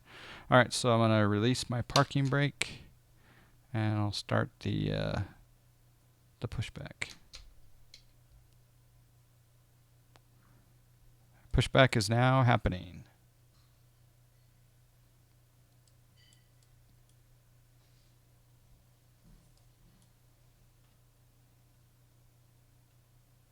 Set altitude XXX, can't use the word TO because it thinks you're looking for a number 2. Oh, yeah, you're right. But at the same time, Tony, I don't think the flight factor recognizes it for the MCP stuff, even if you say the correct thing. I could test it, though. Set altitude 18,000. Set altitude 18,000. Yeah. Yeah, it would work normally, but the MCP in this one doesn't work.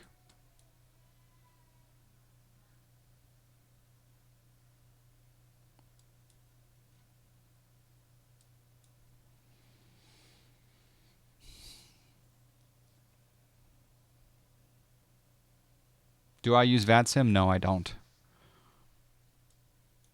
Yeah. A couple of reasons I don't use VATSIM, and probably the number one reason I don't use VATSIM, and this may sound a little bit strange. I would love to use VATSIM, but they need to improve their audio codec. Their audio codec is 1998-ish. So I talked to some of the principals from VATSIM at FlightSimCon in June, and the talk is that there are plans to improve the codec, but it's probably going to take some time. All right, let's set our parking brake, and we'll take the pushback truck, and she can go away.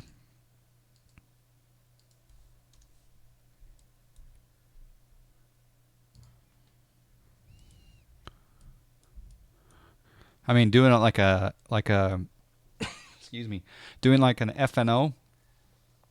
Doing an FNO would be really cool, but again, I just can't stand the codec. I don't know.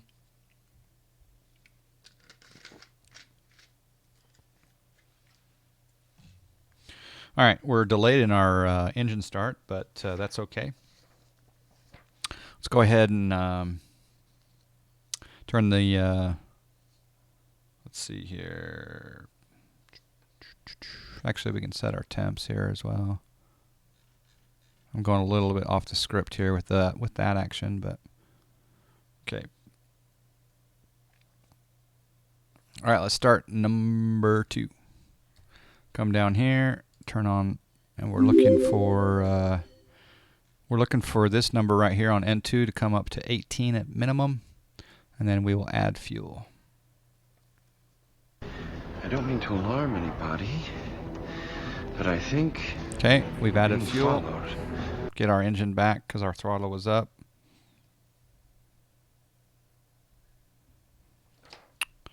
That was kind of almost a hot start. Thank you for the follow, X World Class LS. Thank you very much.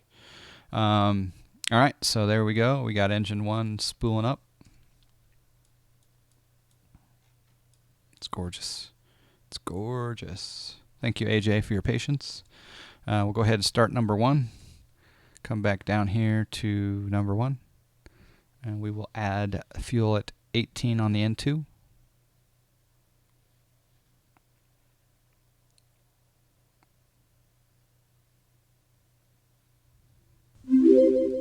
Fuel's been added. Thank you for the follow, Speedbird999. Good call sign. I have the new X-Plane 11 call out in 2 liners. We've got a bleeder. I don't mean to alarm anybody. If you got the APU bleeder working, there you go. But I think... Can you use Pilot Edge without ATC until you're good enough? Yes. McPhee, 1961. I'm on Pilot Edge right now. So I'm flying with AJ, A. Jonesy here in the chat, and he's going to follow me over from St. Louis over to Memphis. And we're flying on the Pilot Edge network. Okay, APU bleed. We're not inside the coverage area though, so we won't have any ATC services. I'll be doing a Pilot Edge flight on the next leg. We can go PAX back to auto. APU bleed can come off. Let's see. We can take our APU gen off and turn off our APU. And we can turn on taxi light. And turn on our runway turnoff lights. And we'll set flaps 5. So we'll come over here and we'll just set flaps 5. And yeah.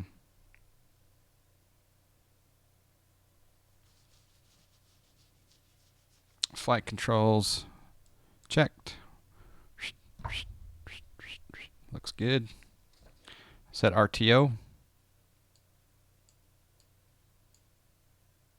RTO rejected takeoff is set. And we're ready for taxi, assuming that my throttles work. Okay, AJ, I'm taxiing. Parking brake coming off.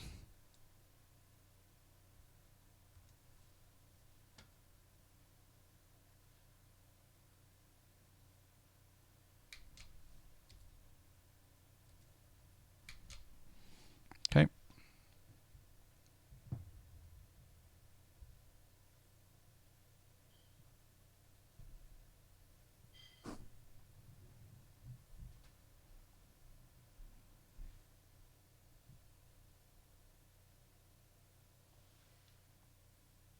It's going to be quite a lengthy taxi today, so sit back, relax.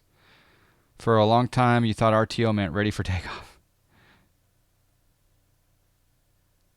Yeah, I'm having that problem again with my rudder pedals until I get up to a certain thrust. So it's not just the IXEG. It's kind of interesting.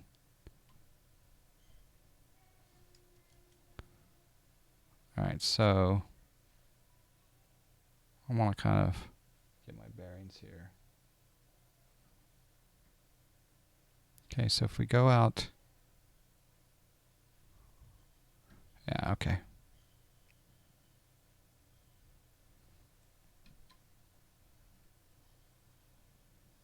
Do I ever use my yoke? Yeah, I've got a whole entire sim over here to my left. That is the whole Cessna yoke, rudder pedals, throttle quadrant, the Cessna Pro. Oh, I've got TCAS on. I didn't even know.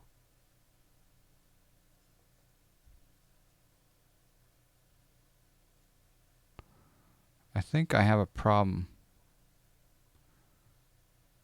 Yeah, I think I have a problem with my left toe brake.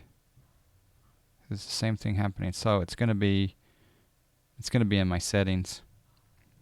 So I'll have to investigate that because it's the same in every plane. It's not taxiing very easily. How does that look? Stay on the taxiway! Well, realism dead. Realism just died. Let's see where AJ is. Is AJ coming down? AJ's coming down.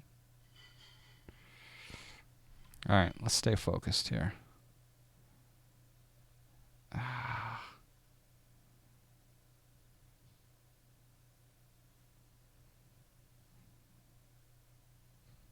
Actually, I'm going to have to fix this problem because it's not letting me steer. So, AJ, bear with me. So, if I go over here and I go into settings and I go to joystick and I go to MFG crosswind, there's left toe brake and there's left. Where's the null zone? Control sensitivity, maybe? Moderately fine grain.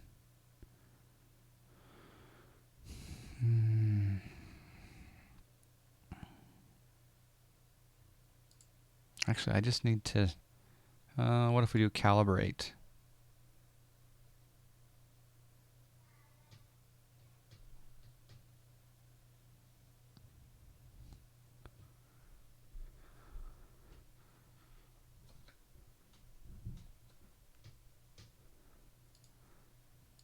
And that's center.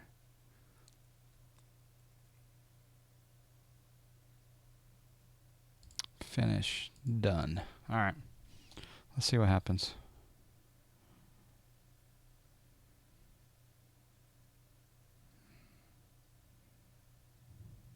Oh, yeah, you're above me. You got different scenery there, floating AJ. That's going to mess with the realism. Are you pointed into or downwind? Oh, none shall pass. All right, so that seems to be a little better. Oh, we've got 2 planes coming. Well, welcome, gentlemen. Okay, so we're going to keep taxiing down here. All the way down to 19.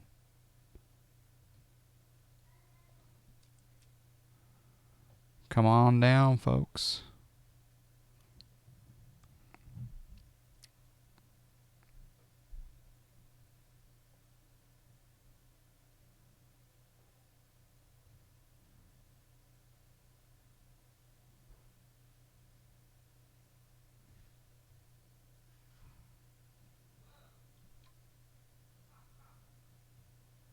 Oh, X-Plane Junkie, welcome, welcome. Bar still showed your right toe brake was dragging, I think. I think you're right. Let me get up here to the runway and then I'll look at that again. Thank you.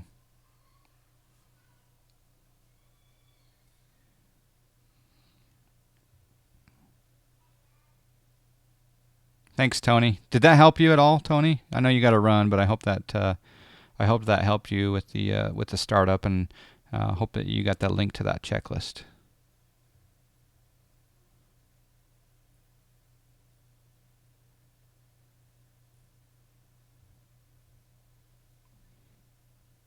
Ground speed's about 30. So yeah, we're going a little fast. We'll put in a little brake here, get down to a good taxi speed. Wonder why. Oh, maybe it's my. No. You guys have different scenery? Because you guys are on a completely different runway. And you can't see me. Because I'm below ground, huh? That's crazy.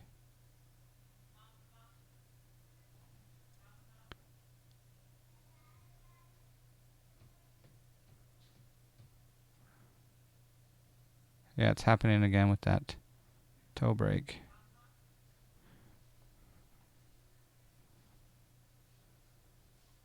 Same scenery as you from what I can tell. Huh. Oh, you're on X-Plane 10. Okay. Alright, well. I can see you, but you can't see me.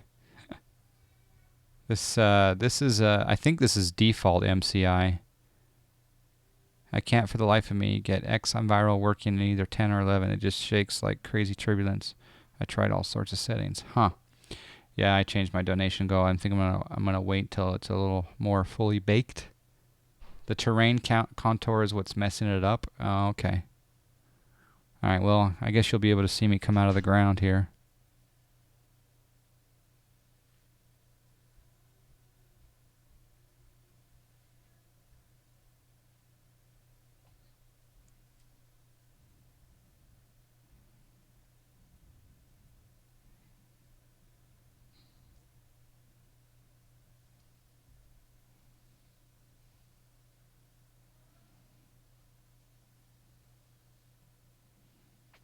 All right. Well, AJ and X-Plane Junkie, I want you guys to take off first, because I want to watch your takeoff. But I also need to check something here. All right. Yeah, there you go. Toe brake right there. Well, no, that one's fine. It's the right toe brake that's off, huh? Right there.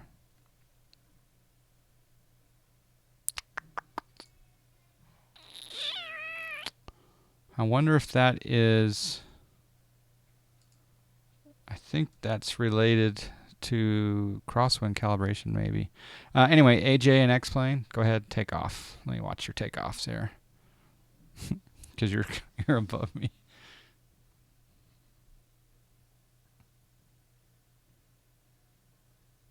Richard, there's a generate icons when you go up to the livery menu. There's a generate icons button after you've opened the aircraft at least once. It shows up for most of them. Okay, yeah, this is the difference between X-Plane 10 and 11 is we have different elevations with the airport. But if I come up here, I can simulate that they look like they're on the ground. Maybe.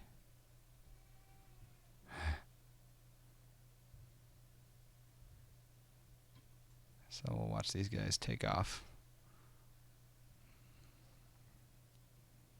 It should still zero though. Yeah, it should. I don't know what it's doing, but it's certainly causing problems with every plane.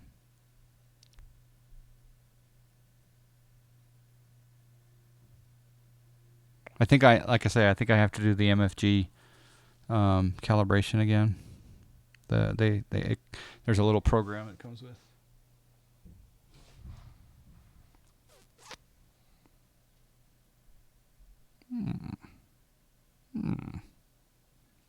There goes. Is that AJ or is that X-Plane Junkie? I think that's AJ. Oh, is it an aborted takeoff?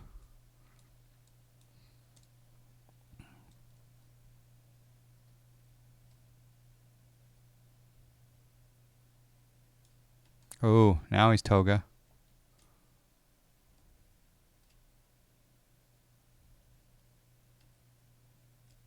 He's using all the runway.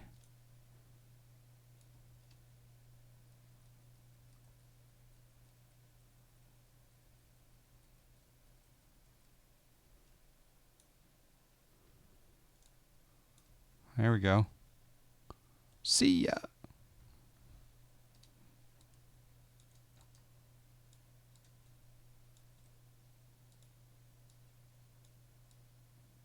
An X-Plane Junkie at your leisure. Unless that's AJ. Alright, I'm just going to smack on some lights here. Light up like a Christmas tree, as Max would say, right, Max? Logo. We want our auto throttle on.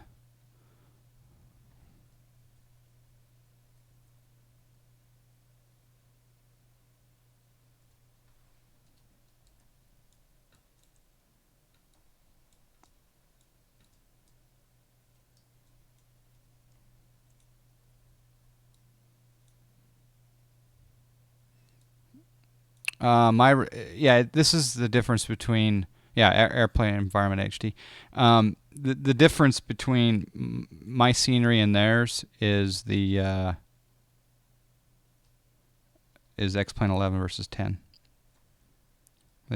They have probably runway follows contours maybe. Nice takeoff, sir. We'll go ahead and taxi into position. Yeah, see that's where that toe brake's coming in. Yeah, I've got to fix that. It's bugging the heck out of me.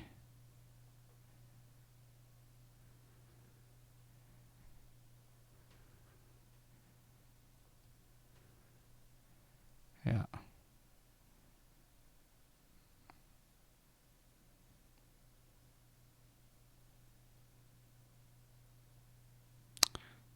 Yep.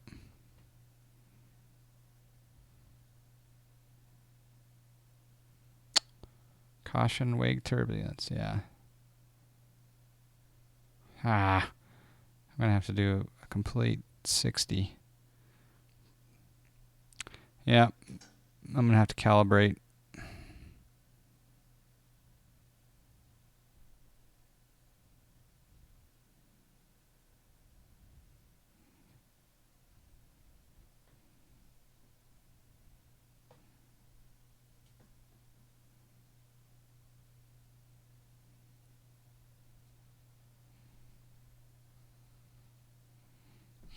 Dang it. I'm going to have to... I don't know if you guys want to pause up there in the air or not, but this is definitely bugging me. Alright, so...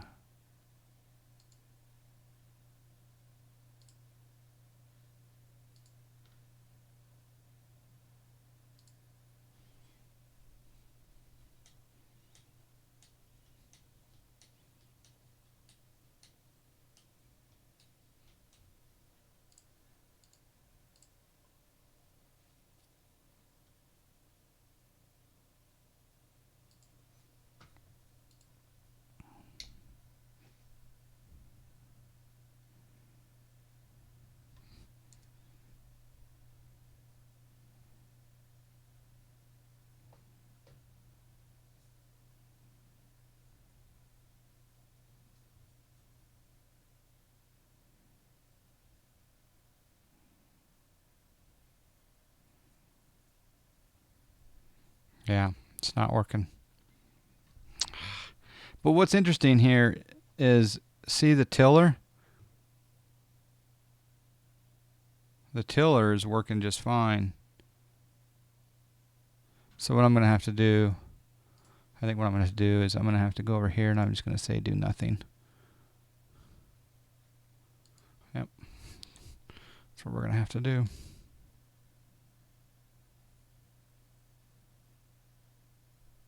Still not working though. And the stick shaker's on, yeah.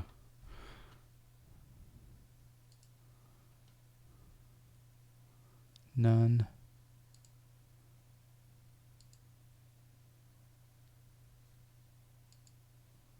It's weird.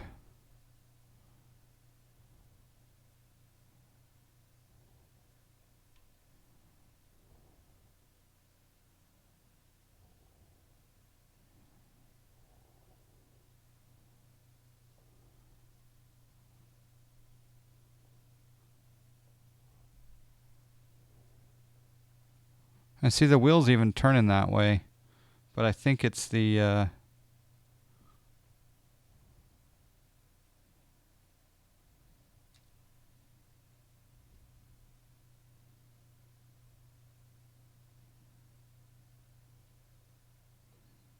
plane will not turn left.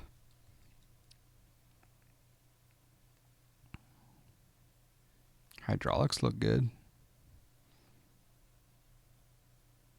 These are MFG crosswinds.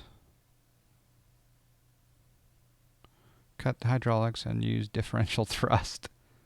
It's not a bad idea, actually. Bleed out the brake pressure.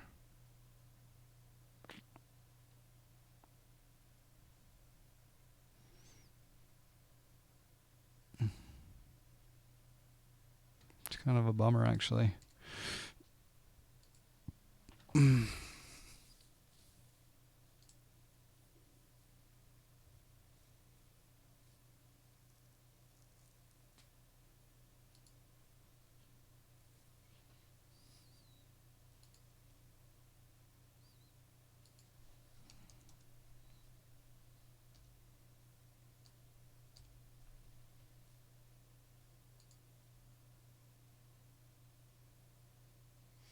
Windy plains? Could be related to weather. It's clear right now, though.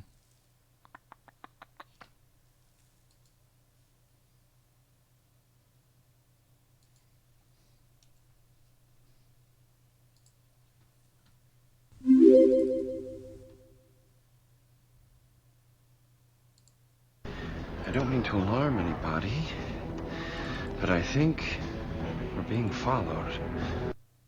Yeah, it's hard to take off with this problem.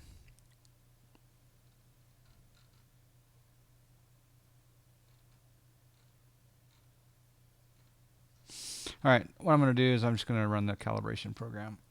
I have to do this because you can't fly very well with without this working. So I thought I had downloaded the software package and it would still be in my folder, but I guess not. So yeah, sorry AJ, sorry X-Plane Junkie. It was you're cleared for taxiway A2 takeoff. Yeah. Wasn't X-Plane 11 saying it was uncalibrated? Why not? I did calibration already once. So it yeah.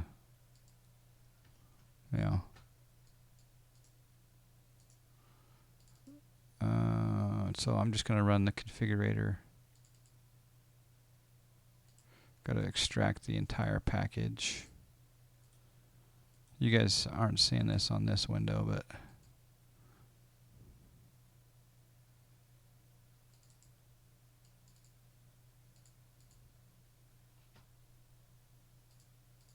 I'll bring it up on the other window. Actually, I can just bring it up here, I guess. So if I go to add window, I do call it that. And I want to have it be that one. All right, so this is the MFG configurator, right? So it says connected.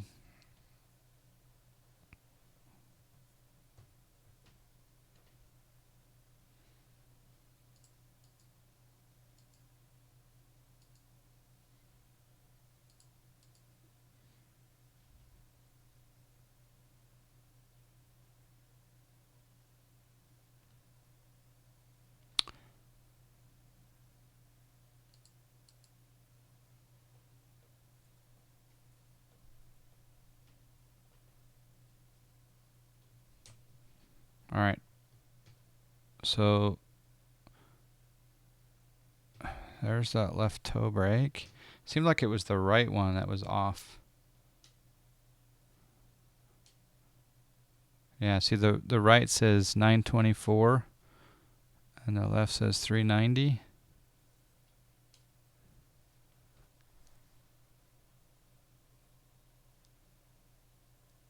So why?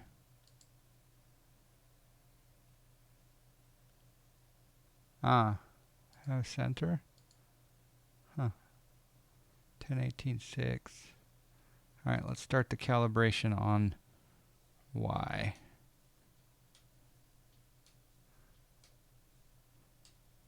I don't know if you're supposed to be moving it during this. We'll do one with it just... I'm assuming... I don't mean to alarm anybody, but I think we're being followed.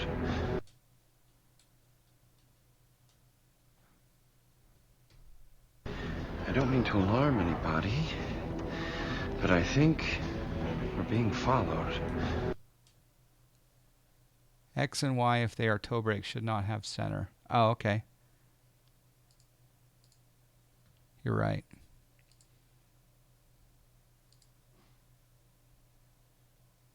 All right, so I applied that. So let's now see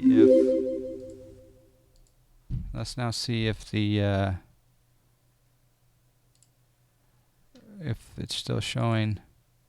Yep, there we go. Wow, we got a little bit on the left toe brake, huh? Oh, actually, I need to put the right toe brake back. There we go. Right toe brake. Done. And see how we have a little bit on the left. So we'll bring back the MFG and we'll go start calibration on X. I don't know if you're supposed to move these, to be honest.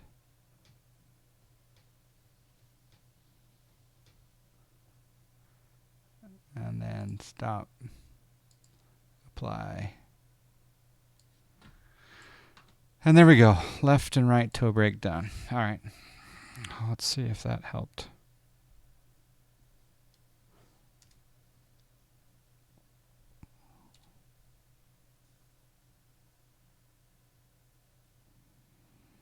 All right. X-Plane Junkie, AJ, if you guys are still with me, I apologize for the maintenance delay. That seemed to fix it. Sorry about that. I really apologize. I wanted to do the group flight, but maybe you paused, so maybe I'll still catch up with you. I don't know. Okay, so we've got... I think we're ready for takeoff. Auto throttle is on. We've got strobes on. We've got landing lights on. Taxi light can come off. And yeah, ready to go. Have a surprise for you. There you go. All right, let's go. Throttles up. Hopefully we'll find you in the air.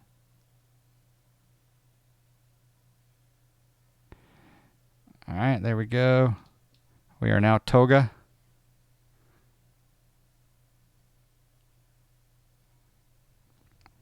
$80 knots.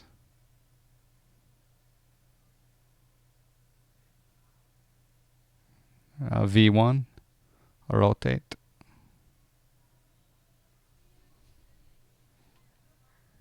Gear up.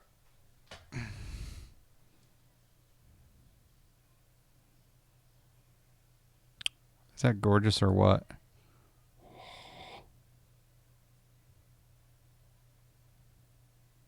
Mm.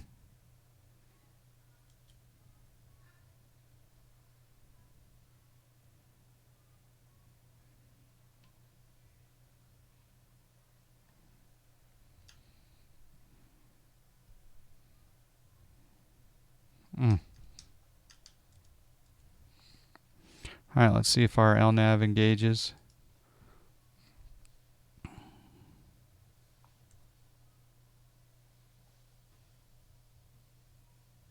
Oh, we hit overcast. Oh, we hit soup. We hit the soupage. So in theory, this should be taking us. Let's go direct MCI, right? Actually, we'll go direct grilled. So we go direct grilled, boom. Execute, and let's go. Yeah, there we go. We're good. Oh, and we just broke out. A little bit of sunnage.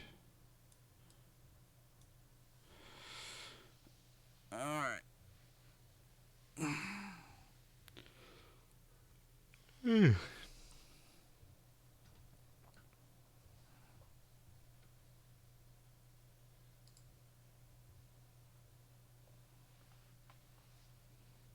So is this SkyMax you have installed right now? I do. Yep. Can you hear me? Yeah. Okay. Yeah, I've got Sky. Oh, there's AJ and X-Plane Junkie. Yeah, I got SkyMax loaded. So yeah, conflicting reports on the X-Enviro. Yeah, I'm a fan of it. I don't know about the $70. I'm torn about whether or not to hassle with trying it today or not. Yeah. Yeah. You own it though, right? Yeah, you do. Yeah, I bought it, but I haven't installed it yet.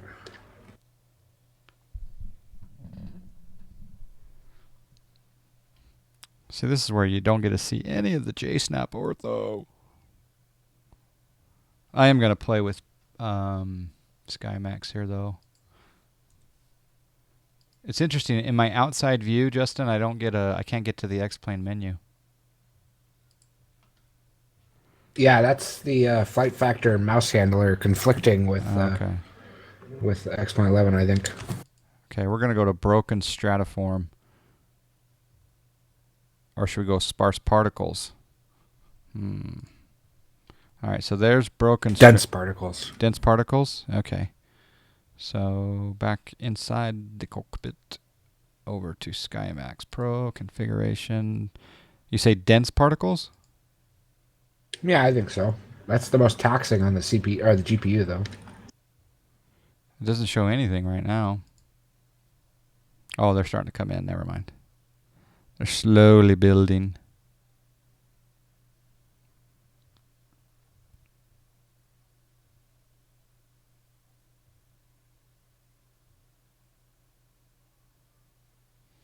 Yeah, Pilot Brandon. I think a lot of people actually have bought X-Enviro. There's, I guess there's some scenarios where it does look really good, and then others that it needs a little bit of work. Golf course. Forgive me as I take a bite of potato salad.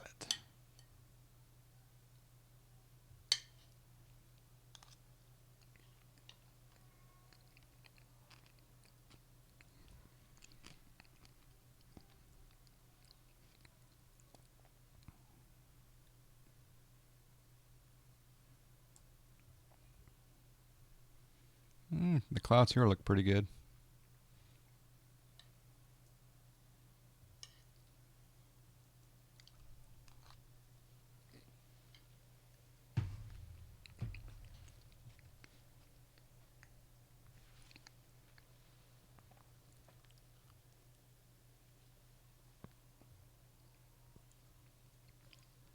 Yep, potato salad.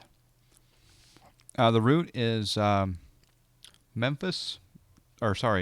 City to Memphis. KMCI to KMEM. Who's ready for trivia? Are you ready for trivia? I'm really happy that that MFG crosswind calibration worked, because that was really bugging me.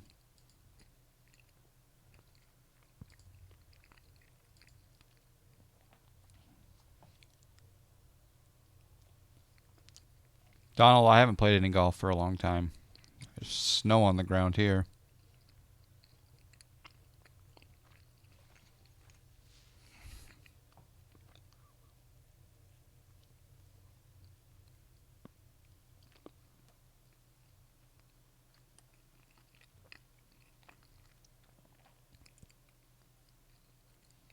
All right, next trivia question.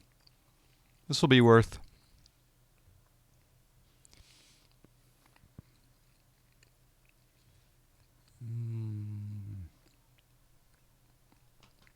This will be worth 2,000 John Fly miles.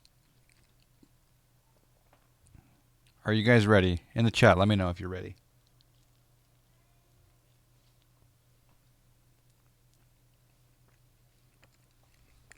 Okay. I'll read the trivia question when my mouth is not full.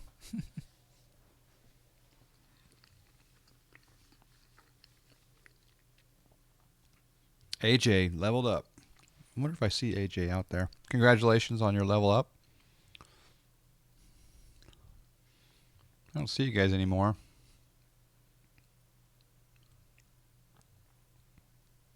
It's because I had a maintenance issue. You went way out. Sirius Max.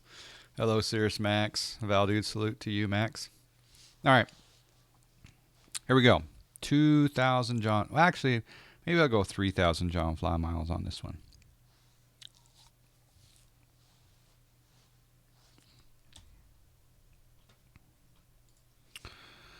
A flight.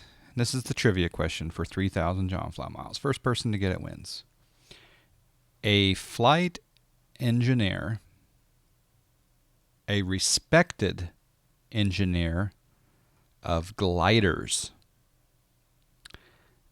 invented this thing that had 9 squares on one side. What is it? A flight engineer, a very respected engineer of gliders, invented this thing that had 9 squares on one side. What is it? And TeamSpeak people are not allowed to answer in the chat or on the voice.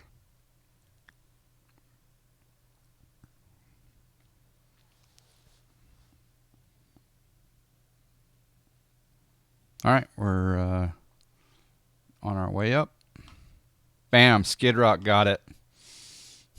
Skid Rock got it. Congratulations to Skid Rock.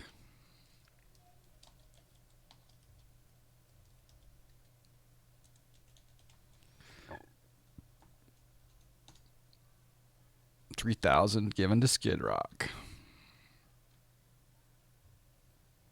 Yeah, Cricket. Yeah, we do long haul streams on Saturdays typically. Position error estimation thingy. Yeah. Yep. Congratulations to Skid Rock for the 3,000 John Fly mile. You answered the question correctly. A flight engineer, and he was a specialist in gliders, and he invented the Rubik's Cube.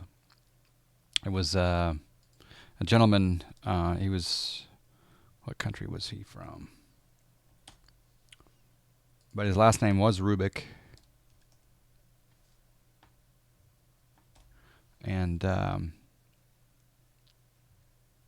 Erno, I don't know if that's how you say it, but it's Erno Rubik.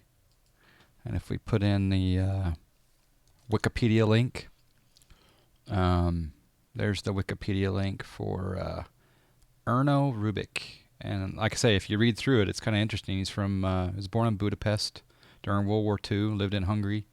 And like I say, he was a respected engineer of gliders and a flight engineer. So kind of cool.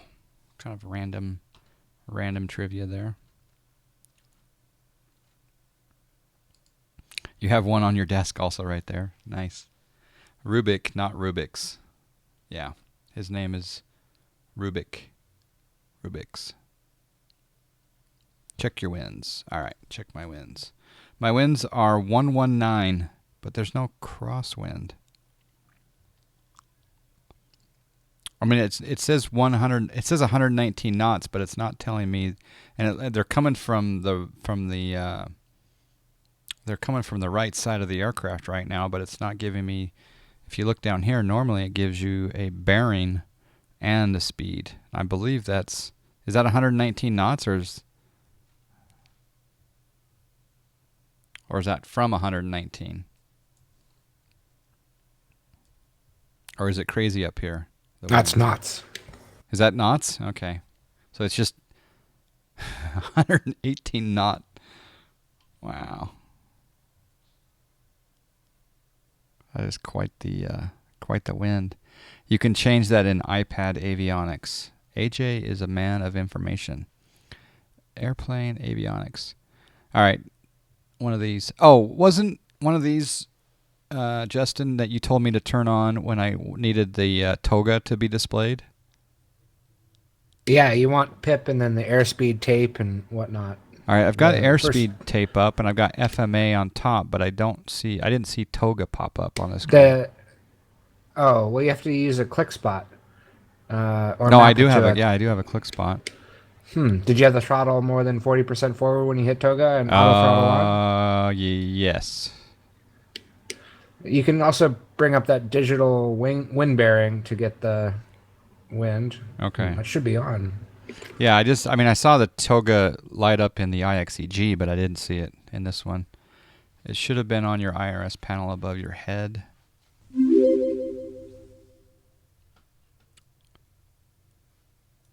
Hold on. Yeah, the IRS calculates winds. Hold on a second. I'll be right back. I don't like to show him on streamer today.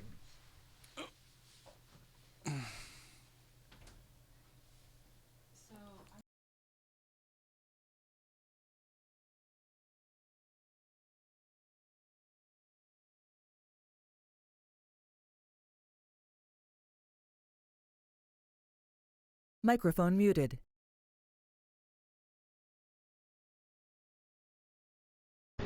I don't mean to alarm anybody, but I think we're being followed.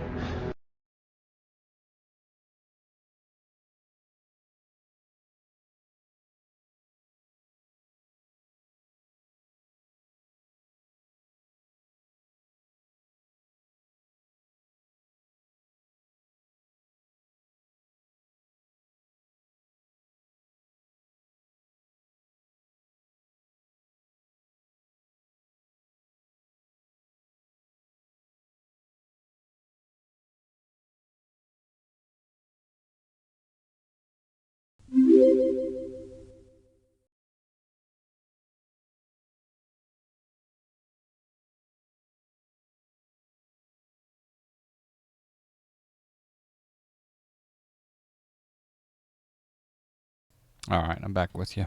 That is a hell of a crab. I don't mean to alarm anybody. Microphone activated. that is a hell of a. That's called a monster crab. Wismart, Technomatic, thank you for the follows. That is a crazy 118 knot crosswind. Yep. Test 1, 2, test. Okay. All right. Wow. All right. I gotta calculate our TOD.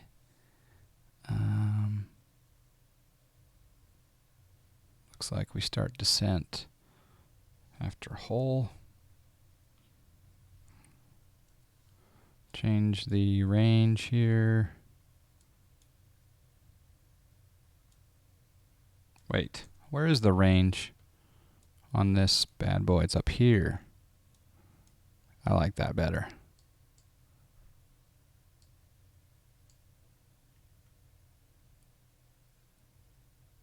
Yeah, there's our top of drop. Okay. All right. Let's do another trivia question. All right. This one is a little bit more difficult. This one, are you guys ready? Let me know if you're ready for trivia in the chat. This one I guarantee is going to be a little more difficult.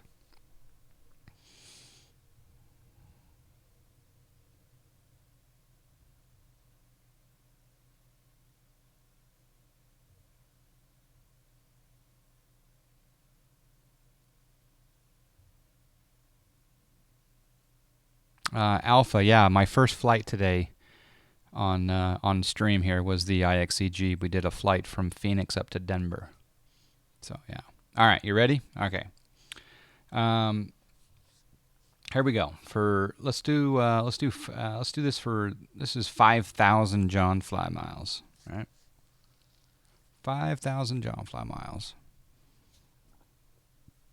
And again, this is I'm abstract. Keep in mind that I'm abstract. Any Cirrus trivia today? We need to do some Cirrus trivia. In fact, I'll do a Cirrus trivia today for sure. All right. But I got 2 more trivia questions that I came up with last night. These are bizarre. I must have been blazing when I came up with these questions, I guess. I don't know. But here we go.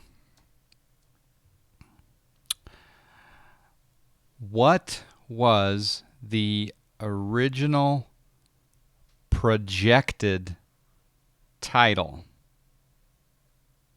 of, quote, felony and torture? What was the original projected title of, quote, felony and torture?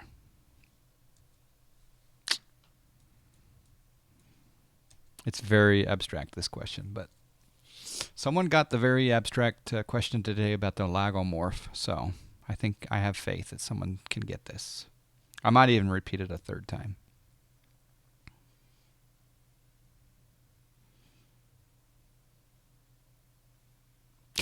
HA.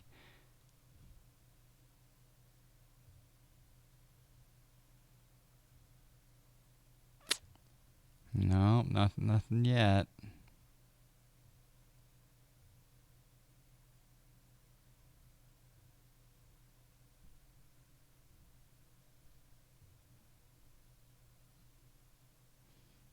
What was the original projected title of, quote, felony and torture?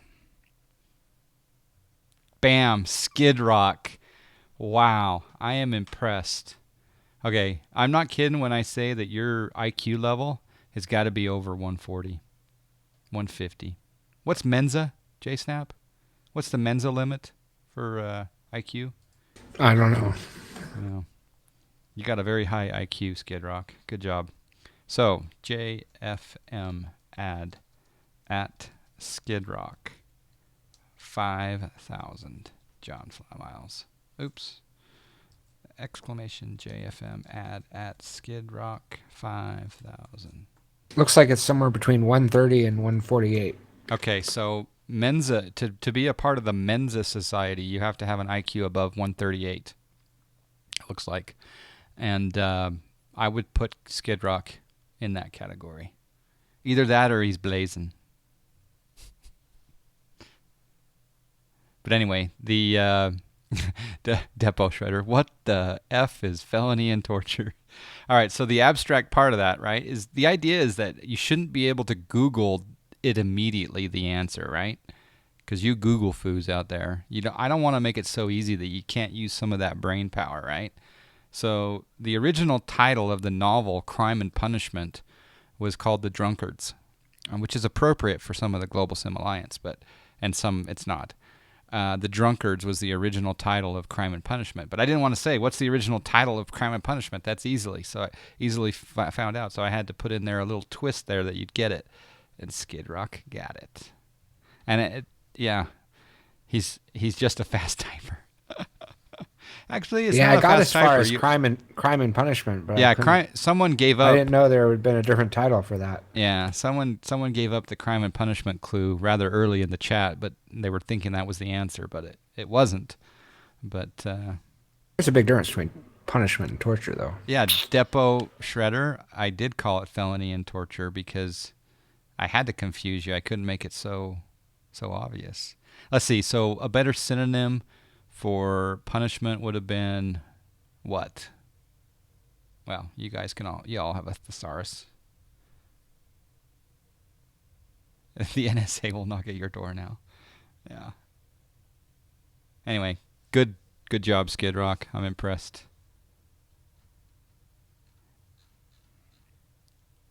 Minimum IQ for Mensa is 148 if you're taking the CFIT.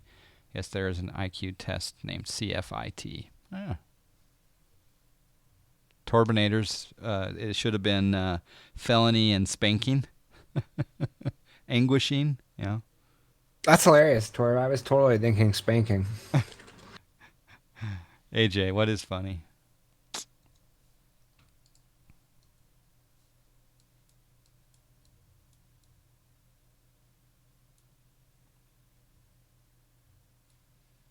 I'm ahead of both of you? Are you serious? Really? Did you guys pause? Oh, look at that. There you are. So if I do this, and I go like this. Yeah, don't worry. His gear's actually up. I don't know which one of you that is off to my back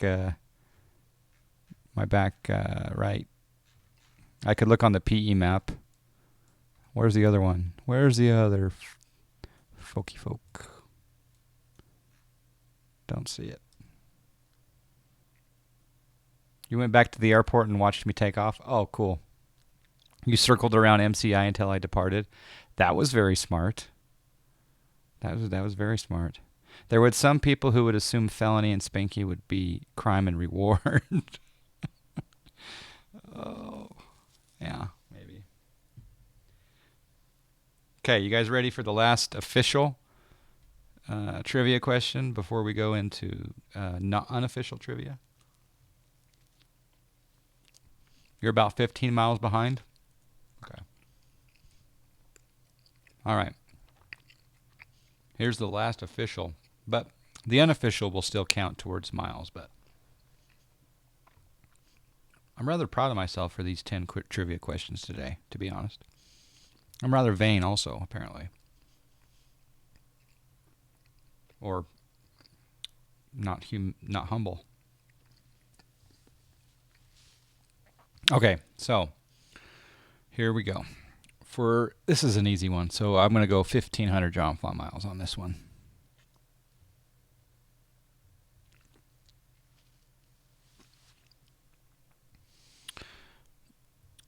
What brand am I thinking of when I think of absolute zero?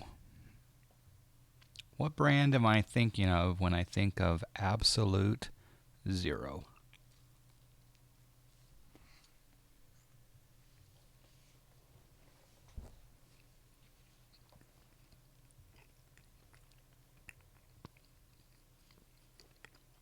Hey, Alpha. Hey, Torb, thank you. You can be humble or a bundle, but it's hard to be both. There you go.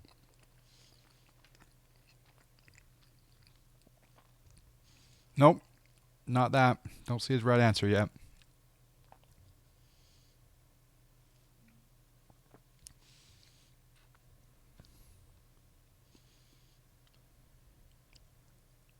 No, it's not. It is not vodka. It's not Coke. It's not Zero. It's not vodka. It's not Coke. It's not Pepsi. It's not Polar Vodka. Remember, guys, abstract, blaze and abstract, right? Don't think literal necessarily. So absolute zero would mean not moving. Shh. You gotta let the chat figure this one out. Not Home Depot, not Canadian winter boots. Hello, Pablo from Spain. What brand am I thinking of when I think of Absolute Zero? Oh, Oba got it. Bam, Oba. Can someone please confirm that Oba got Calvin Klein as the correct answer? I think Oba got it, but can someone please confirm?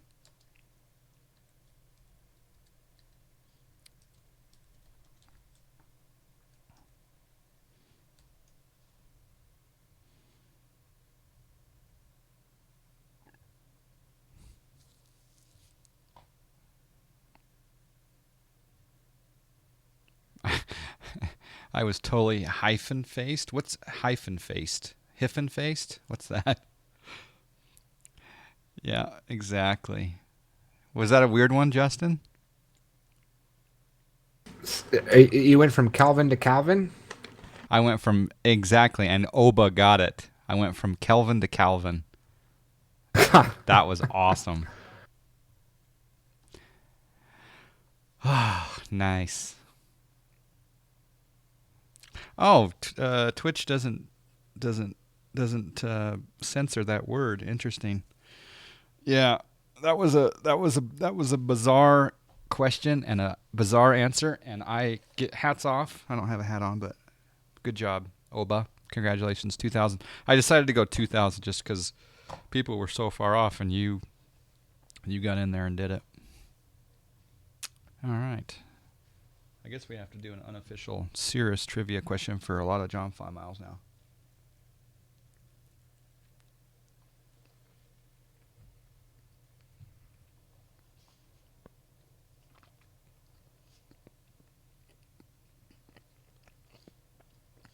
All right. I can finally see our Tropodopolis right up there.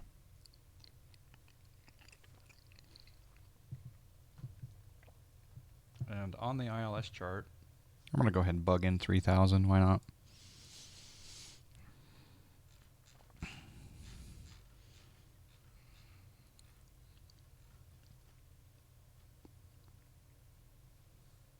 Okay, 3000 set. And the other thing I'm going to do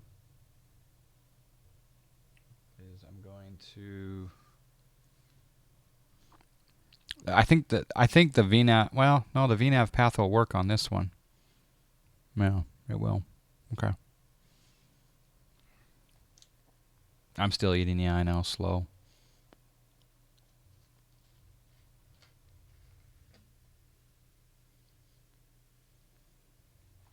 All right, trivia question.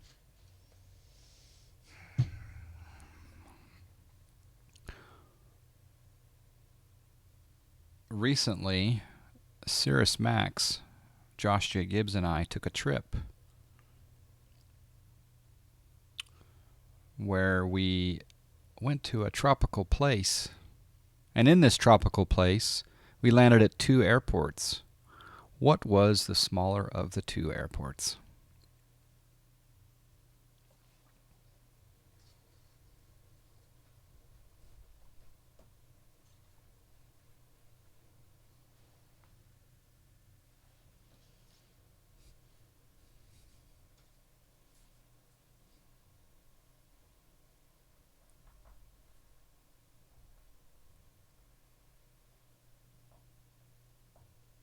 Bam, Danica Hamlin.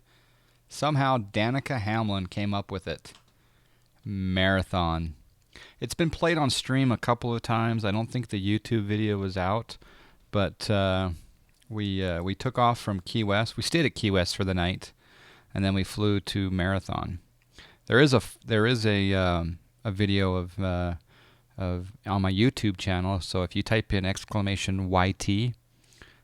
Or the people over there on the YouTube watching right now live, you'll all know that some of you know that there's a video of me flying around Key West and Cirrus Max flying around Key West. It was a lot of fun.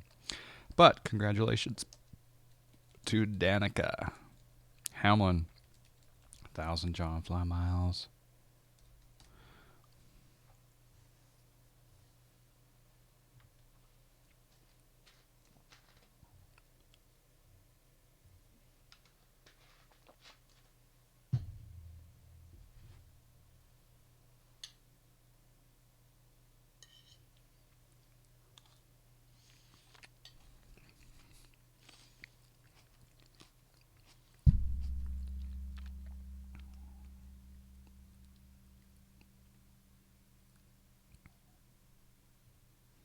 Let's see if AJ's still around.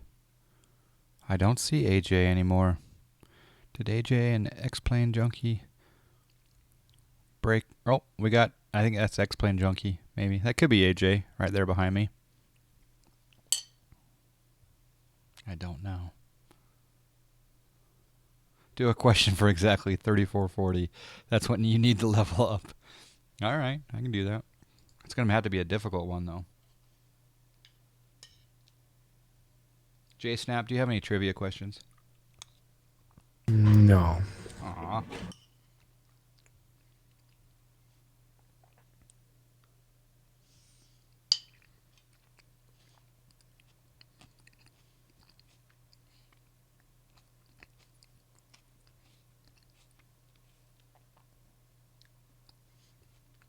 Yeah, no, you're right. Flying bites, there's definitely a bottle of the throttle rule, that's for sure. You're slightly ahead, AJ? Okay. Forgive my mouth of food. Hello, Mice Buster. All right.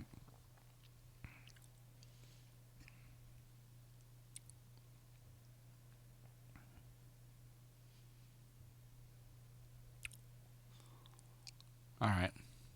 Well, this one won't be for 3440, but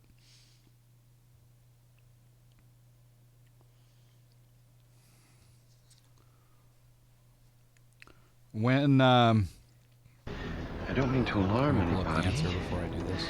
But I think actually this will be for followed. Well, no, it'll be for 1,000.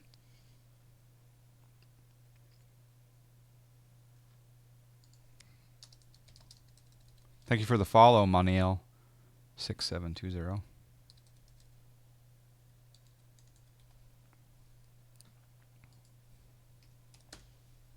All right, so here we go.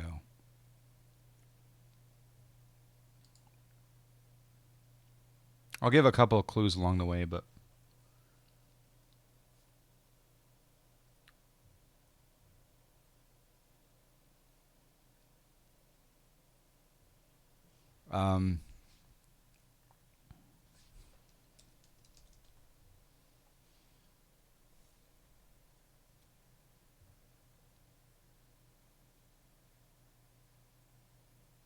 okay, so here it is. Here's the question. This is for I'll go 2,000 on this one. 2,000 John flat miles.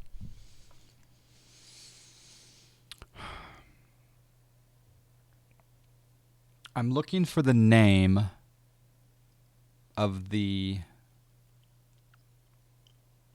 aircraft that transported a lady. I like where this is going. Who I'm looking for the name of the aircraft in which transported the lady who had just become queen. She had just become queen. I'm looking for the name of the aircraft that transported her back home. You get bonus points. Two-part question. The name of the aircraft and the type of aircraft. We'll give away first person to get that wins.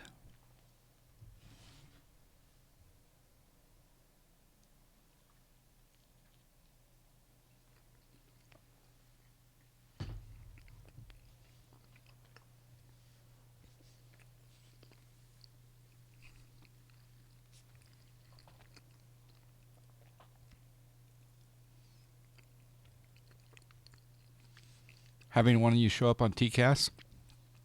Let's see if you're showing up on my TCAS. Still 115 knot crosswind.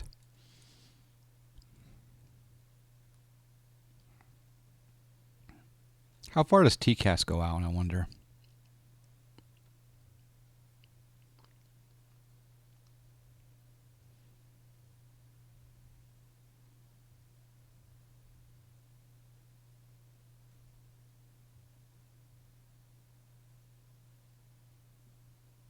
Right, we're coming up to our top of descent. Has anyone got the question?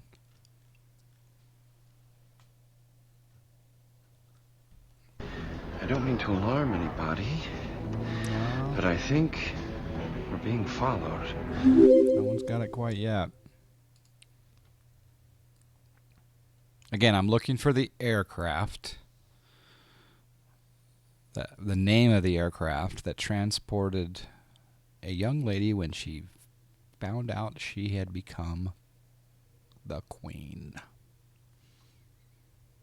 Oh, there's AJ. Right there. ATC wouldn't like that.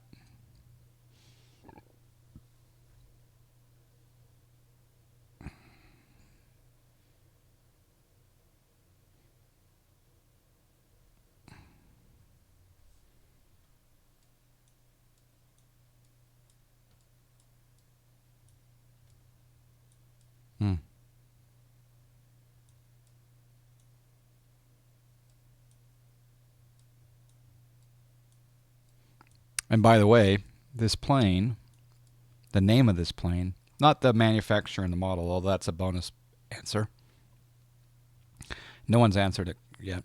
This plane was featured in the Netflix series, the brand new Netflix series called The Crown. But I'm looking for the name of the aircraft.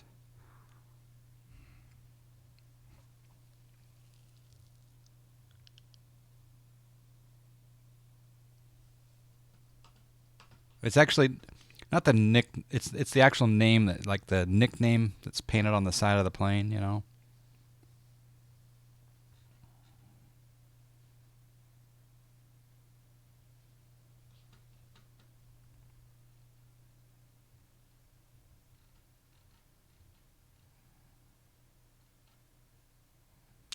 No, no one's got it yet.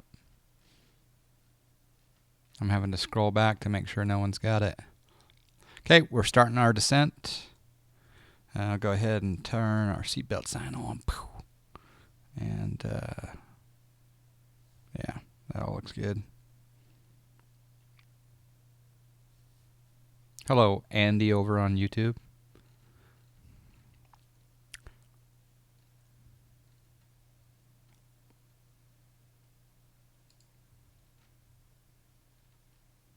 It's a show called The Crown on Netflix. They had, on the second episode, I believe, they showed this plane. Yup. Hello, test 1 2. Is it good audio today? Hello, good audio?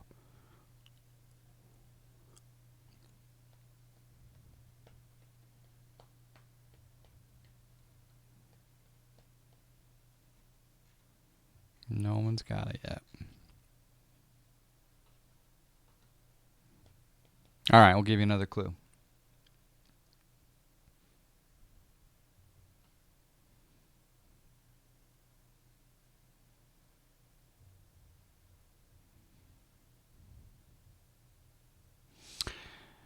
It is not the DC-6 or the DC-3, but it is a DC. I'm looking for the name of that. I'm not going to give you the model bonus anymore, but the name of the aircraft.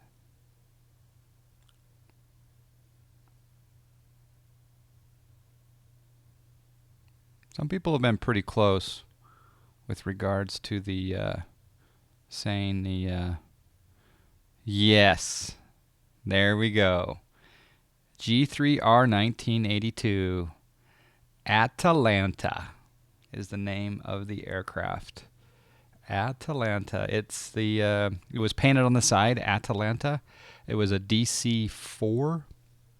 I guess a DC-4M or S, named the Argonaut class, and in February 6th, 1952, the Atalanta, with a call sign of Golf Alpha Lima Hotel Kilo, returned the newly acceded Queen Elizabeth II to England upon the death of her father, King George. So there you go. So congratulations to G3 R1982. I believe we're the first one that said Atalanta.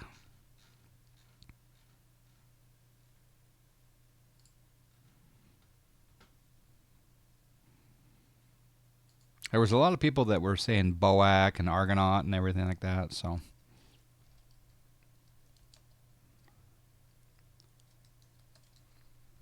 Congratulations, G3. That's worth 3K, I think. No. Yeah, it's worth 3K.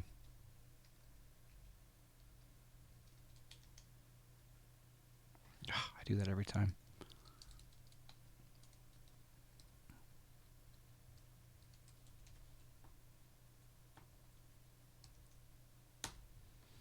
All right.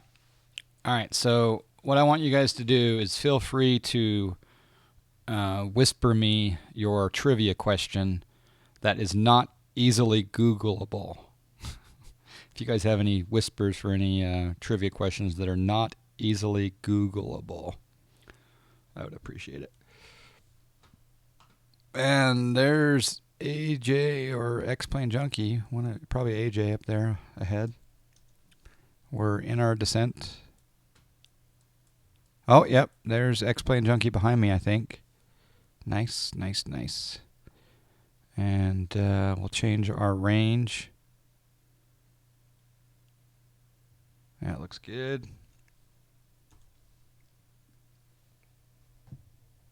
We're coming up to barbecue. I'm going to program in my ILS frequency. Come down here to the ILS.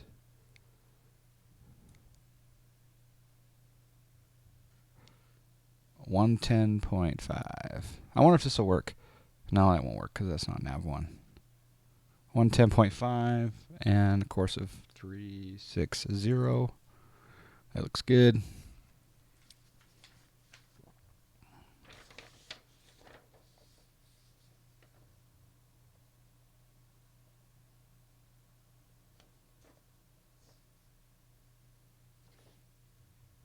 Set altimeter 3000. Nope, didn't work. All right.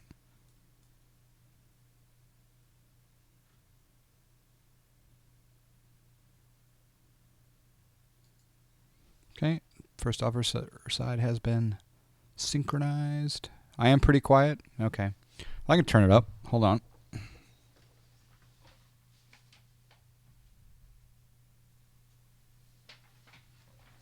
Okay, there's a little turn up. I didn't quite turn up though. Test 1 2 test.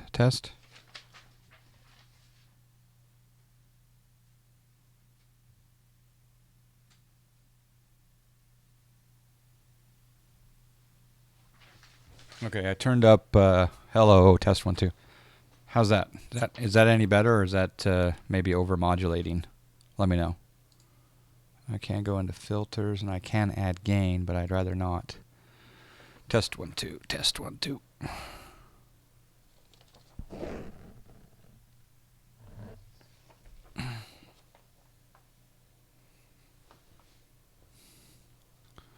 First time you didn't have to change course when putting in an ILS.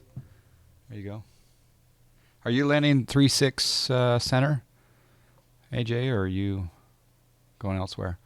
Orestizens, thank you for the follow. I don't mean to alarm anybody, but I think we're being followed. And also, Datno Vaz GG, thank you for the follow. Torbinator's betting 10,000 on black. You're going 3-6, right? Okay. I'm going 3-6 center.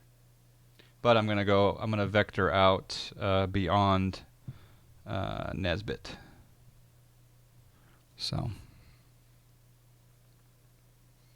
when I get down here into the pattern, or not pattern, when I get into the region, the terminal area, I will do a vector.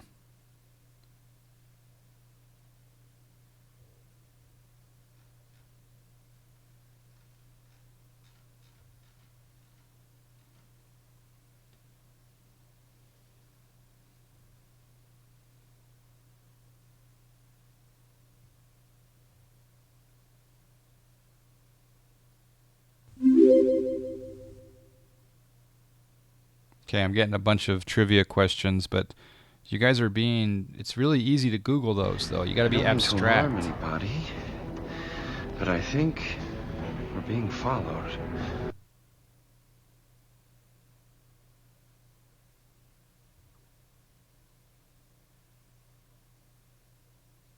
All right, I'll be abstract with one of your suggestions.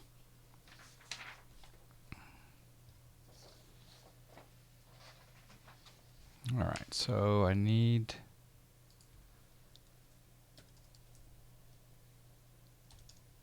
One of you guys... There's several questions that have come in, but...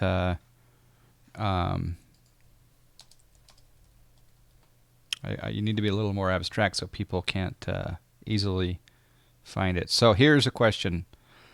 I'm looking for the name. This is a company. I'm looking for the name of the company. And the name of the company, the clue is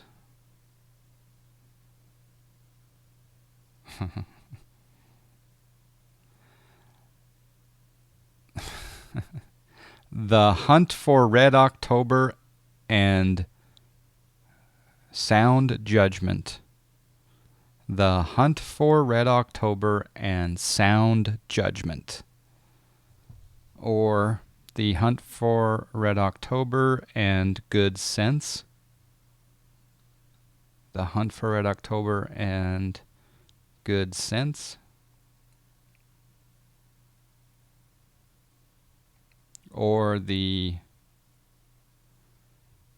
Hunt for Red October and what is Spock's mindset?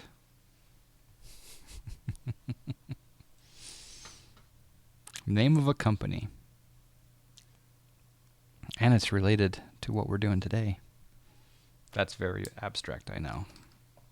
There were several other submissions. I'll review those and we'll try to bring those up on stream. How's my audio now? Is it better, or do I need to turn it up even more? All right, let's go to vectors. We got to go... It says drag, but I think we'll just go FMC. We'll go into heading mode. And we'll go down to 3000. We'll go vertical speed. And we'll go down to 2000. That's fine. And then the other thing we want to do is we want to go heading. Yeah, that's fine. 191's fine, good for now.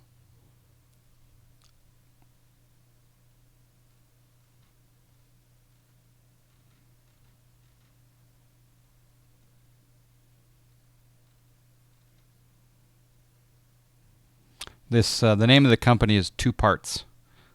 The Hunt for Red October and Good Sense, or The Hunt for Red October and what a Spock thinks like. What type of thinking he uses. Oh, it's too easy now. Yep.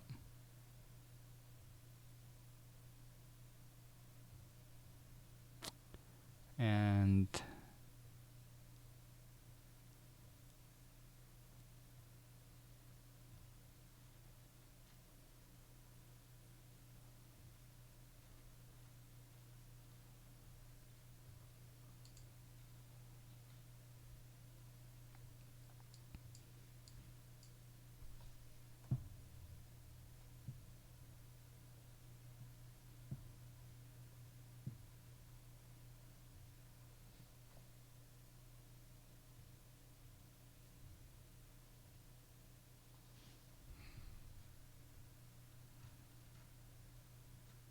yep, we got an answer. Disgruntled Sailor got it. The original flight simulation company. Sublogic. Congratulations.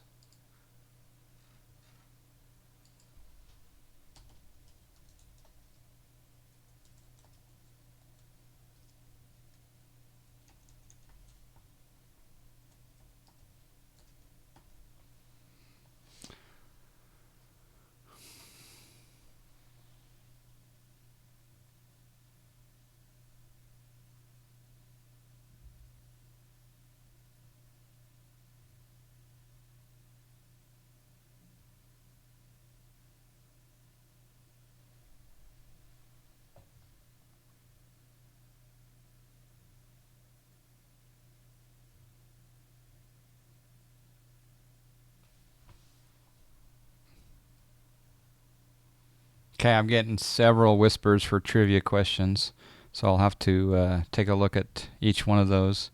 We're going to go into speed mode. We'll put out our speed brake.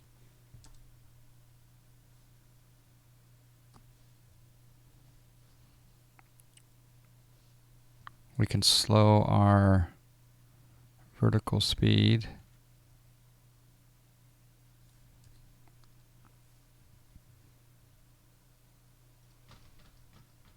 We'll have to give a hold. I'll review all the whispers for the trivia questions. I really appreciate you guys submitting those. I'm going to go ahead and open up the betting for the landing rate.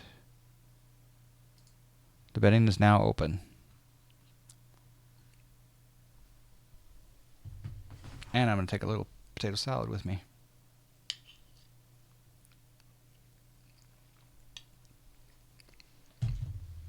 WMJ Rod, thank you for the follow.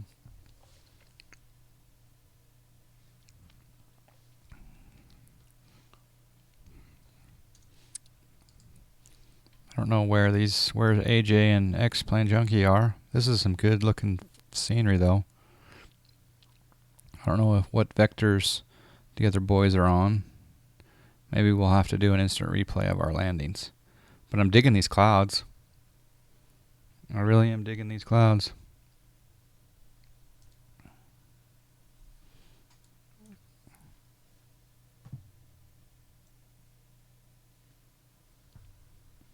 Alright, we'll increase our vertical descent.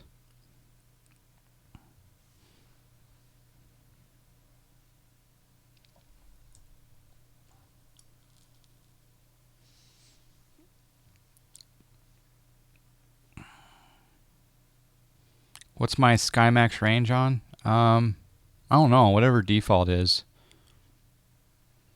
You should be at my 10 o'clock. Okay.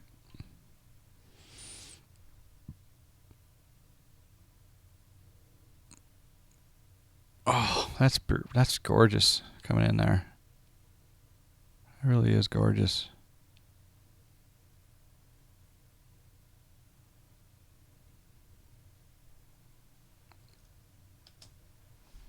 This is Ortho 4XP, yep. Why does your 757 just stay at the configuration page?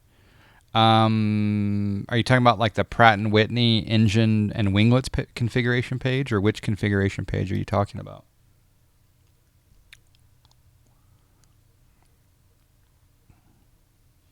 I have seen the V4 SkyMax pictures.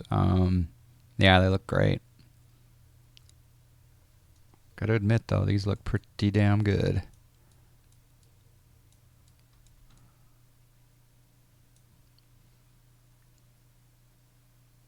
You're about to fly right above?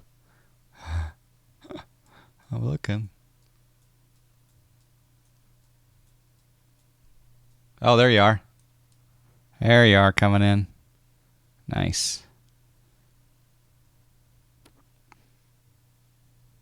I'm about to turn final.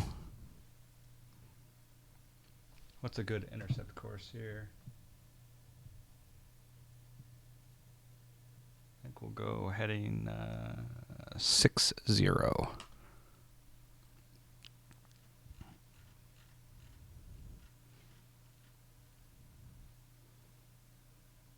Heading 60. We'll come back on the speed a little bit. Oh, sunlight in the cockpit. Looks gorgeous. Do a little flyby. Wow. What? You gotta be kidding me. That's GG. The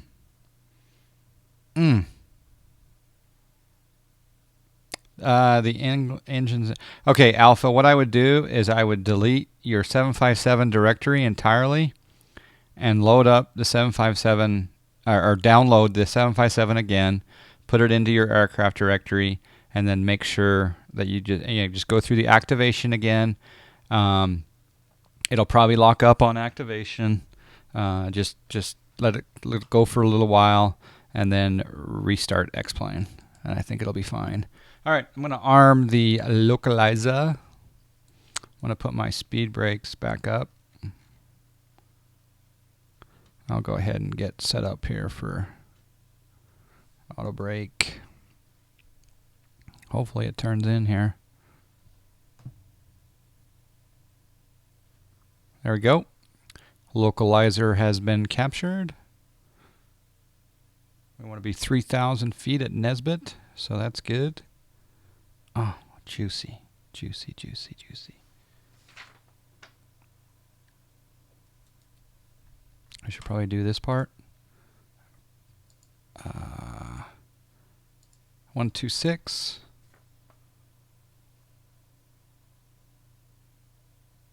Altimeters need to be 299 or 7.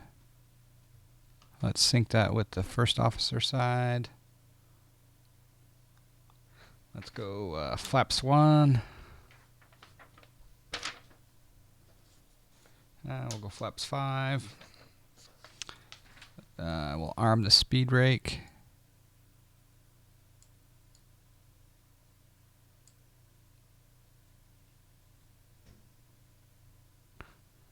$250. And we'll just go ahead and go into approach mode.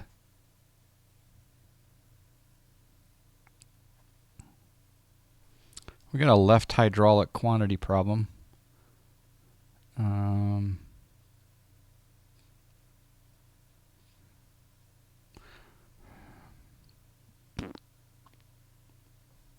Don't know why. I think this is, yeah, PE sent to failure. All right, let's slow down. We'll go to 180. We'll go gear down. Hopefully our gear comes down. Oh, good. Gear coming down.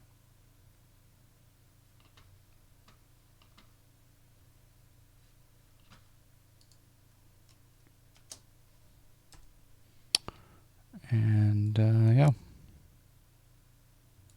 we're lined up.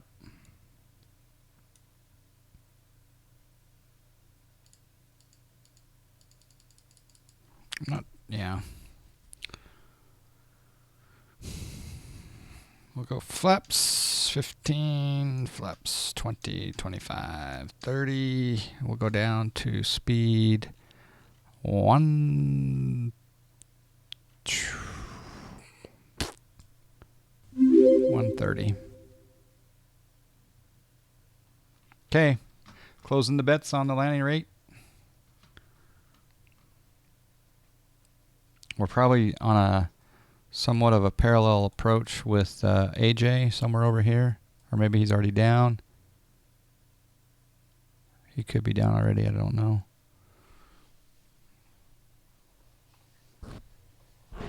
I don't mean to alarm anybody, but I think we're being followed.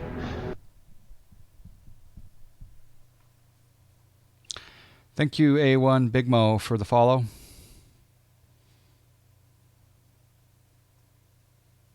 Okay, we're on the path. Looks good. Speed 500. Looks good. Flaps 30, geared down, cleared to land, 500 feet. Oh.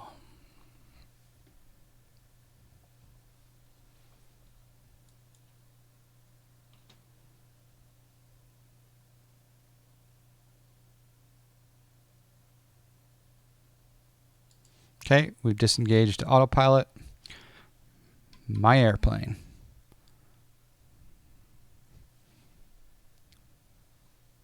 There's a tree right on short final, so we're gonna have to avoid the tree and avoid. We almost are hitting the tree.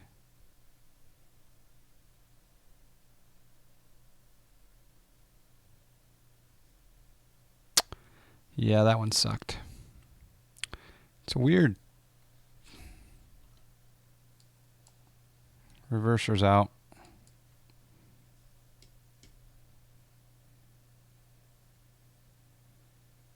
It's a weird contour there. It's a very weird contour.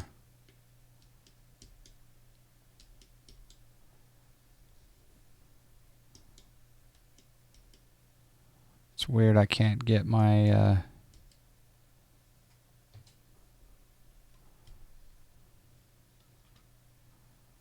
it's raining here.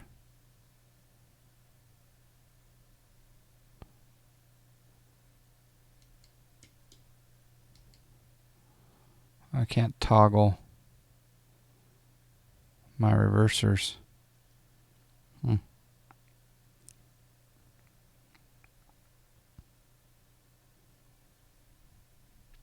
Gonna have to do it manually.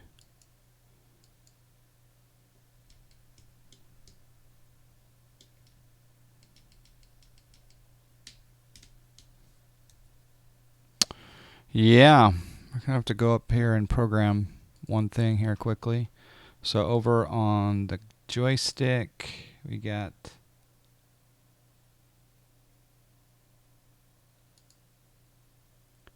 throttle. We got other controls. Toggle thrust reversers, halt.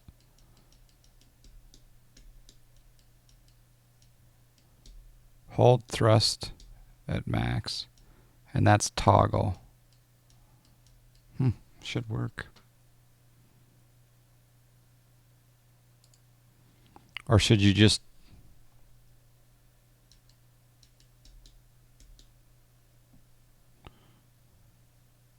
There we go. I don't know what happened there. I got to do some practice there, but there's AJ or X-Plane Junkie.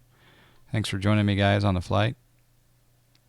It was a horrible landing, and I think part of it was due to there was a little bit of, how shall we call it, bad taxiing, optical illusion, right, on that approach. Yeah, it wasn't good.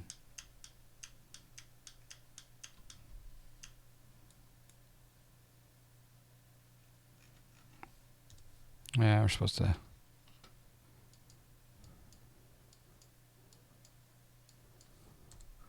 Shouldn't have so many lights on.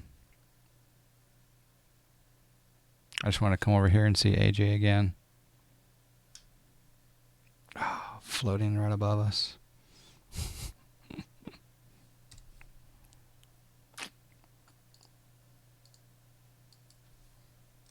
Right above us. Testing the rudders.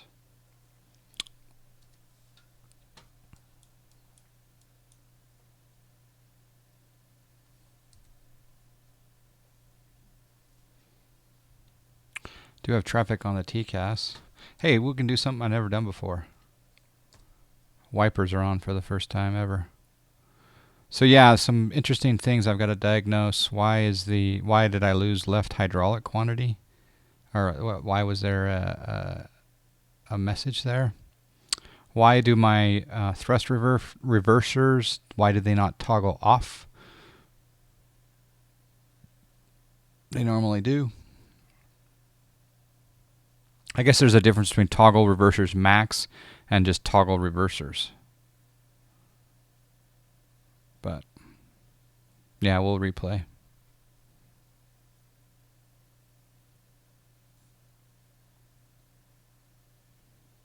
When are you guys going to upgrade to X-Plane 11? There you go. There's some nice Tokyo drift.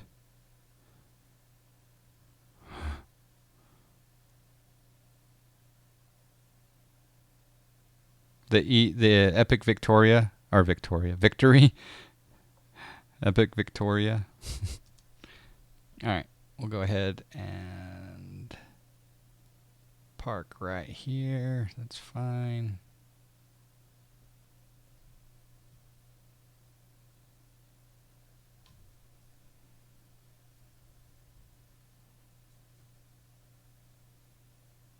It's interesting how I think we're going to get...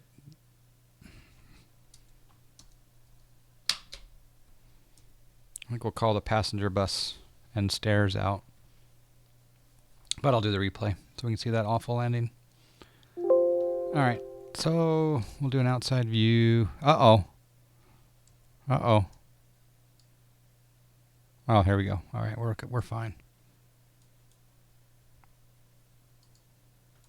So AJ and X-Plane Junkie, if you guys want to do, I'll go short final here on the replay.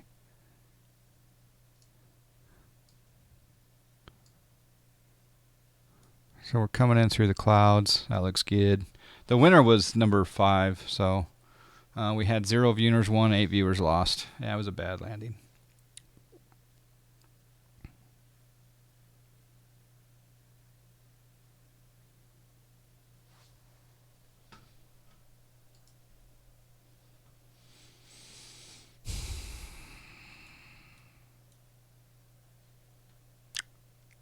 You blew both engines after takeoff.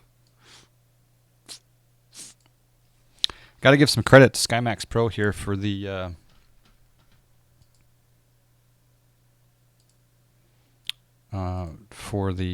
clouds. Oh, there we go. We got AJ. Is that AJ up there or X-Plane Junkie? And because we're at different altitude, we got different. He's got X-Plane 10 and I've got X-Plane 11. He's going to be way above me on his landing, but oh, he's 500. Oh, yeah, I think he's paused. Oh, yeah, he's not paused anymore. Yep, AJ is doing well on his approach. There we go. He's going to unpause right there, yep.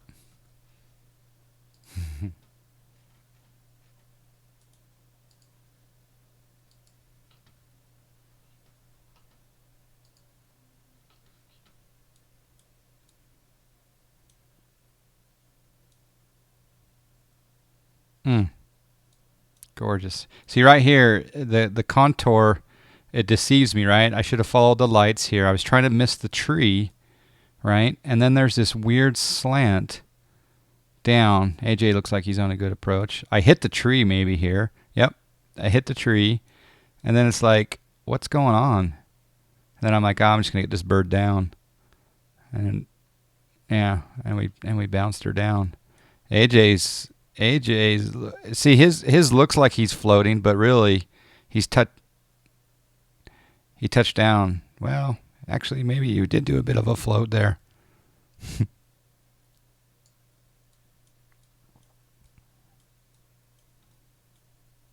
So I did hit the tree, so we got to buy a new tree for the airport. Hit the tree. Hit the lights. Oh, no, I didn't hit. I don't think I hit any lights. And if we kind of analyze it from, you know what, you're in a 757. We want you to hit the numbers.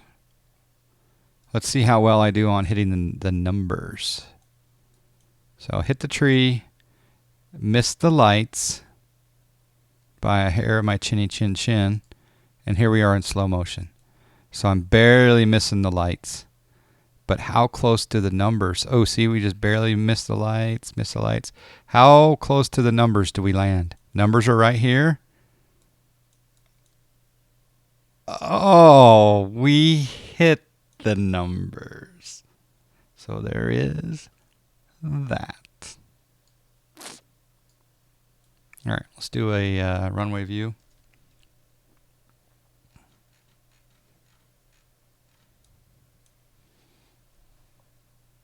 We have 8 lives left. Tree needed removing anyway. Yeah, that's true. Maybe they should pay me for that. Maybe they should pay me for the tree trimming. Yeah, it was a very hard touchdown, but we hit the numbers. What does hitting the numbers? The numbers that are painted on the runway. So, yeah.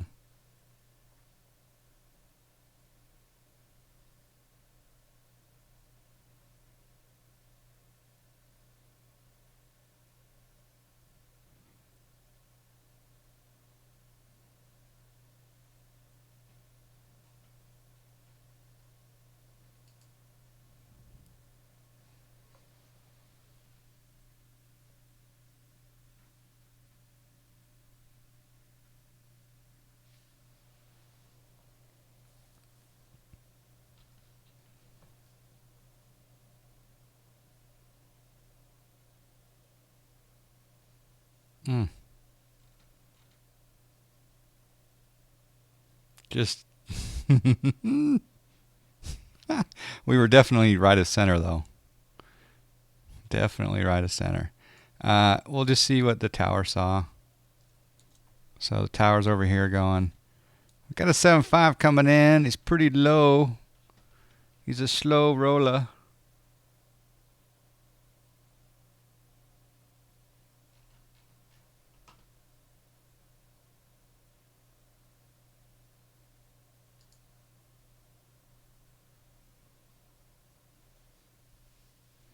It's foggy outside.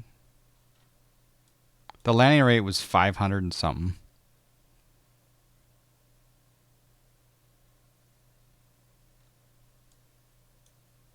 It's very foggy out there.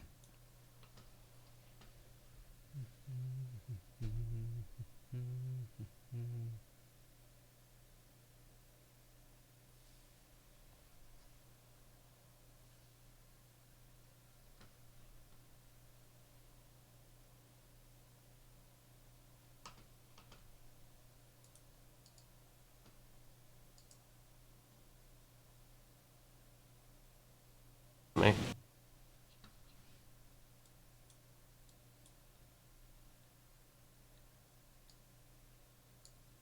And last one.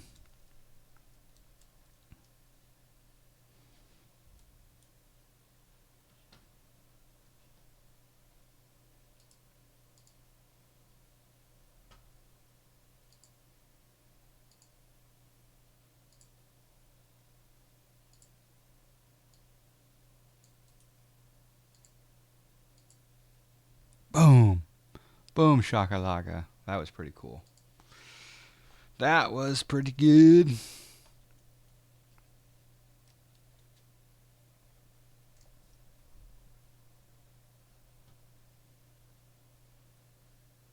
I'm glad we figured out the rudder problem also, because that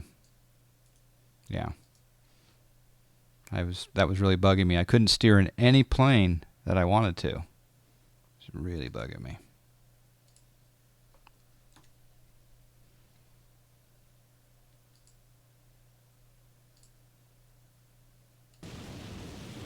That's a good one. Who just took off from Manson? We've got trade, but I'm not sure we want to share it with yet more Spitfires, to be honest. Make it weak. Climbing and heading in your direction. Rip. Tell them it's all down. John Fly, thanks for the host, buddy.